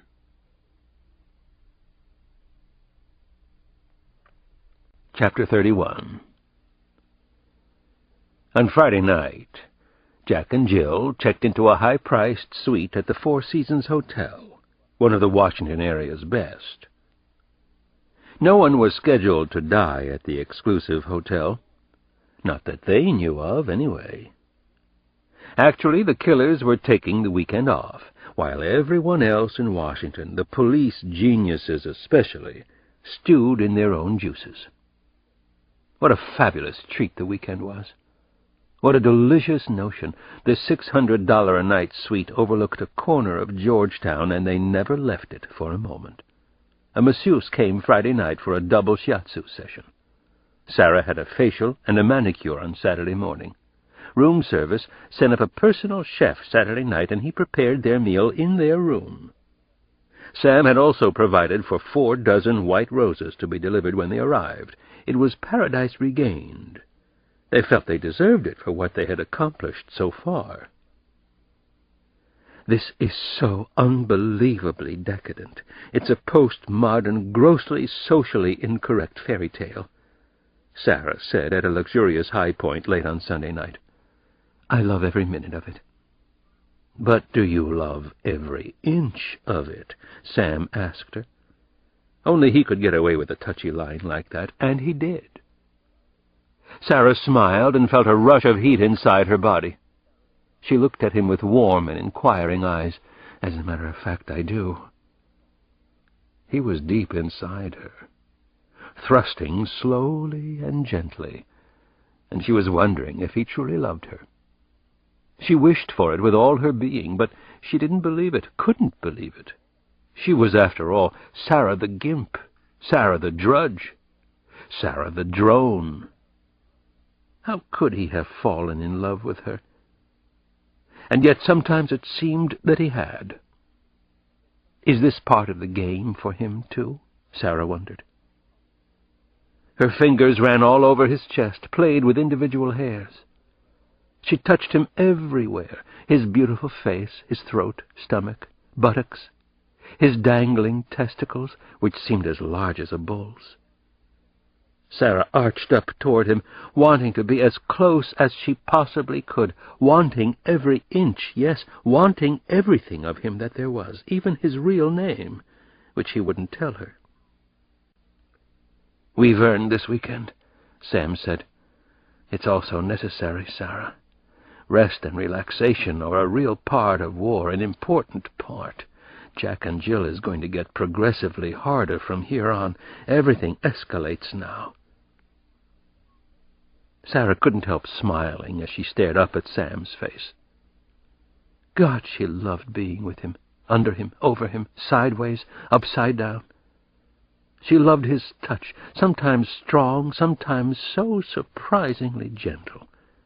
She loved, yes, every inch of him. She'd never felt like this before, never thought that she would. She would have bet anything against its happening. In a way, she had bet everything, hadn't she? For the cause, but also for Sam. For this. Sam was such a closet romantic, too. It was so unexpected from the soldier, from any man she had known before. The suite at the Four Seasons was his idea just because she had mentioned it once, that it was her favorite hotel in Washington. "Say," she said to him now, whispering during their love-making, "do you want to know my favorite hotel in the whole wide world?" He got the joke. He got all of her humor and twisted ironies. His large blue eyes sparkled. He grinned. He had brilliantly white teeth and such a shy, disarming smile. She thought he was much better looking than Michael Robinson had been. Sam was a real-life action hero. The soldier. In a real war for survival, the most important war of our times. They both believed that to be the truth. "Please don't tell me the answer," he said with a laugh. "Don't you dare tell me your favorite hotel in the world. You know I'll have to take you there somehow if you do. Don't tell me, Sarah." "The Cipriani in Venice," Sarah blurted out, laughing. She had never actually been there, but she'd read so much about it. She had read about everything, but experienced so little. Until recently. Sarah, the hopeless bookworm. Sarah, the bibliophile. Sarah, the cipher. Well, no more. Now she lived as almost no one had before. Sarah, the Gimp, lives. "Okay, then, when this is all over, and this will end, we'll go to Venice for a holiday. I promise you. The Cipriani it is." "And Sunday brunch at the Danieli," she whispered against his cheek. "Promise?" "Of course. Where else but the Danieli for brunch? That's a given, as soon as this is finished." "It's going to get worse, isn't it?" she said, hugging his powerful body a little tighter. "Yes, I'm afraid so. But not tonight, Jilly. Not tonight, my love. So let's not ruin this by thinking too much about tomorrow. Don't make a wonderful weekend into a bad Monday." Sam was right, of course. He was a wise man, too. He started to move again on top of her. He flowed like a fast river current over the top of her. He was such a generous and beautiful lover. He was both teacher and student. He knew how to give and take in bed. Most important, Sam knew how to bring her out of herself. God, she had needed that. Forever, it seemed. To get outside of herself, not to be the gimp any more, not ever again. She promised herself that. Sarah pursed her lips tightly. In pleasure? In pain? She wasn't even sure any more. She shut her eyes, then quickly opened them. She wanted to look. He held himself over her, as if he were pausing during a push-up. "So you've never been to the Cipriani, Monkey-Face?" he asked. His cheeks weren't even flushed. He effortlessly held himself over her. His body was so beautiful, strong and agile, rock-solid. Sarah was in good shape also, but Sam was superb. He called her Monkey-Face from Hitchcock's Suspicion. It wasn't really such a great movie, but it had hit the spot for them, hit their spot. Ever since they'd seen it, she'd been the Joan Fontaine character Lena. He was Johnny, who had been played by Cary Grant. Johnny had called Lena Monkey-Face. At the end of the film, Lena and Johnny had driven off into a sunset on the Riviera, presumably to live happily ever after.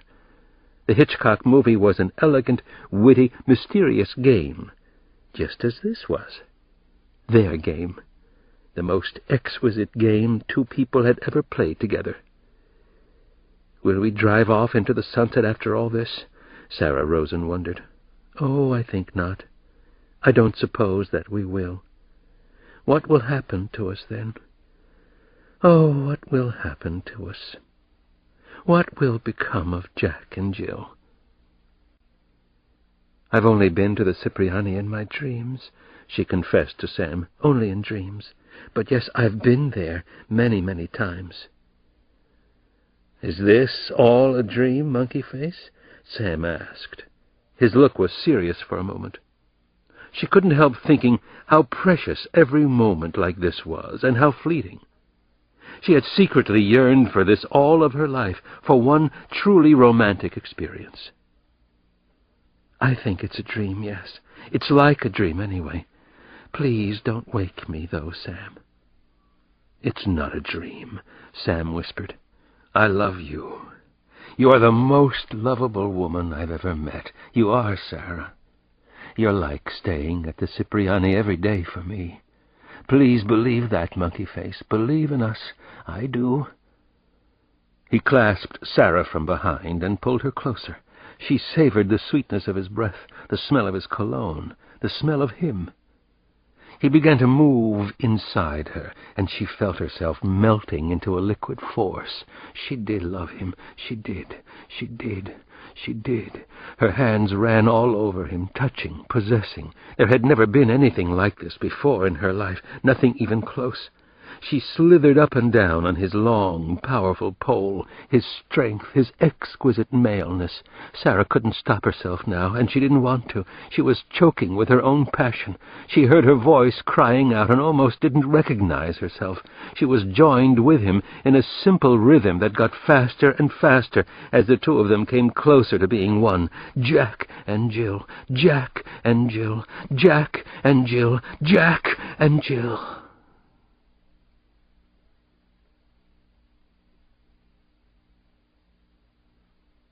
Chapter 32. Their fairy tale ended with a quiet, almost disheartening thud, and Sarah felt herself crashing back to earth, tumbling, being rushed along in a powerful tide. Monday morning meant a return to the dreary work world again, to real life. Sarah Rosen had held normal, boring jobs around Washington for 14 years, ever since she'd graduated from Hollins College in Virginia. She had a day job now, a perfect job for their purposes, the dreariest and weariest of jobs. That morning she rose early to get ready. She and Sam had separated on Sunday night at the Four Seasons. She missed him, missed his humor, missed his touch, missed everything about him. Every inch. She had gotten lost in that thought. Inches, millimeters, the essence of Sam, his tremendous inner strength. She glanced at the luminescent face of the clock on her bedstand. She groaned out loud. 4:45. Damn it, she was already late. Her bathroom had a yoga corner with a custom-made leather mat. No time for that, though her body and mind ached for the discipline and the release. She took a quick shower and washed her hair with Salon Selective's shampoo. She put on a navy Brooks Brothers suit, low pumps, a leather-strapped Raymond Weil watch. She needed to look sharp, look alert, look freshly scrubbed this morning. Somehow, she always came out like that anyway, Sarah the freshly starched. She hurried outside, where a grimy yellow cab was already waiting at the curb, wagging a tail of smoke. The wind whooped and howled up and down K Street. At 5:20, the yellow cab pulled up in front of her workplace. The Liberty cab driver smiled and said, "A famous address, my lady, so are you somebody famous?" She paid the driver and collected change from a $5 bill. "Actually, I might be someday," she said. "You never know." "Yeah, maybe I'm somebody, too," the driver said with a crooked smile. "You never know." Sarah Rosen climbed out of the cab and felt the early December wind in her face.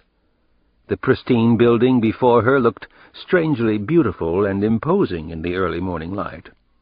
It appeared to be shining, actually, glowing from the inside out. She showed her ID card, and security let her pass inside. She and the guard even shared a quick laugh about her being a workaholic. And why not? Sarah Rosen had worked inside the White House for 9 years. Part 3. The Photojournalist. Chapter 33. The photojournalist was the last piece in the complex puzzle. He was the final player. He was working in San Francisco on December 8th. Actually, the photojournalist was playing the game in San Francisco. Or, rather, he was playing around the outer edges of the game. Kevin Hawkins sat in a scooped-out gray plastic chair at Gate 31. He contentedly played chess with himself on a power book. He was winning. He was losing. He enjoyed it either way. Hawkins loved games, loved chess, and he was close to being one of the better players in the world. It had been that way ever since he'd been a bright, lonely, underachieving boy in Hudson, New York. At 10:45 he got up from his seat to go play another kind of game. This was his favorite game in the world. He was in San Francisco to kill someone. As he walked through the busy airport, Kevin Hawkins snapped off photograph after photograph, all in his mind. The prize-winning photojournalist was outfitted in his usual studied casual manner. Tight black cord jeans with a black T-shirt, tribal bracelets from several trips to Zambia, a diamond stud earring. A Leica camera was looped around his neck on a leather strap decorated with engravings. The photojournalist slipped into a crowded bathroom in Car to C. He observed a ragged line of men slouched at the urinals. "They are like pigs at a trough," he thought. "Like water buffalo or oxen taught to stand on their hind legs." His eye composed the shot and snapped it off. A beauty of order and sly wit. The boys at the bowl. The urinal scene reminded him of a clever pickpocket he had once seen operate in Bangkok. The thief, a keen student of human nature, would snatch wallets while gents were in midstream at a urinal and were reluctant or unable to go after him. The photojournalist couldn't forget the comical image whenever he entered an airport men's room. He rarely forgot any image, actually. His mind was a well-run archive, a rival to Kodak's vast storehouses of pictures in Rochester. He peered at his own image, a rather haggard and pasty white face, in one of the cloudy bathroom mirrors. Unimpressive in every way, he couldn't help but think. His eyes were war-weary and almost washed-out blue. Gazing at his eyes depressed him, so much so that he sighed involuntarily. He saw no other mind pictures to take in the mirror, never, ever a picture of himself. He started to cough and couldn't stop. He finally brought up a thick packet of despicable yellowish paste. His inner core, he thought. His animus was slowly leaking out. Kevin Hawkins was only 43, but he felt like 100. He had lived too hard, especially the last 14 years. His life and times had been so very intense, often flamboyant and occasionally absurd. He had been burned, he often imagined, from every conceivable angle. He had played the game of life and death, too hard, too well, too often. He started to cough again, and popped a Halls into his mouth. Kevin Hawkins checked the time on his Seiko Kinetic wristwatch. He quickly finger-combed his lank, grayish-blonde hair and then left the public bathroom. He merged smoothly with the thick corridor traffic rolling past on the killing floor. It was almost time, and he was feeling a nice, out-of-body buzz. He hummed an old, absolutely ridiculous song called Rock the Casbah. He was pulling a dark Delsey suitcase hinged on one of those cheap roller contraptions that were so popular. The walking suitcase made him look like a tourist, like a nobody of the first order. The red-on-black digital clock over the airport passageway read 11:40. A Northwest Airlines jet from Tokyo had landed just a few minutes earlier. It had come into Gate 41, right on schedule. Some people just know how to fly. Wasn't that Northwest's tagline? The gods were smiling down on him.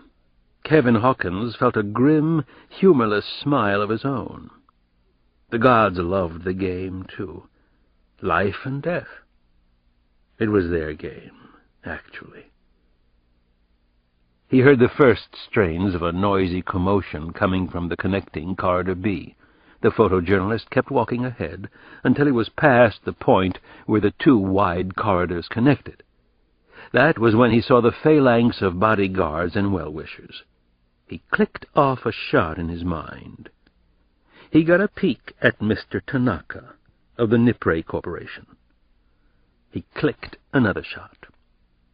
His adrenaline was flowing like lava from Kilauea in Hawaii, where he'd once shot for Newsweek. Adrenaline. Nothing like it. He was addicted to the stuff. Any second now, any second. And a nanosecond, which he knew is to a second as a second is to about 30 years. There was no X marks the spot on the terminal floor, but Kevin Hawkins knew this was the place. He had it all visualized. Every critical angle was vivid as hell in his mind's eye. All the intersect points were clear to him. Any second, life and death. There might as well have been a big black X painted on the airport floor. Kevin Hawkins felt like a god. Here we go. Cameras loaded and at the ready. Lock and load. Someone's going to die here.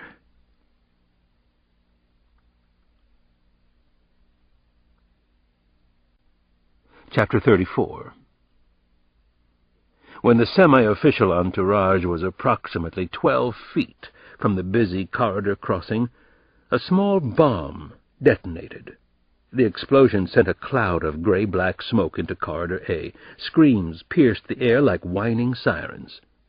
The bomb had been inside a dark blue suitcase left next to the news and magazine kiosk. Kevin Hawkins had placed the innocent-looking suitcase directly in front of a sign that advised travelers to watch your luggage at all times. The deafening, booming noise and sudden chaos startled the bodyguards surrounding Mr. Tanaka. It made them erratic and therefore predictable. Security teams, even the best of them, could be fooled if you forced them to improvise. Travelers and airport personnel were screaming, seeking cover where there was none to be had. Men, women, and children pressed themselves to the floor, faces hard against cold marble. People haven't seen real panic until they've witnessed it in a large airport, where everyone is already close to the edge of primal fears. 2 of the bodyguards covered the corporate chairman, doing a half-decent job, Hawkins saw. He clicked another mind photo, stored it in his photo file for future reference. This was good stuff, valuable as hell. How an excellent security team reacted under stress during an actual attack.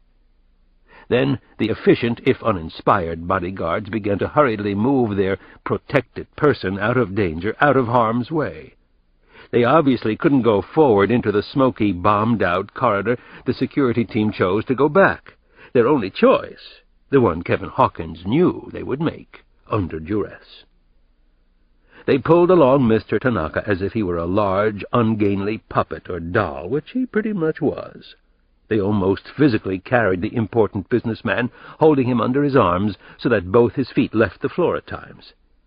Mind photo of that, expensive black-tasseled loafers skipping across the marble floor. The trained bodyguards had one goal: get the protected person out of there. The photojournalist let them proceed about 30 feet before he pushed the detonator in the shoulder bag housing his camera gear. It was that easy. The best plans were one button simple, like a camera suitable for a child. A second suitcase he had left alongside the corridor near the men's room exploded with double the thunder and lightning of the first, causing more than twice the damage. It was as if an invisible missile had been guided directly into the center of the airport. The destruction was instantaneous, and it was brutal. Bodies and even body parts flew in every imaginable direction. Tanaka didn't survive. Neither did any of the 4 diligent and highly underpaid bodyguards. The photojournalist was tightly wedged in amidst the rushing wall of men and women trying to escape toward the airport exits. His was just another terrified face in the stormy human sea. And yes, he could look very terrified. He knew more than any of them what fear looked like. He had photographed uncontrolled fear on so many faces. He often saw those awful looks of terror, those silent screams in his dreams.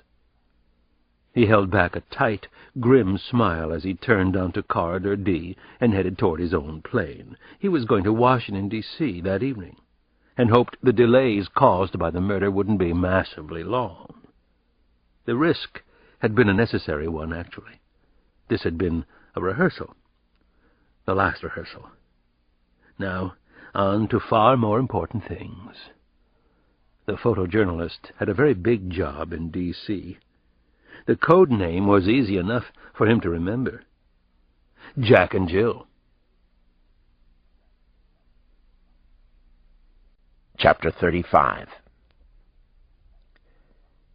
The 18-acre estate around the White House includes many diversions: a private movie theater, gym, wine cellar, tennis courts, bowling lanes, rooftop greenhouse, and a golf range on the south lawn.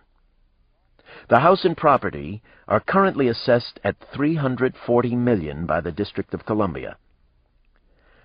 I could almost do the spiel myself. I showed my temporary pass, then carefully drove down into the parking garage under the White House. On the way in, I had noticed some renovation to the main building and also extensive groundwork, but overall the White House looked just fine to me. My head was not so fine. It was uneasy, filled with chaotic thoughts. I had slept only a couple of hours the night before, and that was becoming a pattern. The morning's Washington Post and New York Times lay folded on the car seat beside me. The Post headline asked, "Who's next for Jack and Jill?" It seemed like a question directed right at me. Who's next? I thought about a possible attempt on the life of President Thomas Burns as I walked from the small parking garage to the elevator. A lot of people were extremely high on the president and his programs. Americans had clamored for change for a long time, and President Burns was delivering it in large doses. Of course, what most people want change to mean is more money in their pockets, instantly, without any sacrifice on their part. So who might be angry and crazed enough at the president to want him murdered? I knew that was why I was at the White House. I was here to conduct a homicide investigation. In the White House. A search for a couple of killers who could be planning to murder the president. I met Don Hamerman in the West Wing entrance hall. He was still acting extremely high-strung and anxious, but that seemed to be his persona. It also fit the times. The Chief of Staff and I talked for a few minutes in the hallway. He went out of his way to tell me that I had been hand-picked for the investigation because of my expertise with high-profile killers, especially psychopaths. He seemed to know an awful lot about me. As he talked, I imagined that he'd probably gotten the coveted Brown-Noser Award in his senior year at Yale or Harvard, where he had also learned to talk with a whiny upper-class drawl. I had absolutely no idea what to expect that morning. Hamerman said he was going to line up some interviews for me. I sensed some of his frustration in trying to organize an investigation like this inside the White House. A murder investigation. He left me alone inside the map room on the ground floor. I paced around the famous room, absently checking out the elaborately carved Chippendale furniture, an oil portrait of Ben Franklin, a landscape painting titled Tending Cows and Sheep. I already had a busy day ahead. I had appointments set up at the city morgue and with Benjamin Levitsky, the number 2 at the FBI's intelligence unit. I continued to be frustrated about the Truth School child murders. For the moment, that was Sampson's concern. Sampson's and our part-time posse of detectives. But I couldn't keep it off my mind. Suddenly, someone entered the map room along with the National Security Advisor. I was taken by surprise. I was blown away, actually. No words could possibly describe the feeling. Don Hamerman stiffly announced, "President Burns will see you now."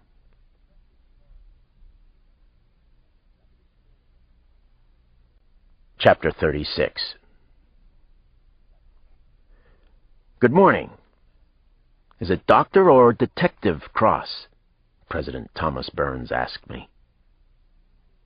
I had a sneaking suspicion that Dr. Cross would serve me much better at the White House, like Dr. Bunch, Dr. Kissinger, or even Doc Savage. "I guess that I prefer Alex," I said to him. The president's face lit up in a broad smile, and it was the same charismatic one I had seen many times on television and on the front pages of newspapers. "And I prefer Tom," the president said. He extended his hand, and the two of us shook off our surnames. His grip was firm and steady. He held eye contact with me for several seconds. The President of the United States managed to sound both cordial and appropriately serious at the same time. He was about 6 feet tall, and he was trim and fit at 50. His hair was light brown, trimmed with silver gray. He looked a little like a fighter pilot. His eyes were very sensitive and warm. He was already known as our most personable president in many years, and also our most dynamic. I had read and heard a lot about the man I was meeting for the first time. He had been the successful and much-admired head of the Ford Motor Company in Detroit before he decided to go for an even higher executive office. He had run for the presidency as an independent, and, true to the polls of the past few years, the people had voted for fresh, independent thinking, or maybe they were just voting against the Republican and Democratic parties, as some pundits believed. So far, he had shown himself to be a contemporary thinker, but a bit contrarian, a genuine maverick in high office. As an independent mover and shaker, the president had made few friends in Washington, but lots of enemies. "The director of the FBI highly recommended you," he said. "I think Stephen Bowen's a pretty good man. What do you think? Any opinion of him?" "I agree with you. The Bureau has changed a lot in the past couple of years under Bowen. We work well with them now. That didn't used to be the case."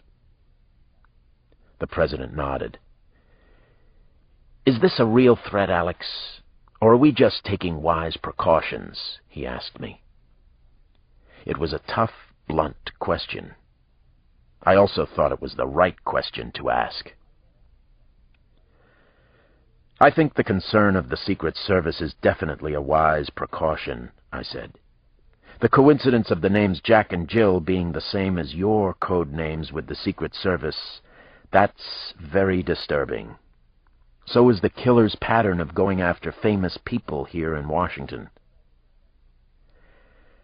"I guess I fit that damn description. Sad, but true," President Burns said and frowned. I had read that he was an intensely private man and down-to-earth as well. He seemed that way to me. Midwestern in the best sense. I guess what surprised me the most was the warmth that came from the man. "As you have admitted yourself, you're shaking up the toy box. You've already disturbed a lot of people." "Stay tuned. There are a lot more major disturbances to come. This government badly needs to be re-engineered. It was designed for life in the 1800s. Alex, I'm going to cooperate in any way I can with the police investigation. I don't want anyone else to be hurt, let alone die. I've certainly thought about it, but I'm not ready to die yet. I think Sally and I are decent people. I hope you'll feel that way the more you're around us. We're far from perfect, but we are decent. We're trying to do the right thing." I was already feeling that way about the President. He had quickly struck a good chord with me. At the same time, I wondered how much of what he had said I could believe. He was, after all, a politician. The best in the land. "Every year, several people try to break into the White House, Alex. One man succeeded by tagging on to the end of the Marine marching band. Quite a few have tried to ram the front gates with cars. In '94, Frank Eugene Corder flew a single-engine Cessna in here." "But so far, nothing like this," I said. The President asked the real question on his mind. "What's your bottom line on Jack and Jill?" "No bottom line yet. Maybe a morning line," I told him. "I disagree with the FBI. I don't see them as pattern killers. They're highly organized, but the pattern seems artificial to me. I'll bet they're both attractive, white, with well above normal IQ. They have to be articulate and persuasive to get into the places that they did. They want to accomplish something even more spectacular. What they've done so far is only groundwork. They enjoy the power of manipulating both us and the media. That's what I have so far. It's what I'm prepared to talk about, anyway." The President nodded solemnly. "I have a good feeling about you, Alex," he said. "I'm glad we met for a couple of minutes here. I was told that you have 2 children," he said. He reached into his jacket and handed me a presidential tie clasp and a pin, especially designed for kids. "Keepsakes are important, I think. You see, I believe in tradition as well as in change." President Burns shook my hand again, looked me directly in the eye for a moment, and then left the room. I understood that I had just been welcomed to the team, and the sole purpose of the team was to protect the President's life. I found that I was powerfully motivated to do just that. I looked down at the tie clasp and pin for Damon and Janny, and was strangely moved.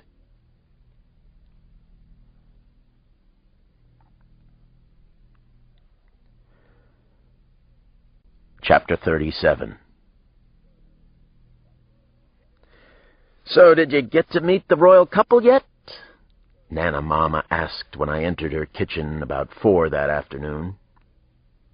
She was making something in a big gray stew pot that smelled like the proverbial ambrosia. It was white bean soup, one of my favorites. Rosie the cat was prowling around on the counters, purring contentedly. Rosie in the kitchen. At the same time Nana cooked on the counter, she was doing the crossword puzzle in the Washington Post. A book of her word jumbles was also out in view. So was No Stone Unturned, The Life and Times of Maggie Coon. Complicated woman, my grandmother. Did I meet who? I pretended not to understand her crystal clear and very pointed question to me.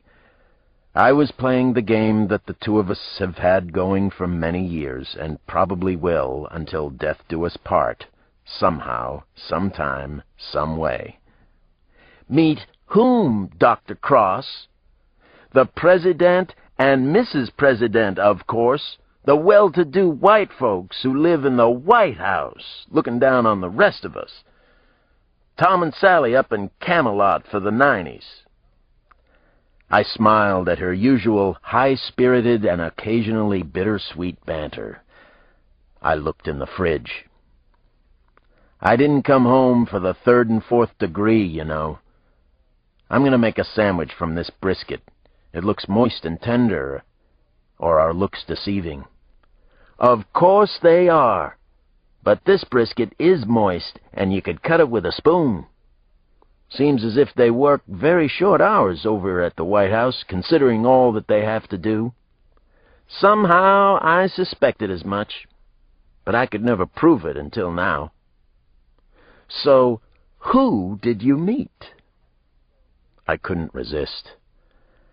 I'd been going to tell her this much anyway. I met and talked with the President this morning. You met Tom?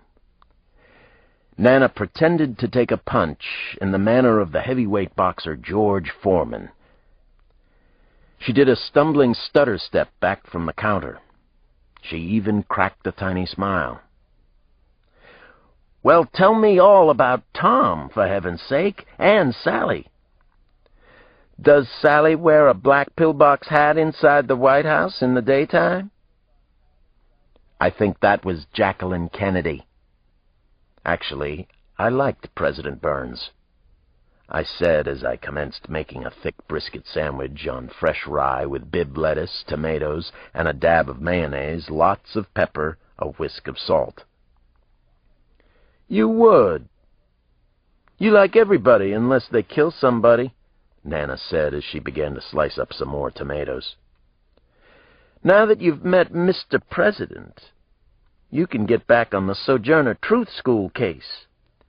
That's very important to the people in this house, the Gray House. No black people care very much about the President and his problems anymore, nor should they. Is that a fact, Mrs. Farrakhan? I said as I bit into my sandwich. Delicious as promised. Cut it with a soup spoon, melts in the mouth. Should be a fact if it isn't. It's close to a fact anyway. I'll admit that it's a sad state of affairs, but it's the sad state we all live in. Don't you agree? You must. You ever hear of mellowing with age? I asked her. Your brisket is terrific, by the way. You ever hear of getting better, not getting older? You ever hear of taking care of one's own kind? You ever hear about teeny-tiny, darling black children being murdered in our neighborhood, Alex, and nobody doing enough to make it stop? Of course, the brisket is excellent. You see, I am getting better. I reached into my trouser pocket and took out the clasp and pin that the president had given me. The president knew I had 2 children. He gave me these keepsakes for them. I handed them over to Nana. She took them, and for once in her life, she was speechless. Tell them that these are from Tom, and that he's a fine man trying to do the right thing. I finished half of my overstuffed sandwich and took the remaining half with me out of the kitchen, if you can't stand the heat and all that. Thanks for the delicious sandwich and the advice, in that order. Where are you going now? Nana called after me. She was winding up again. We were talking about an important matter. Genocide against black people right here in Washington, our nation's capital. They don't care what happens in these neighborhoods, Alex. They is them, and them is white. And you're collaborating with the enemy. Actually, I'm going out to put in a few hours on the Truth School murder case. I called back as I continued toward the front door, and blessed escape from the tirade. I couldn't see Nana Mama anymore, but I could hear her voice trailing behind me like a banshee cry, or maybe the caw of a field crow. Alex has finally found his senses, she exclaimed in a loud, shrill voice. There's hope after all. There's hope. Oh, thank you, Black Lord in heaven. The old goat can still get my goat, and I love her for it. I just don't want to listen to her annoying rap sometimes. I beeped the car horn of my old Porsche on the way out of the driveway. It's our signal that everything is all right between us. From inside the house, I heard Nana call out, Beep back at you.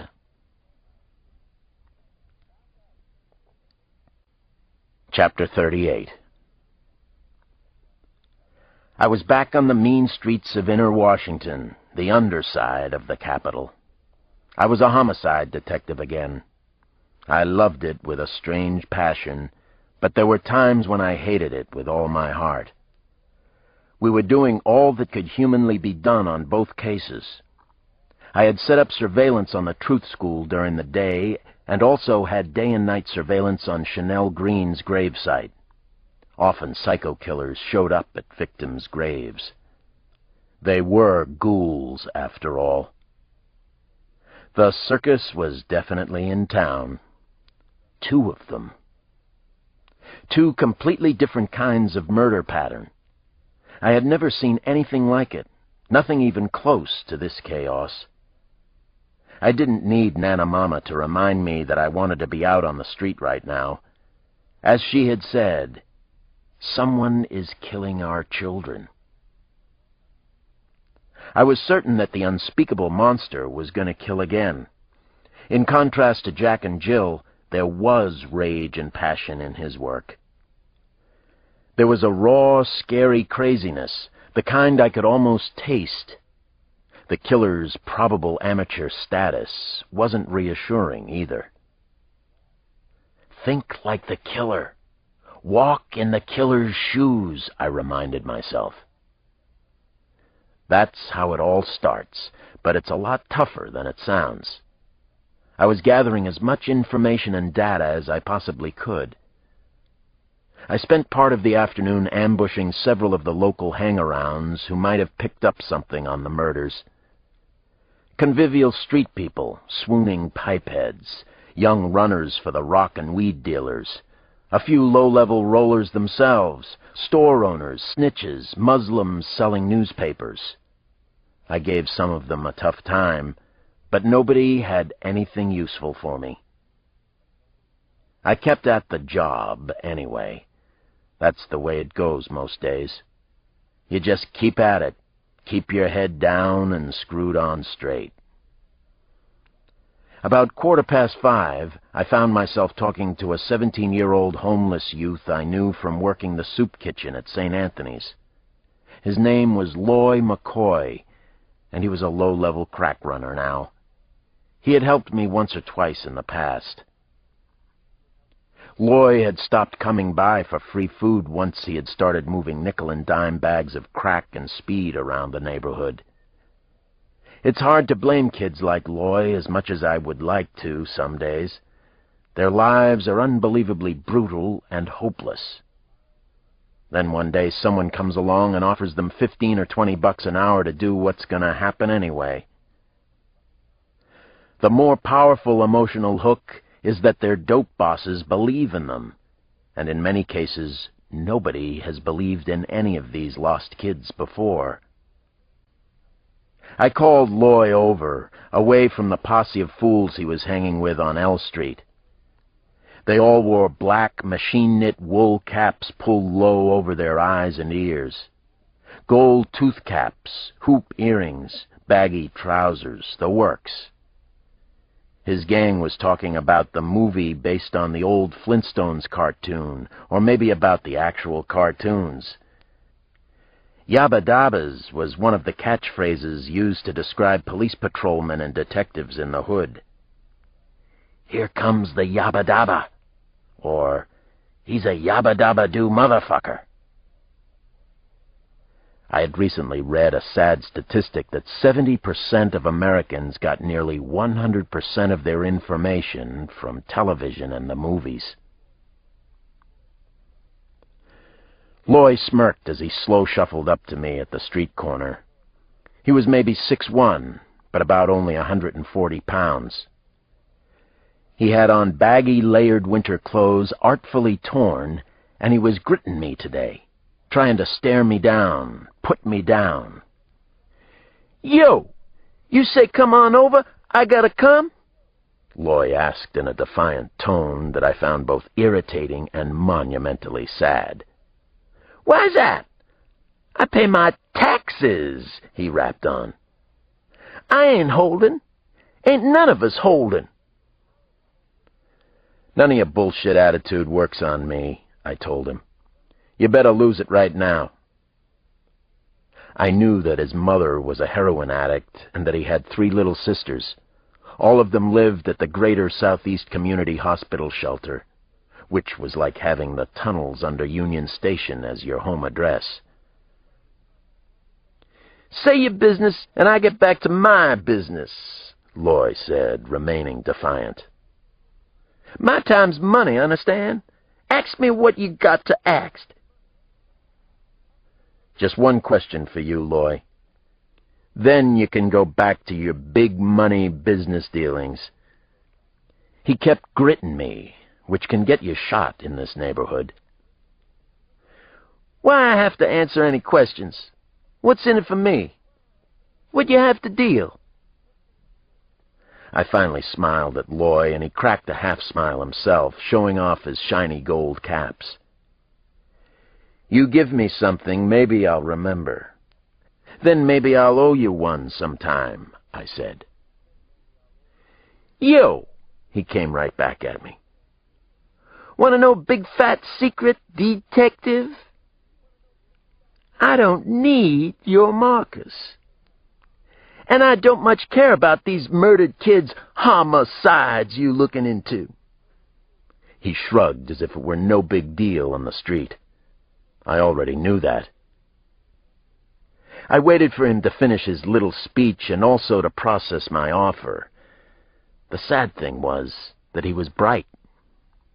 Crazy smart. That was why the crack boss had hired him. Loy was smart enough, and he probably even had a decent work ethic. "I can't talk to you. Don't have to, neither."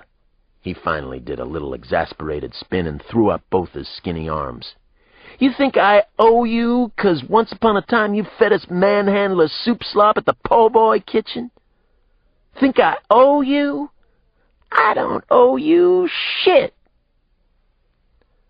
Loy started to strut away. Then he looked back at me as if he had just one more irritating wisecrack to hurl my way. His dark eyes narrowed, caught mine, and held on for a second. Contact. Liftoff. "Somebody saw an old man where that little girl got killed. Loy blurted out. It was the biggest news we had so far on the Truth School case. It was the only news, and it was what I had been looking for all these days working the street. He had no idea how fast I was or how strong. I reached out and pulled him close to me. I pulled Loy McCoy very close. So close I could smell the sweet peppermint on his breath, the scent of pomade in his hair, the mustiness of his badly wrinkled winter clothes. I held him to my chest as if he were a son of mine, a prodigal son, a young fool who needed to understand that I wasn't going to allow him to be this way with me. I held him real tight, and I wanted to save him somehow. I wanted to save all of them, but I couldn't. And it was one of the big hurts and frustrations of my life. I'm not fooling around here now. Who told you that, Loy? You talk to me. Don't fuck with me on this. Talk to me, and talk to me now. His face was inches from mine. My mouth was almost pressed against his cheek. All of his street swagger and the attitude had disappeared. I didn't like being a tough guy with him, but this was important as hell. My hands are large and scarred like a boxer's, and I let him see them. I'm waiting for an answer, I whispered. I will take you in. I will ruin your day and night. Don't know who, he said between wheezing breaths. Some people in the shelter be saying it. I just heard it, you know. Old homeless dude. Somebody saw him hanging in Garfield. White dude in the park. A white man? On the southeast side of the park? You sure about that? That's right. What I said. What I heard. Now let me go. Come on, man, let me go. I let him pull away from me. Walk a few steps. Loy regained his composure and cool as soon as he realized that I wasn't going to hurt him, or even take him in for questioning. That's the story. You owe me, he said. I'm going to collect, too. I don't believe Loy saw the irony in what he was saying. I owe you, I said. Thanks, Loy. I hope you don't ever have to collect. He winked at me.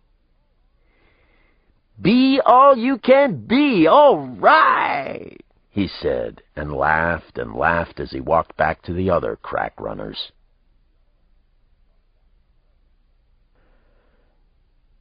Chapter 39. An old homeless man near the murder scene in Garfield Park.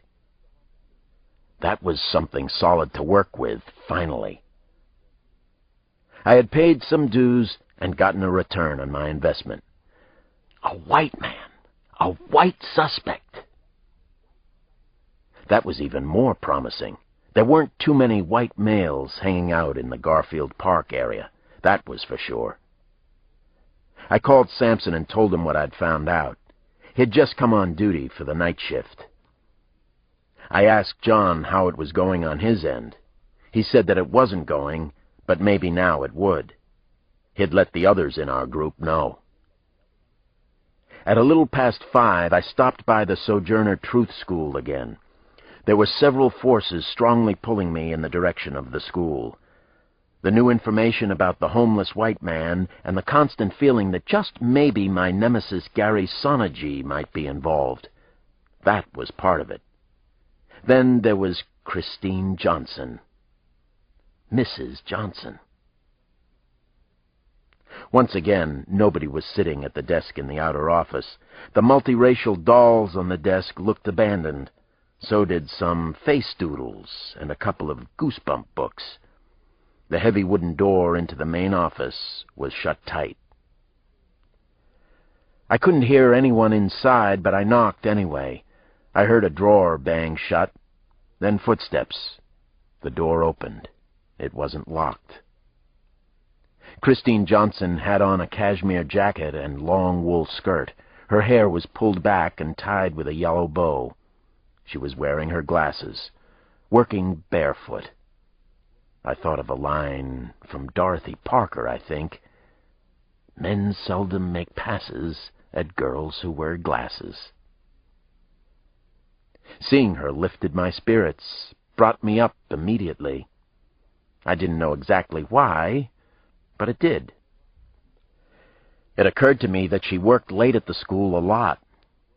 That was her business, but I wondered why she spent so much time here. "Yes, I'm working late again. You caught me in the act, red-handed, guilty as charged." "A friend of yours dropped by the school this morning," she said. "A Detective John Sampson." "He's in charge of the case," I said. "He seems very dedicated and concerned. Surprising in a lot of ways." "He's reading Camus," she said. I wondered how he had worked that into their conversation. Among other noble pursuits, Sampson is dedicated to meeting interesting and attractive women like Christine Johnson. It wouldn't bother him that she was married unless it bothered her. Sampson can be chivalrous to a fault, but only if it's appreciated. Sampson reads a lot, always has since I've known him. My grandmother taught him in school before I met him, actually. He's the original page master. Christine Johnson smiled, showed me all those beautiful teeth of hers. "You're familiar with the movie Page Master? I guess you must see them all." "I do see them all. Anything the kids have to see, Daddy. We gave Page Master a 6, but we're not as down on Master Macaulay Culkin as some people seem to be." She continued to smile and seemed to be an extremely nice person, smart enough to do many things, patient and concerned enough to do this difficult job in the city. I envied her students. I got right down to the business I had at the school. The reason I stopped by is that there's a possible ID on the killer. A start, anyway. I heard about it this afternoon, not too long ago. Christine Johnson listened closely to what I had to say. Her brow furrowed deeply. Her brown eyes were intense. She was a good listener, which, if I remembered correctly, was unusual for a school principal.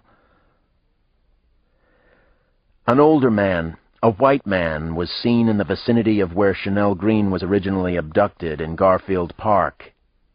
He was described as a street person, possibly a homeless man, not very big, with a full white beard, wearing a brown or black poncho. "Should I tell that to the teachers?" "What about the children?" she asked as I finished the description. "I'd like to have someone stop by here tomorrow morning to talk to the teachers again," I said. "We don't know if this lead is anything, but it could be important. It's the best thing we have so far." "An ounce of prevention," she said, then smiled. Actually, she laughed at herself. "That's what's known derogatively as teacher talk. You can catch a dose of it if you hang around here too much. Too many clichés. You sometimes find yourself talking to other adults as if they were 5 or 6 years old. It drives my husband crazy." "Is your husband a teacher, too?" I asked. It just came out. Shit. She shook her head and seemed amused for some reason. No, George is a lawyer. He's a lobbyist on Capitol Hill, actually. Fortunately, he's only trying to push the interests of energy businesses. Occidental Petroleum, Pepco Energy Company, the Edison Electric Institute. I can live with that," she laughed. "Well, most of the time I can." Her look was innocent, but not naive. Maybe just a little conspiratorial. "Well, I wanted to pass on the news about our suspect. Maybe we have a real suspect this time," I said. "I've got to run." "Don't," Christine Johnson said. and I stopped short, startled a little. Then she smiled, that knowing smile of hers, quietly dazzling and appealing as could be. "Absolutely no running in the halls," she winked at me. "Gotcha." Cute. I laughed and was on my merry way back to work after a brief moment of sweetness and light. I did like her quite a lot. Who wouldn't? Maybe we could be friends somehow, some way, but probably not. Nothing was coming out right. Nothing was working very well. An old homeless white man was the best we could do. It wasn't bad police work, but it wasn't enough, not even close. 2 impossible cases. Jesus! I pulled my car way down the street and watched the truth school for a couple of hours that night. My son's school. Maybe a homeless white man would come by, but one didn't. I left the stakeout about half an hour after Christine Johnson left hers. This ends Disc 5. Jack and Jill, Disc 6. Chapter 40. "What do you think of our magic carpet ride so far, on a scale of 1 to 11? Jack asked Jill. Sam asked Sarah. They were floating high over the Maryland countryside. "It's absolutely beautiful. It's as thrilling as can be. Unbelievable. The simple joy of flying like a bird." "Hard to imagine that this is work, but it is, Monkey Face. This could be important for us, for everything we're doing, for the game." "I know that, Sam. I'm paying attention." "I know you are. Always so diligent." The 2 of them were sitting close together inside the tiny cockpit of a Blahnik L-23 sailplane. They had flown the sailplane out of Frederick Municipal Airport in Maryland, about an hour from downtown Washington. It was the perfect treat for her, Sarah couldn't help thinking. The perfect metaphor. The gimp was flying. Unbelievable. Her entire life was that way now. Down below she could see Frederick with its many examples of German colonial architecture. She could actually make out several of the cutesy-pie shops on Antique Walk in town. The sky was filled with cumulus, like cotton balls moving lightly over a calm sea. Sarah had told Sam that she'd gone up in a sailplane once, and it was just about the best thing I've ever done. He'd said, "We'll go tomorrow afternoon. I know just the place, Monkey Face. Perfect. I want to fly over Camp David, where the president goes to stay. I want to look down on President Burns's retreat. I want to drop an imaginary bomb on his ass." Sam Harrison already knew a great deal about Camp David, but the view from the air could be useful anyhow. An attack on the presidential retreat was a very real possibility in the future, especially if the Secret Service continued to keep President Burns tightly under wraps, as they had for the past few days. Everything about Jack and Jill was so much harder now, but he had expected that. It was why they had several plans, not just one. The President of the United States was going to die. It was just a matter of when and where. The how had already been decided. Soon the when and where would be taken care of as well. "Isn't this risky, flying so close to Camp David?" Sarah asked. He smiled at the question. He knew that she had been biting her tongue as they floated north from Frederick, inching closer and closer to the presidential outpost, closer and closer to danger, maybe even disaster. "So far it's not too risky. Sailplanes and hot air balloons do it all the time, catch a distant peek at where the president stays. He's not here right now, so they're not as paranoid on the ground. We can't get too close, though. Ever since that plane landed at the White House, this airspace is protected with missiles. I doubt they'd shoot down a sailplane, but who knows?" They could see the buildings at Fort David below, just a little to the northeast in Catoctin Mountain Park. There were 3 Army jeeps left in the open. No one seemed to be out on the well-wooded grounds today, though. Camp David itself looked rather odd, a strange cross between army barracks and a rustic vacation place. Not too formidable. Nothing they couldn't work with, if need be, if the final plan demanded it. "Camp David, named after Eisenhower's grandson," Jack said. "Pretty good president, Ike. Generals usually are." Jack touched the holstered Beretta on his ankle. The gun was reassuring, but nothing was going to happen to the president right now or to Jack and Jill. No, the game was about to go off in another direction. That was the beauty of it. No one could predict where it would go. It was a game, designed as one, played as one. He felt Sarah's hand lightly touch his cheek. "How much longer do we have?" she asked. He suspected that she didn't want the sailplane ride to end. "They'll never catch us," he said, and smiled. "No, the ride, silly." She laughed and patted his arm. "How much longer do we have up here?" "You're not bored already. We're nowhere near the world's altitude record, about 49,000 feet if I recall. Need a hell of a wave lift for that." Suddenly he seemed concerned that she might not be having a good time. That was just like Sam. "No, no," she laughed and put her arm around his neck.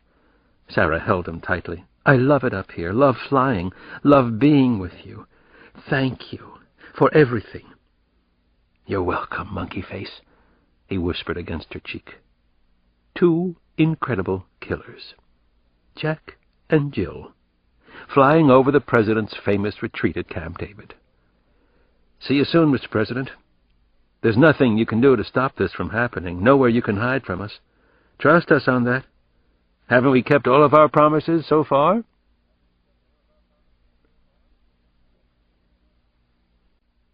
Chapter 41. And the hour-long drive back to Washington. Sam seemed distracted and distant. Sarah cautiously watched him out of the corner of her eye. It was as if he were still up in the sailplane. His brow was furrowed, his deep blue eyes set on the road ahead. He could get like this sometimes, but then again so could she. Sarah the worrier, Sarah the drudge. They both understood and mostly accepted the good and the bad points about each other. The game of Jack and Jill was getting much tougher now for both of them. Every move was chancy and fraught with danger. They could be caught before the mission was completed. The hunters were literally all over the place. One of the largest manhunts in history was underway, not only in Washington, D.C., but everywhere around the world. "I was just thinking about the game and how it's going, an honest evaluation. I was considering a game inside our game," Sam finally said. "Something more sophisticated, completely unexpected by our trackers." Sarah watched him detaching from his reverie, coming away from it, coming back to her. "Yes, I could see that you were somewhere other than here on the Beltway with me and all of these commuters. That much was pretty obvious." Sam grinned. "Sorry. You probably smelled the wood burning, too." He was incredibly self-effacing. Something else she enjoyed about him. He didn't seem to realize that he was something special, or if he did, he kept it to himself. God, it was so easy when they were together, so hard when they were apart. Sarah wondered how she had survived before she met Sam. The answer was, basically, she hadn't. She'd been alive, but she didn't have a life. Now she did. "You're concerned about the progress of the game from here on, the exact sequence," she said. "It's furrowed your brow. Poor dear Sam, what's your idea?" He smiled and shook his head. He often told her how perceptive and intelligent she was. Not many men had ever said that to Sarah Rosen. Practically none, in fact. Her intelligence scared most men. Even worse, she was verbal, so men usually needed to keep her down, to put her down constantly, to belittle anything she said that they weren't entirely 100% comfortable with. Sam wasn't that way. He seemed to understand exactly what she needed. Is that part of the game, too, she wondered? Part of his game? "There's going to be tremendous heat from the police and FBI coming our way soon," he said, staring straight ahead at the gray ribbons of roadway. "What's gone before was nothing, Sarah, absolutely nothing. The manhunt will increase exponentially from here on. They want to capture us badly. The FBI is assembling the best team possible, and make no mistake, it will be an impressive group. Sooner or later they'll find something on us. It's inevitable that they will." Sarah nodded in agreement. Still, he had frightened her. "I know that. I'm ready for it. At least I think I am." "You have an idea how to deal with this blistering heat that's coming our way?" "Yes, I think I do. It's something I've been thinking about for a while, but I believe I've solved it. Let me try this one out on you. Tell me what you think." See, he did want her opinions. Always. He was so different from the others. He looked over at her, made eye contact. "It's so simple, really. We need perfect alibis. I have an idea how to accomplish that. It involves a slight change in our game plan, but I think it's worth it." She tried to keep the concern out of her voice. "What kind of change? You don't want to go after the target we already agreed on?" "I want to change the next target, yes, but I want to change something else as well. I want to get someone else to do the next kill. That way we'll both have airtight alibis. I think it's a powerful twist. I think it could be the clincher for us. If anyone is on to either of us, this will throw them off completely." They were coming down Wisconsin Avenue and into Washington. The city looked like a J.M.W. Turner painting, Sarah decided. Hazy light, caught just right. "I like your thinking a lot. It's a good plan. Who would you get?" she asked. "I've already made a contact," Sam said. "I think I have the perfect person for this little twist. He thinks the way we do, believes in the cause. He happens to be right here in Washington." Chapter 42. A Secret Service agent named James McLean, one of Jay Grayer's lieutenants, walked me around the White House. More than 1 million visitors come here every year, but this was the show none of them got. This was the real deal. Instead of the usual tour of library, east, blue, green, and red rooms, I got to see the private family quarters on the 2nd and 3rd floors. I requested a viewing of the President's offices in the West Wing, as well as Vice President Mahoney's in the Executive Office Building. As the two of us wandered through the impressive center hall with its bright yellow color scheme, I half expected either ruffles and flourishes or "Hail to the Chief" to suddenly ring out. Agent McLean was filling me in on details about security at the White House. The grounds were covered by audio and pressure sensors, electronic eyes, and infrared. A SWAT team was on the roof at all times now. Helicopters were less than 2.5 minutes away. Somehow, I wasn't comforted by the tight security.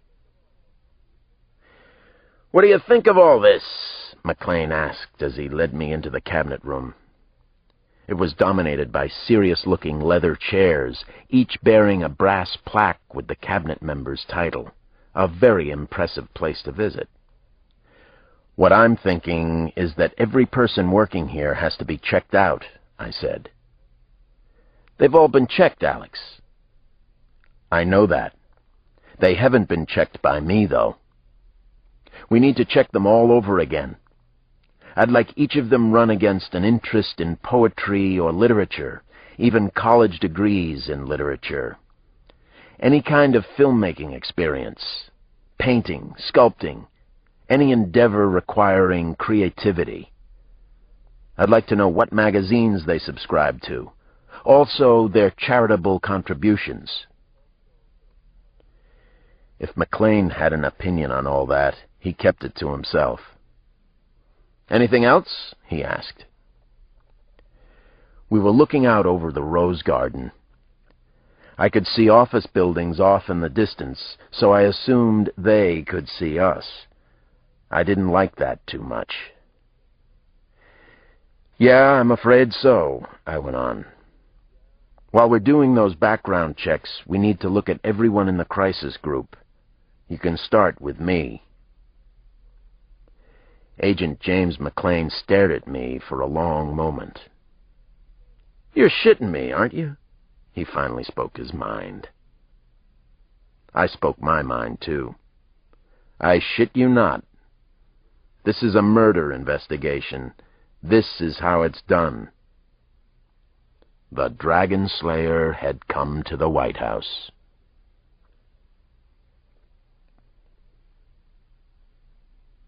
Chapter 43.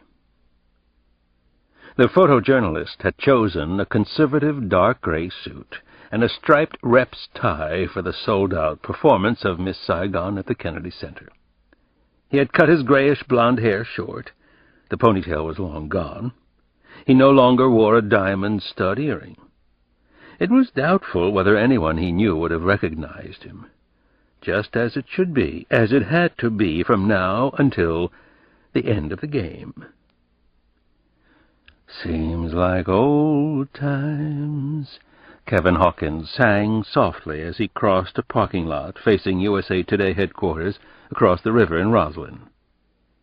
"Keep those big presses running," he muttered under his breath. "Might have something for you later. Might just have a big, late-breaking story tonight at the Kennedy Center. Quien sabe?" He was so glad to be back in Washington, where he'd lived at various times in the past. He was happy to be back in the game as well, the game of games. He couldn't help thinking and believing it in his heart. Code name Jack and Jill. Intrigue just didn't get any better than this. It couldn't. There were two essential parts to his psychological build-up as he approached the difficult evening ahead. The first part was to make himself as cautious, as suspicious, as paranoid as he possibly could. The second part, equally important, was to pump himself up with a full megadose of confidence so that he would succeed. He could not fail. He would not fail, he told himself. His job was to murder someone, often a well-known someone, sometimes in public view, and not get caught. In public view, and not get caught. So far, he had never been caught in the act. He found it curious, though not particularly disturbing any more, that he had little or no conscience, no guilt about the killings. And yet he could be perfectly normal in many other areas of his life. His sister, Eileen, for example, called him the last believer and the last patriot. Her children thought he was the nicest, kindest Uncle Kevin imaginable. His parents back in Hudson adored him. He had plenty of nice, normal, close friends all around the globe. And yet, here he was, ready for another cold-blooded kill. Looking forward to it, actually. Craving it. His adrenaline was pumping, but he felt less than nothing about the intended victim tonight. There were billions of people on the earth, far too many of them. What did one less human mean? Not a whole lot, any goddamn way you looked at it, if you took a logical view of the world. At the same time, he was extremely cautious as he entered the glittery Kennedy Center with its gleaming crystal chandeliers and Matisse tapestries. He glanced up at the chandeliers in the grand foyer. With their hundreds of different prisms and lamps, they probably weighed a ton apiece. He was going to murder in public view, under the bright lights, under all these prisms and lamps, and not get caught. What an incredible magic trick! How good he was at this! His seat had been purchased for him, the theater ticket left in a locker at Union Station. The seat was in the back of the orchestra. It was almost underneath the president's box. Very nice. Just about perfect. He purposely arrived just as the house lights dimmed. He was actually surprised when the intermission came. So fast. The time had really flown.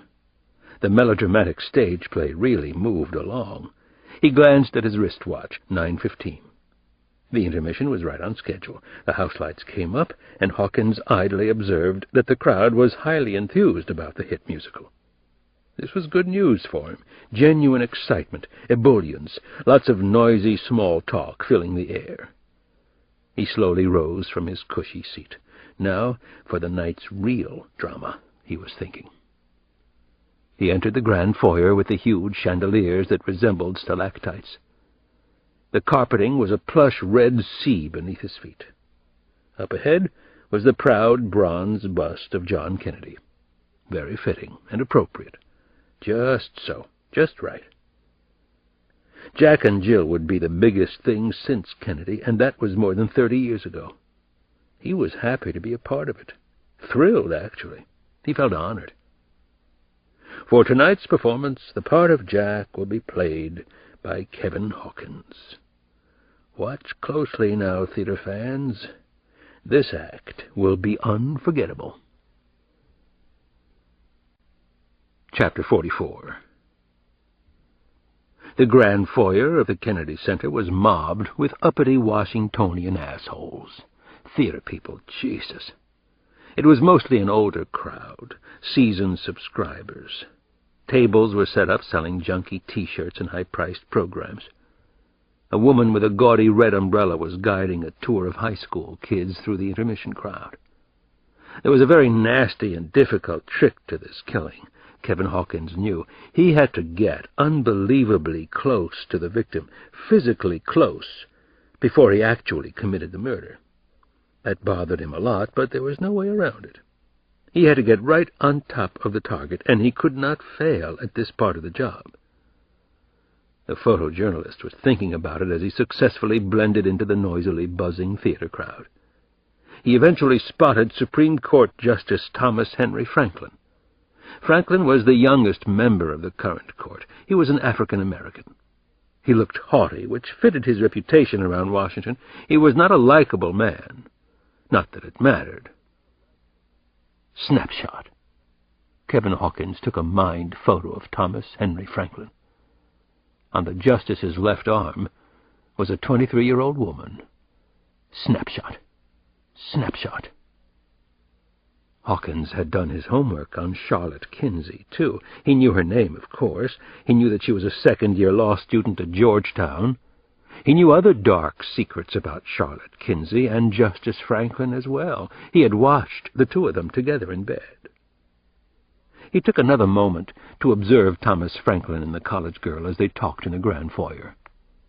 They were as animated and bubbly as any of the other couples there, even more so. What great fun the theater could be. He took several more mind photos. He would never forget the image of the two of them talking together like that. Snapshot. And that. Snapshot. They laughed very naturally and spontaneously, and appeared to like each other's company. Hawkins found himself frowning. He had two nieces in Silver Spring. The thought of the young law student with this middle-aged phony irked the hell out of him. The irony of his harsh judgment brought a sudden smile to his lips. The morality of a stone-cold killer. How droll. How insane. How very cool. He watched the two of them move onto the large terrace off the lobby. He followed, several paces behind. The Potomac stretched out before them and was black as night. A dinner cruise boat from Alexandria, the Dandy, was floating by. The sheer curtains between the lobby and terrace flapped dramatically in the crisp river wind.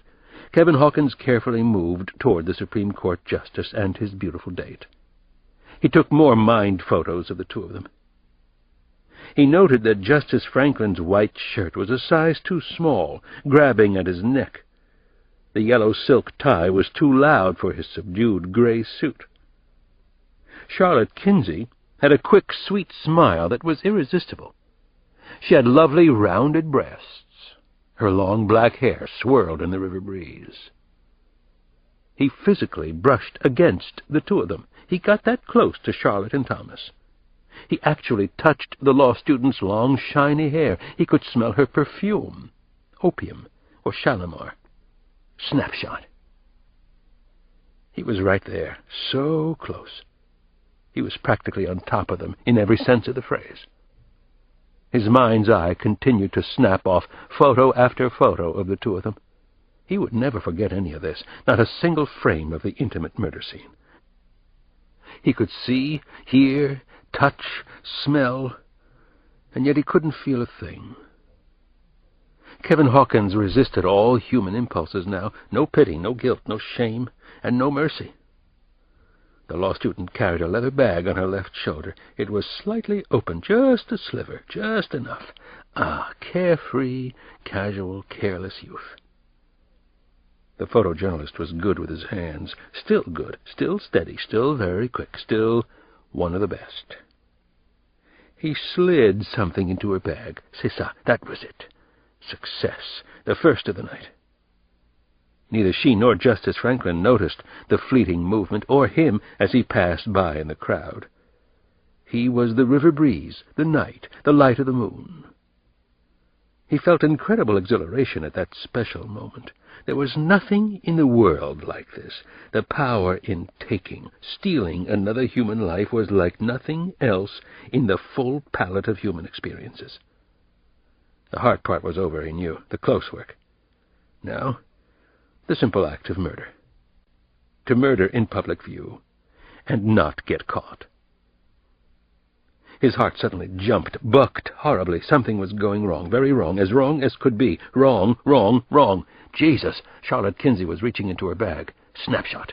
She'd found the note he'd left there, the note from Jack and Jill. Wrong, wrong, wrong. Snapshot. She was looking at it curiously, wondering what it was, wondering how it had gotten in her handbag. She began to unfold the note, and he could feel his temples pounding horribly. She had gotten the justice's attention. He glanced down at the note as well. No, Jesus, no. He wanted to scream. Kevin Hawkins operated on pure instinct, the purest. No time to second-guess himself now. He moved forward very quickly and surely. His Luger was out, dangling below his waist. The gun was concealed because of the closeness of the crowd, the forest of legs and arms, pleated trousers, fluffed dresses. He raised and fired the Luger just once. Tricky angle, too, far from ideal. He saw the sudden blossom of crimson red. The body jolted, then crumbled and fell to the marble floor. A heart shot. Certainly a miracle, or close to it. God was on his side, no? Snapshot. Snapshot. His heart almost couldn't take it. He wasn't used to this sudden improvising. He thought about getting caught after all of these years and on such an unbelievably important job. He had a vision of total failure. He felt something. He dropped the Luger into the jumble of legs, trousers, satin and taffeta gowns, high-heeled slippers, highly polished, dark cordovans. "Was that a gunshot?" a woman shrieked. "Oh, God, Philip, someone's been shot!" He backed away from the spectacle as just about everyone else did. The grand foyer looked as if it were ablaze. He was part of them, part of the fearful, bolting crowd. He had nothing to do with the terrifying disturbance, the murder, the loud gunshot.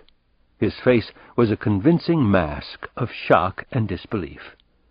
God, he knew this look so well. He had seen it so many times before in his lifetime.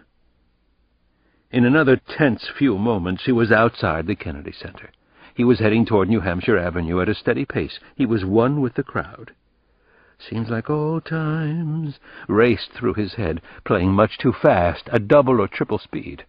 He remembered humming the tune on his walk in, and as the photojournalist knew, the old times were definitely the best. The old times were coming back now, weren't they? Jack and Jill had come to the hill. The game was so beautiful, so delicate and exquisite. Now, for the greatest shocker of them all. Chapter 45. Agent J. Grayer called me at home from his car phone.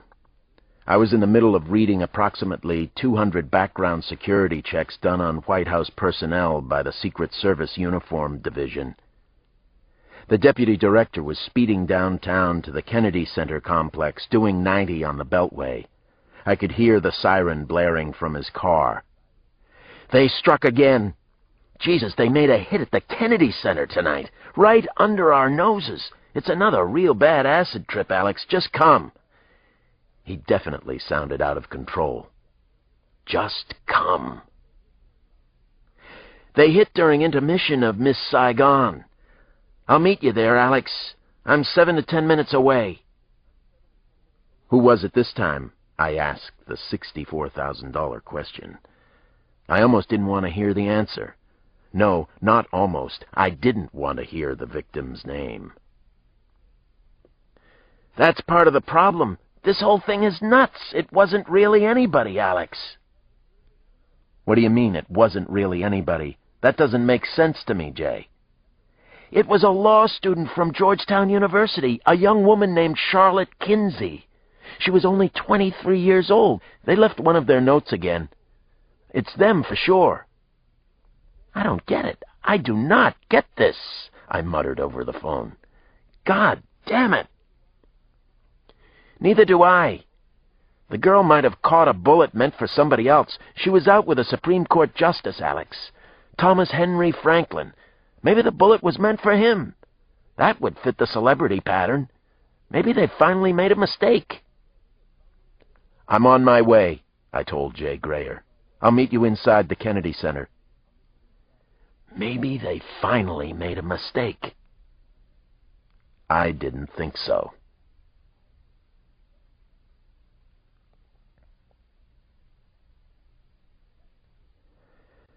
Chapter 46.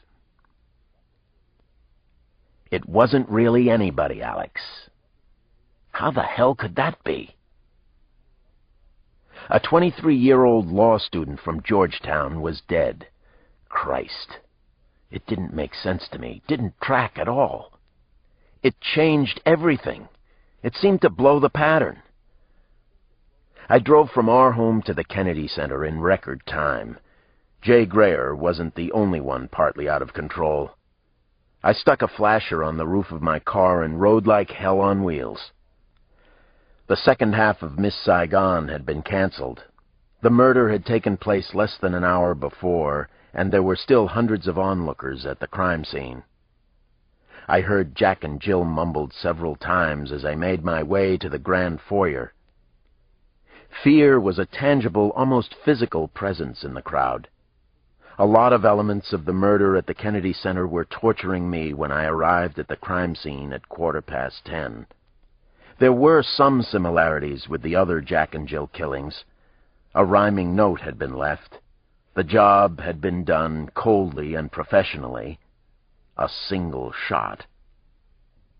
But there were huge differences this time. They seemed to have destroyed their pattern.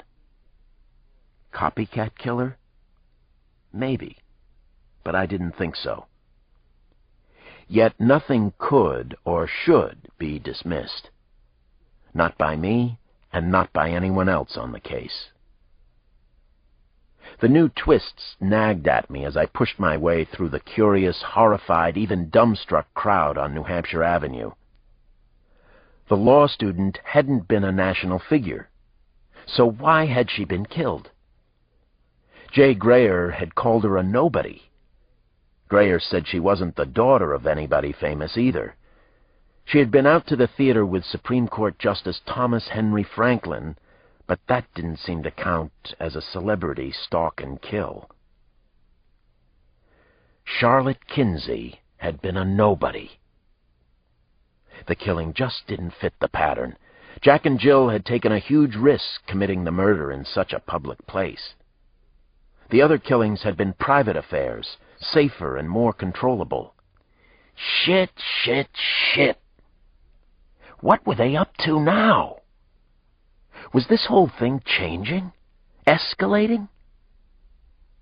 Why had they varied their pattern? Were the killers moving into another, more random phase?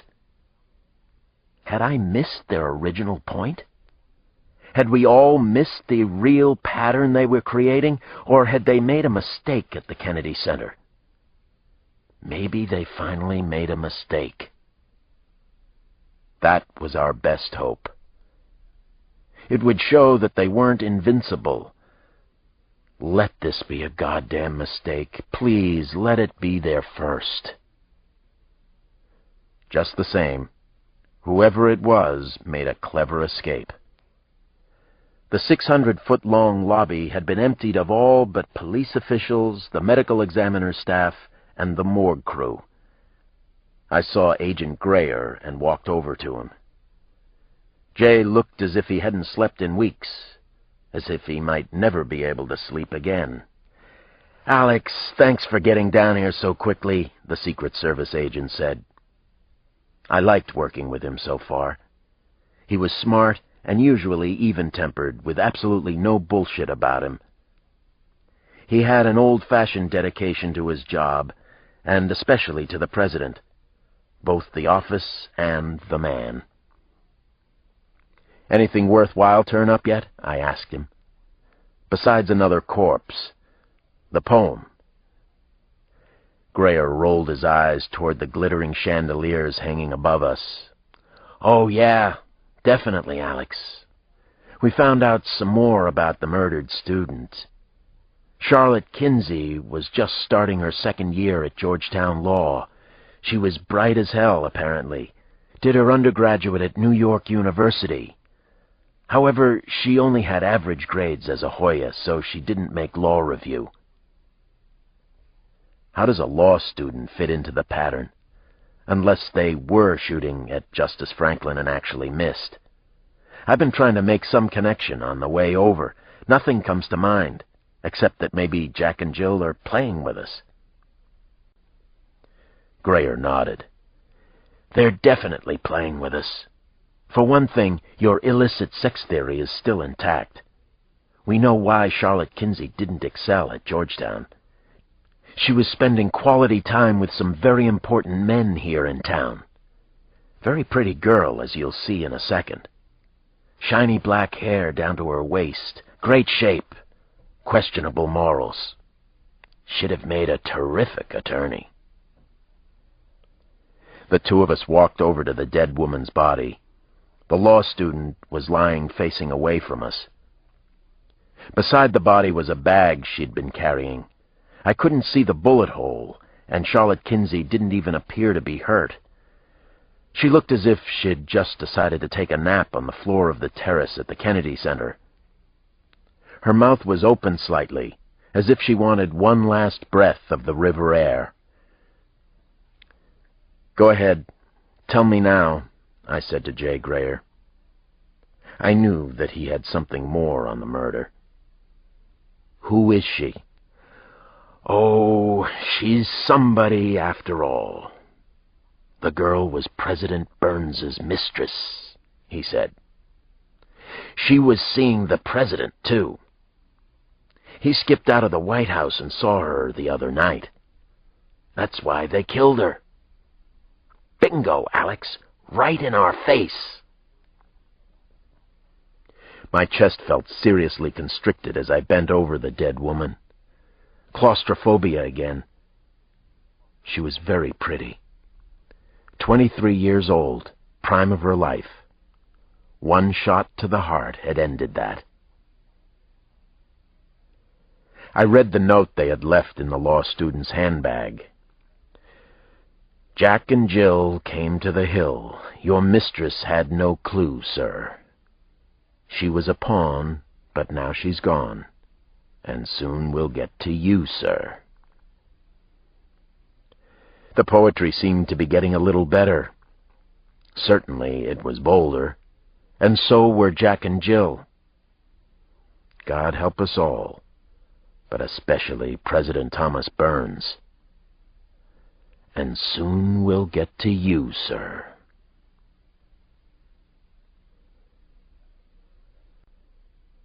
Chapter 47. The morning after the murder, I drove 8 miles down to Langley, Virginia.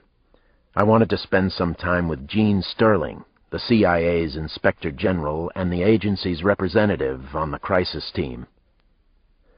Don Hamerman had made it clear to me that the agency was involved because there was the possibility a foreign power might be behind Jack and Jill. Even if it were a long shot, it had to be checked. Somehow I suspected there might be more to the CIA's involvement than just that. This was my chance to find out. Supposedly, the agency had a lead that was worth checking out. Since the Aldrich Ames scandal and the resulting Intelligence Authorization Act, the CIA had to share information with the rest of us. It was now the law. I remembered the Inspector General very well from our first meeting at the White House. Jean Sterling had listened mostly, but when she spoke, she was highly articulate and spotlight bright. Don Hamerman told me she had been a professor of law at the University of Virginia years before joining the agency. Now her job was to help clean up the agency from the inside. It sounded like an impossible task to me, certainly a daunting one. Hamerman told me she had been put on the crisis team for one reason. She was the agency's best mind. Her office was on the 7th floor of the modern gray building that was the hub of CIA headquarters. I checked out the agency's interior design. Lots of extremely narrow halls, green-hued fluorescent lighting everywhere, cipher locks on most of the office doors. Here it was in all its glory. The CIA, the avenging angel of U.S. foreign policy. Jean Sterling met me in the gray-carpeted hallway outside her office. "Dr. Cross, thank you for coming down here. Next time, I promise we'll do it up in Washington. I thought it best if we meet here. I think you'll understand by the time we're finished this morning." Actually, I enjoyed the drive down, needed the escape, I admitted to her. Half an hour by myself. Cassandra Wilson on the tape deck. Blue light till dawn. Not so bad. "I think I know exactly what you mean. Trust me, though, this won't be a trip in search of the wild goose. I have something interesting to discuss with you.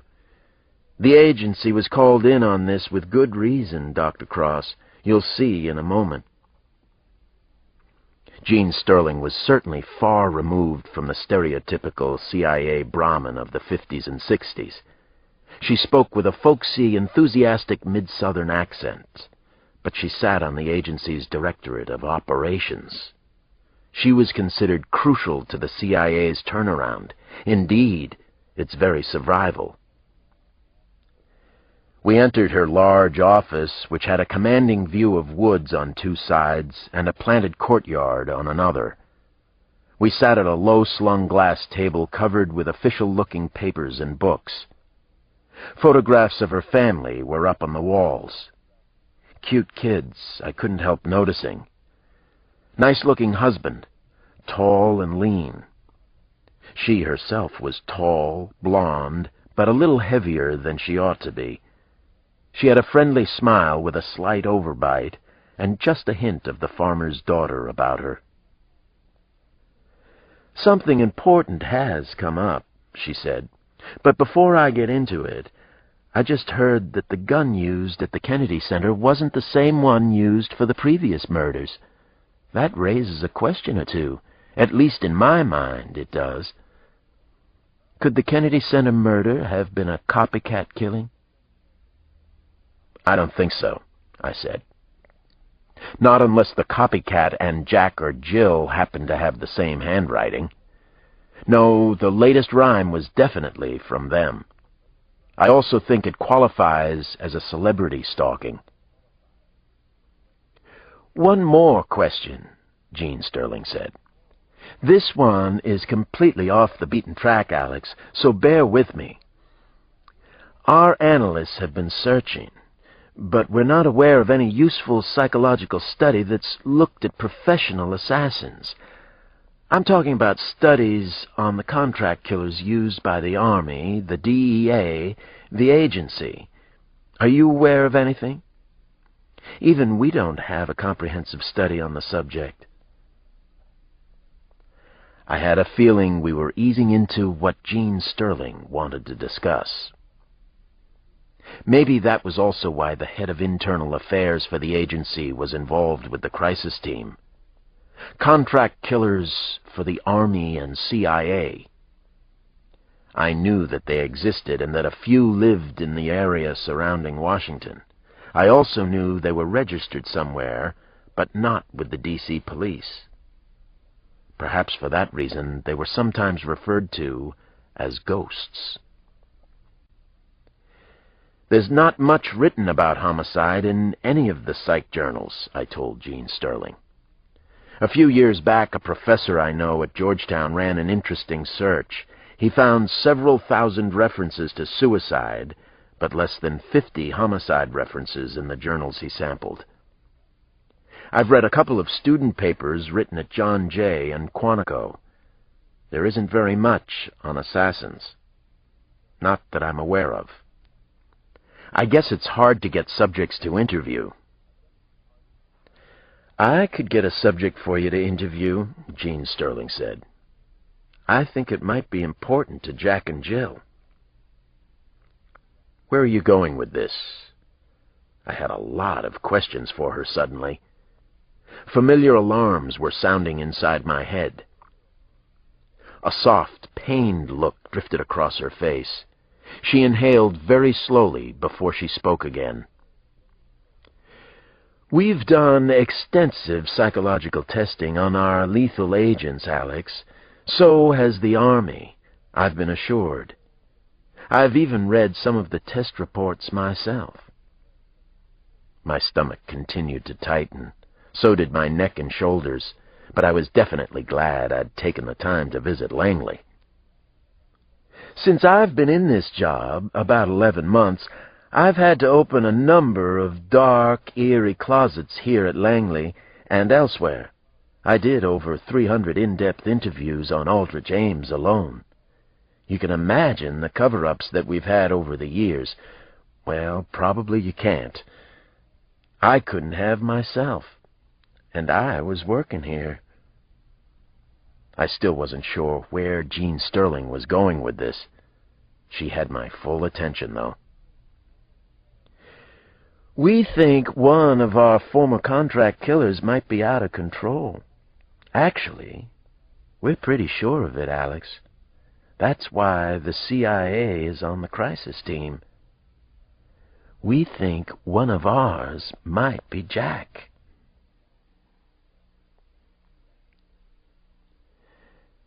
Chapter 48.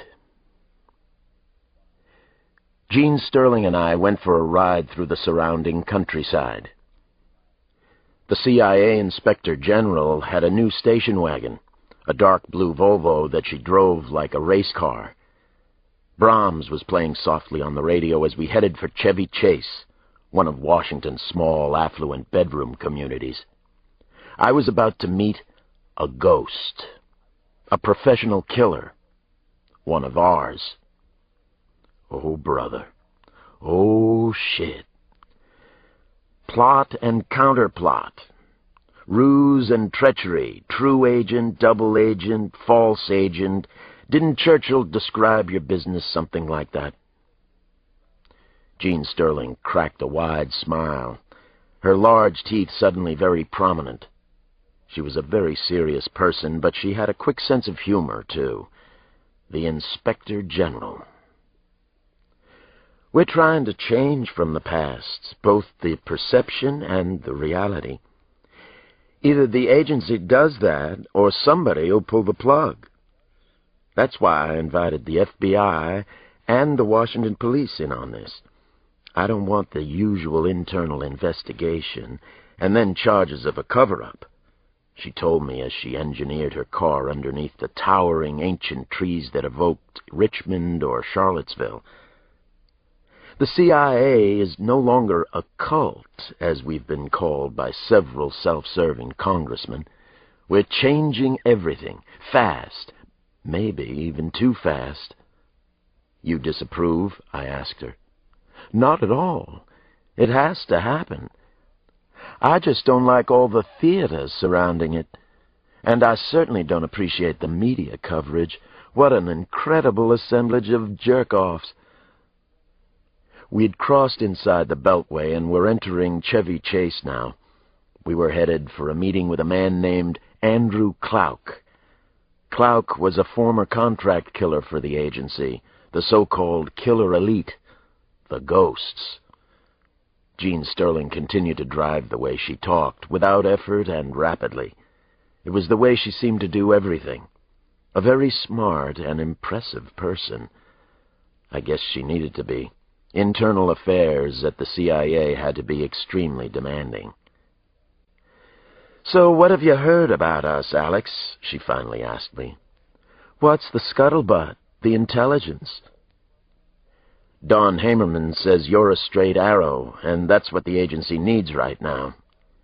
He believes Aldrich Ames hurt the CIA even more than we read. He also believes Moynihan's end of the Cold War bill was an American tragedy. He says they call you Clean Jean out here at Langley. Your own people do. He's a big fan of yours." Jean Sterling smiled, but the smile was controlled. She was a woman very much in control of herself, intellectually, emotionally, and even physically. She was substantial and sturdy, and her striking amber eyes always seemed to want to dig a little deeper into you. She wasn't satisfied with surface appearances or answers, the mark of a good investigator. "I'm not really such a goody-goody." She made a pouty face. "I was a pretty fair caseworker in Budapest my first 2 years. Caseworker is our sobriquet for spy, Alex. I was a spy in Europe. Harmless stuff. Information gathering, mostly. After that, I was at the War College. Fort McBain. My father is career Army. Lives with my mother in Arlington. They both voted for Oliver North. I fervently believe in our form of government. I'm also hooked on making it work better somehow. I think we actually can. I'm convinced of it." "That sounds pretty good to me," I told her. It did. All except the Oliver North part. We were just pulling up to a house that was very close to Connecticut Avenue and the Circle. The place was colonial revival, 3 stories, very homey and nice, beautiful. Attractive moss crawled over the hipped roof and down the north side. "This is where you live?" I smiled at Jean. "But you're not Miss Goody-Two-Shoes? You're not Clean Jean?" "Right. It's all a clever facade, Alex. Like Disneyland, or Williamsburg, or the White House. To prove it to you, there's a trained killer waiting for us inside," Jean Sterling said, and winked. "There's one in your car, too." I winked back at her.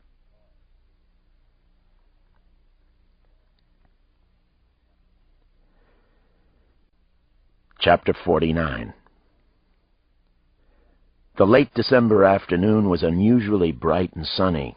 The temperature was in the high 50s, so Andrew Clouk and I sat in the backyard at Jean Sterling's lovely home in Chevy Chase. A simple wrought iron fence surrounded the property. The gate was forest green, recently painted, slightly ajar. A breach in security. CIA hitmen, killer elite, ghosts. They do exist. More than 200 of them, according to Jean Sterling. A freelance list. A weird, scary notion for the 1990s in America, or anywhere else, for that matter. And yet here I was with one of them. It was past 3 when Andrew Clouk and I began our talk. A bright yellow school bus stopped by the fence, dropping off kids on the quiet suburban street. A small tow-headed boy of 10 or 11 came running up the driveway and into the house. I thought that I recognized the boy from the photos at her office. Jean Sterling had a boy and a little girl, just like me. She brought her casework home, just like me. Scary. Andrew Clouk was a whale of a man who looked as if he could move very well anyway. A whale who dreamed of dancing. He was probably about 45 years old.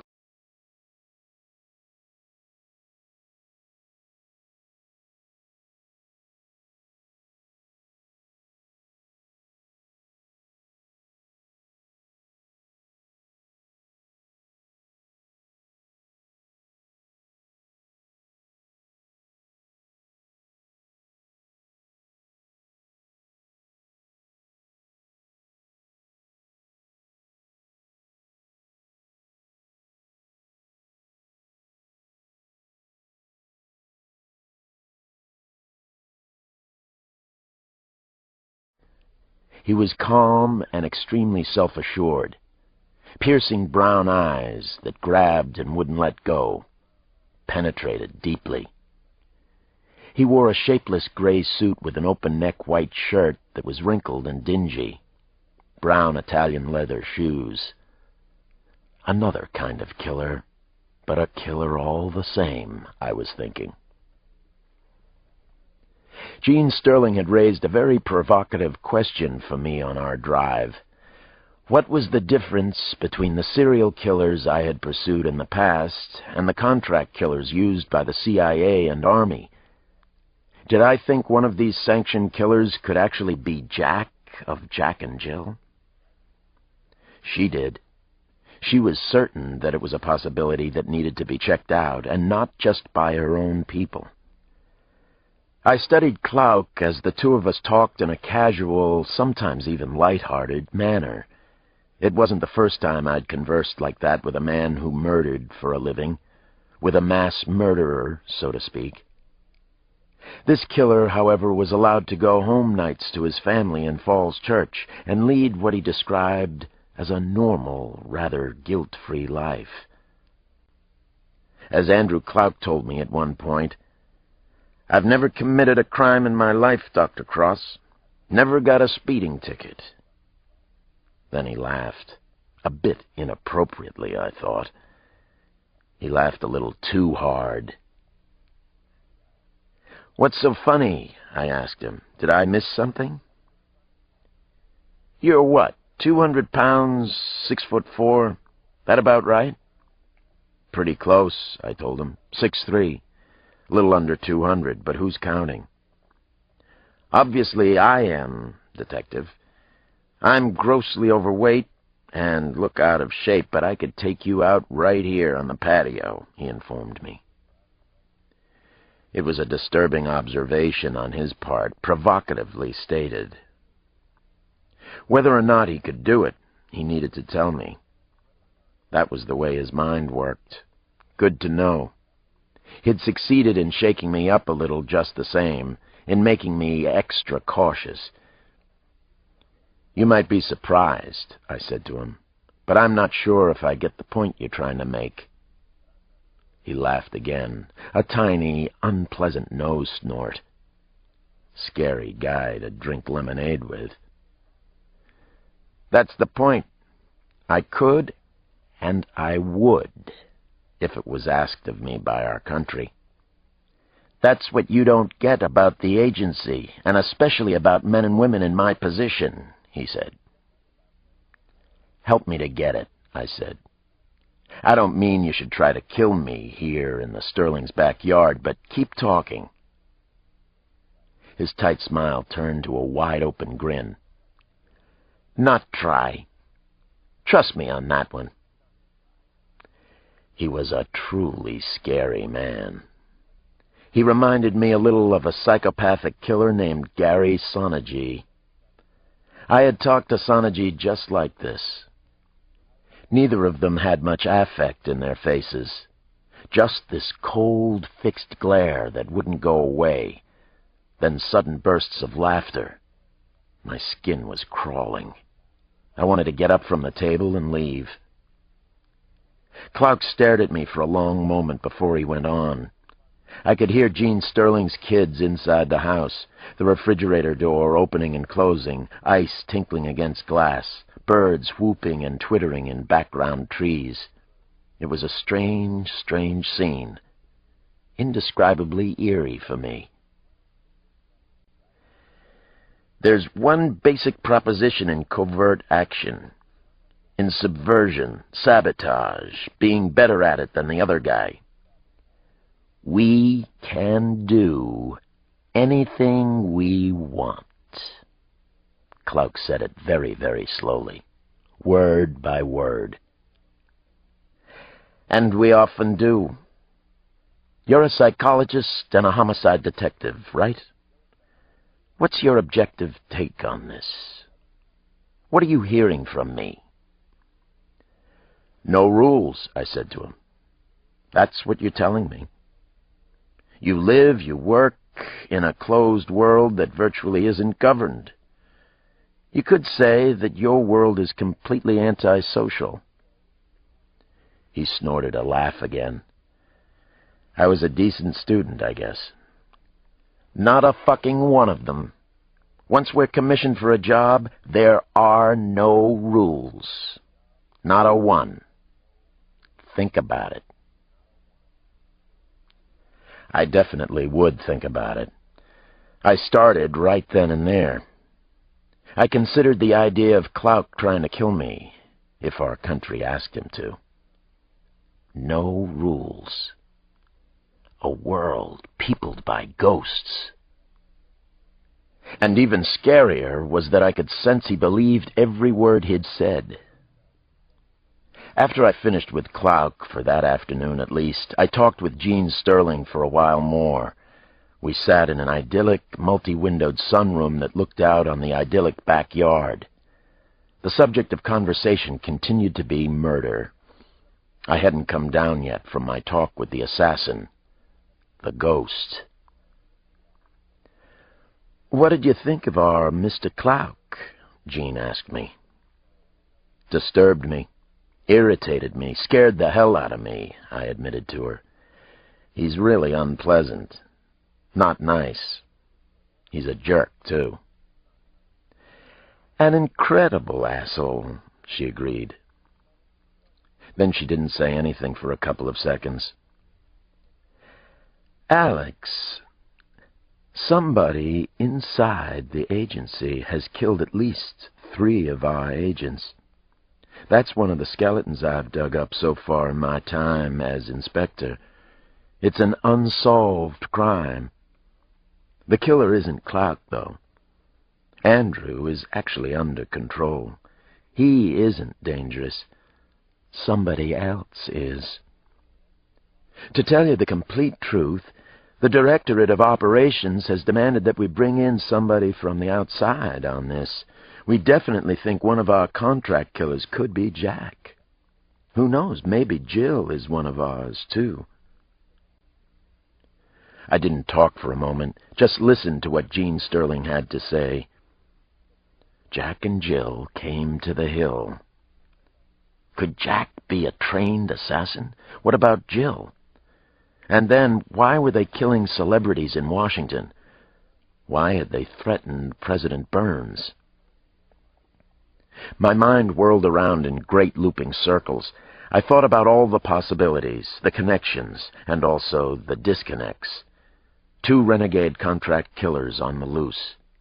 It made as much sense as anything else I had heard so far. It explained some things about Jack and Jill for me, especially the absence of passion or rage in the murders. Why were they killing politicians and celebrities, though? Had they been commissioned to do the job? If so, by whom? To what end? What was their cause? Let me ask you a burning question, Jane. Something else has been bothering me since we got here. Go ahead, Alex. I want to try and answer all your questions, if I can, that is. Why did you bring him here to talk? Why take Andrew Clark right into your own house? It was a safe place for the meeting, she said without any hesitation. She sounded so unbelievably certain when she said it. I felt a chill ease up my spine. Then Gene Sterling sighed loudly. She knew what I was getting at, what I was feeling as I sat inside her home. Alex, he knows where I live. Andrew Clark could come here if he wanted to. Any of them can. I nodded and left it at that. I knew the feeling exactly. I lived with it. It was my single greatest fear as an investigator, my worst nightmare. They know where we live. They can come to our houses if they want to, any time they want to. Nobody was safe anymore. There are no rules. There are ghosts and human monsters. And they're very real in our lives, especially in my life.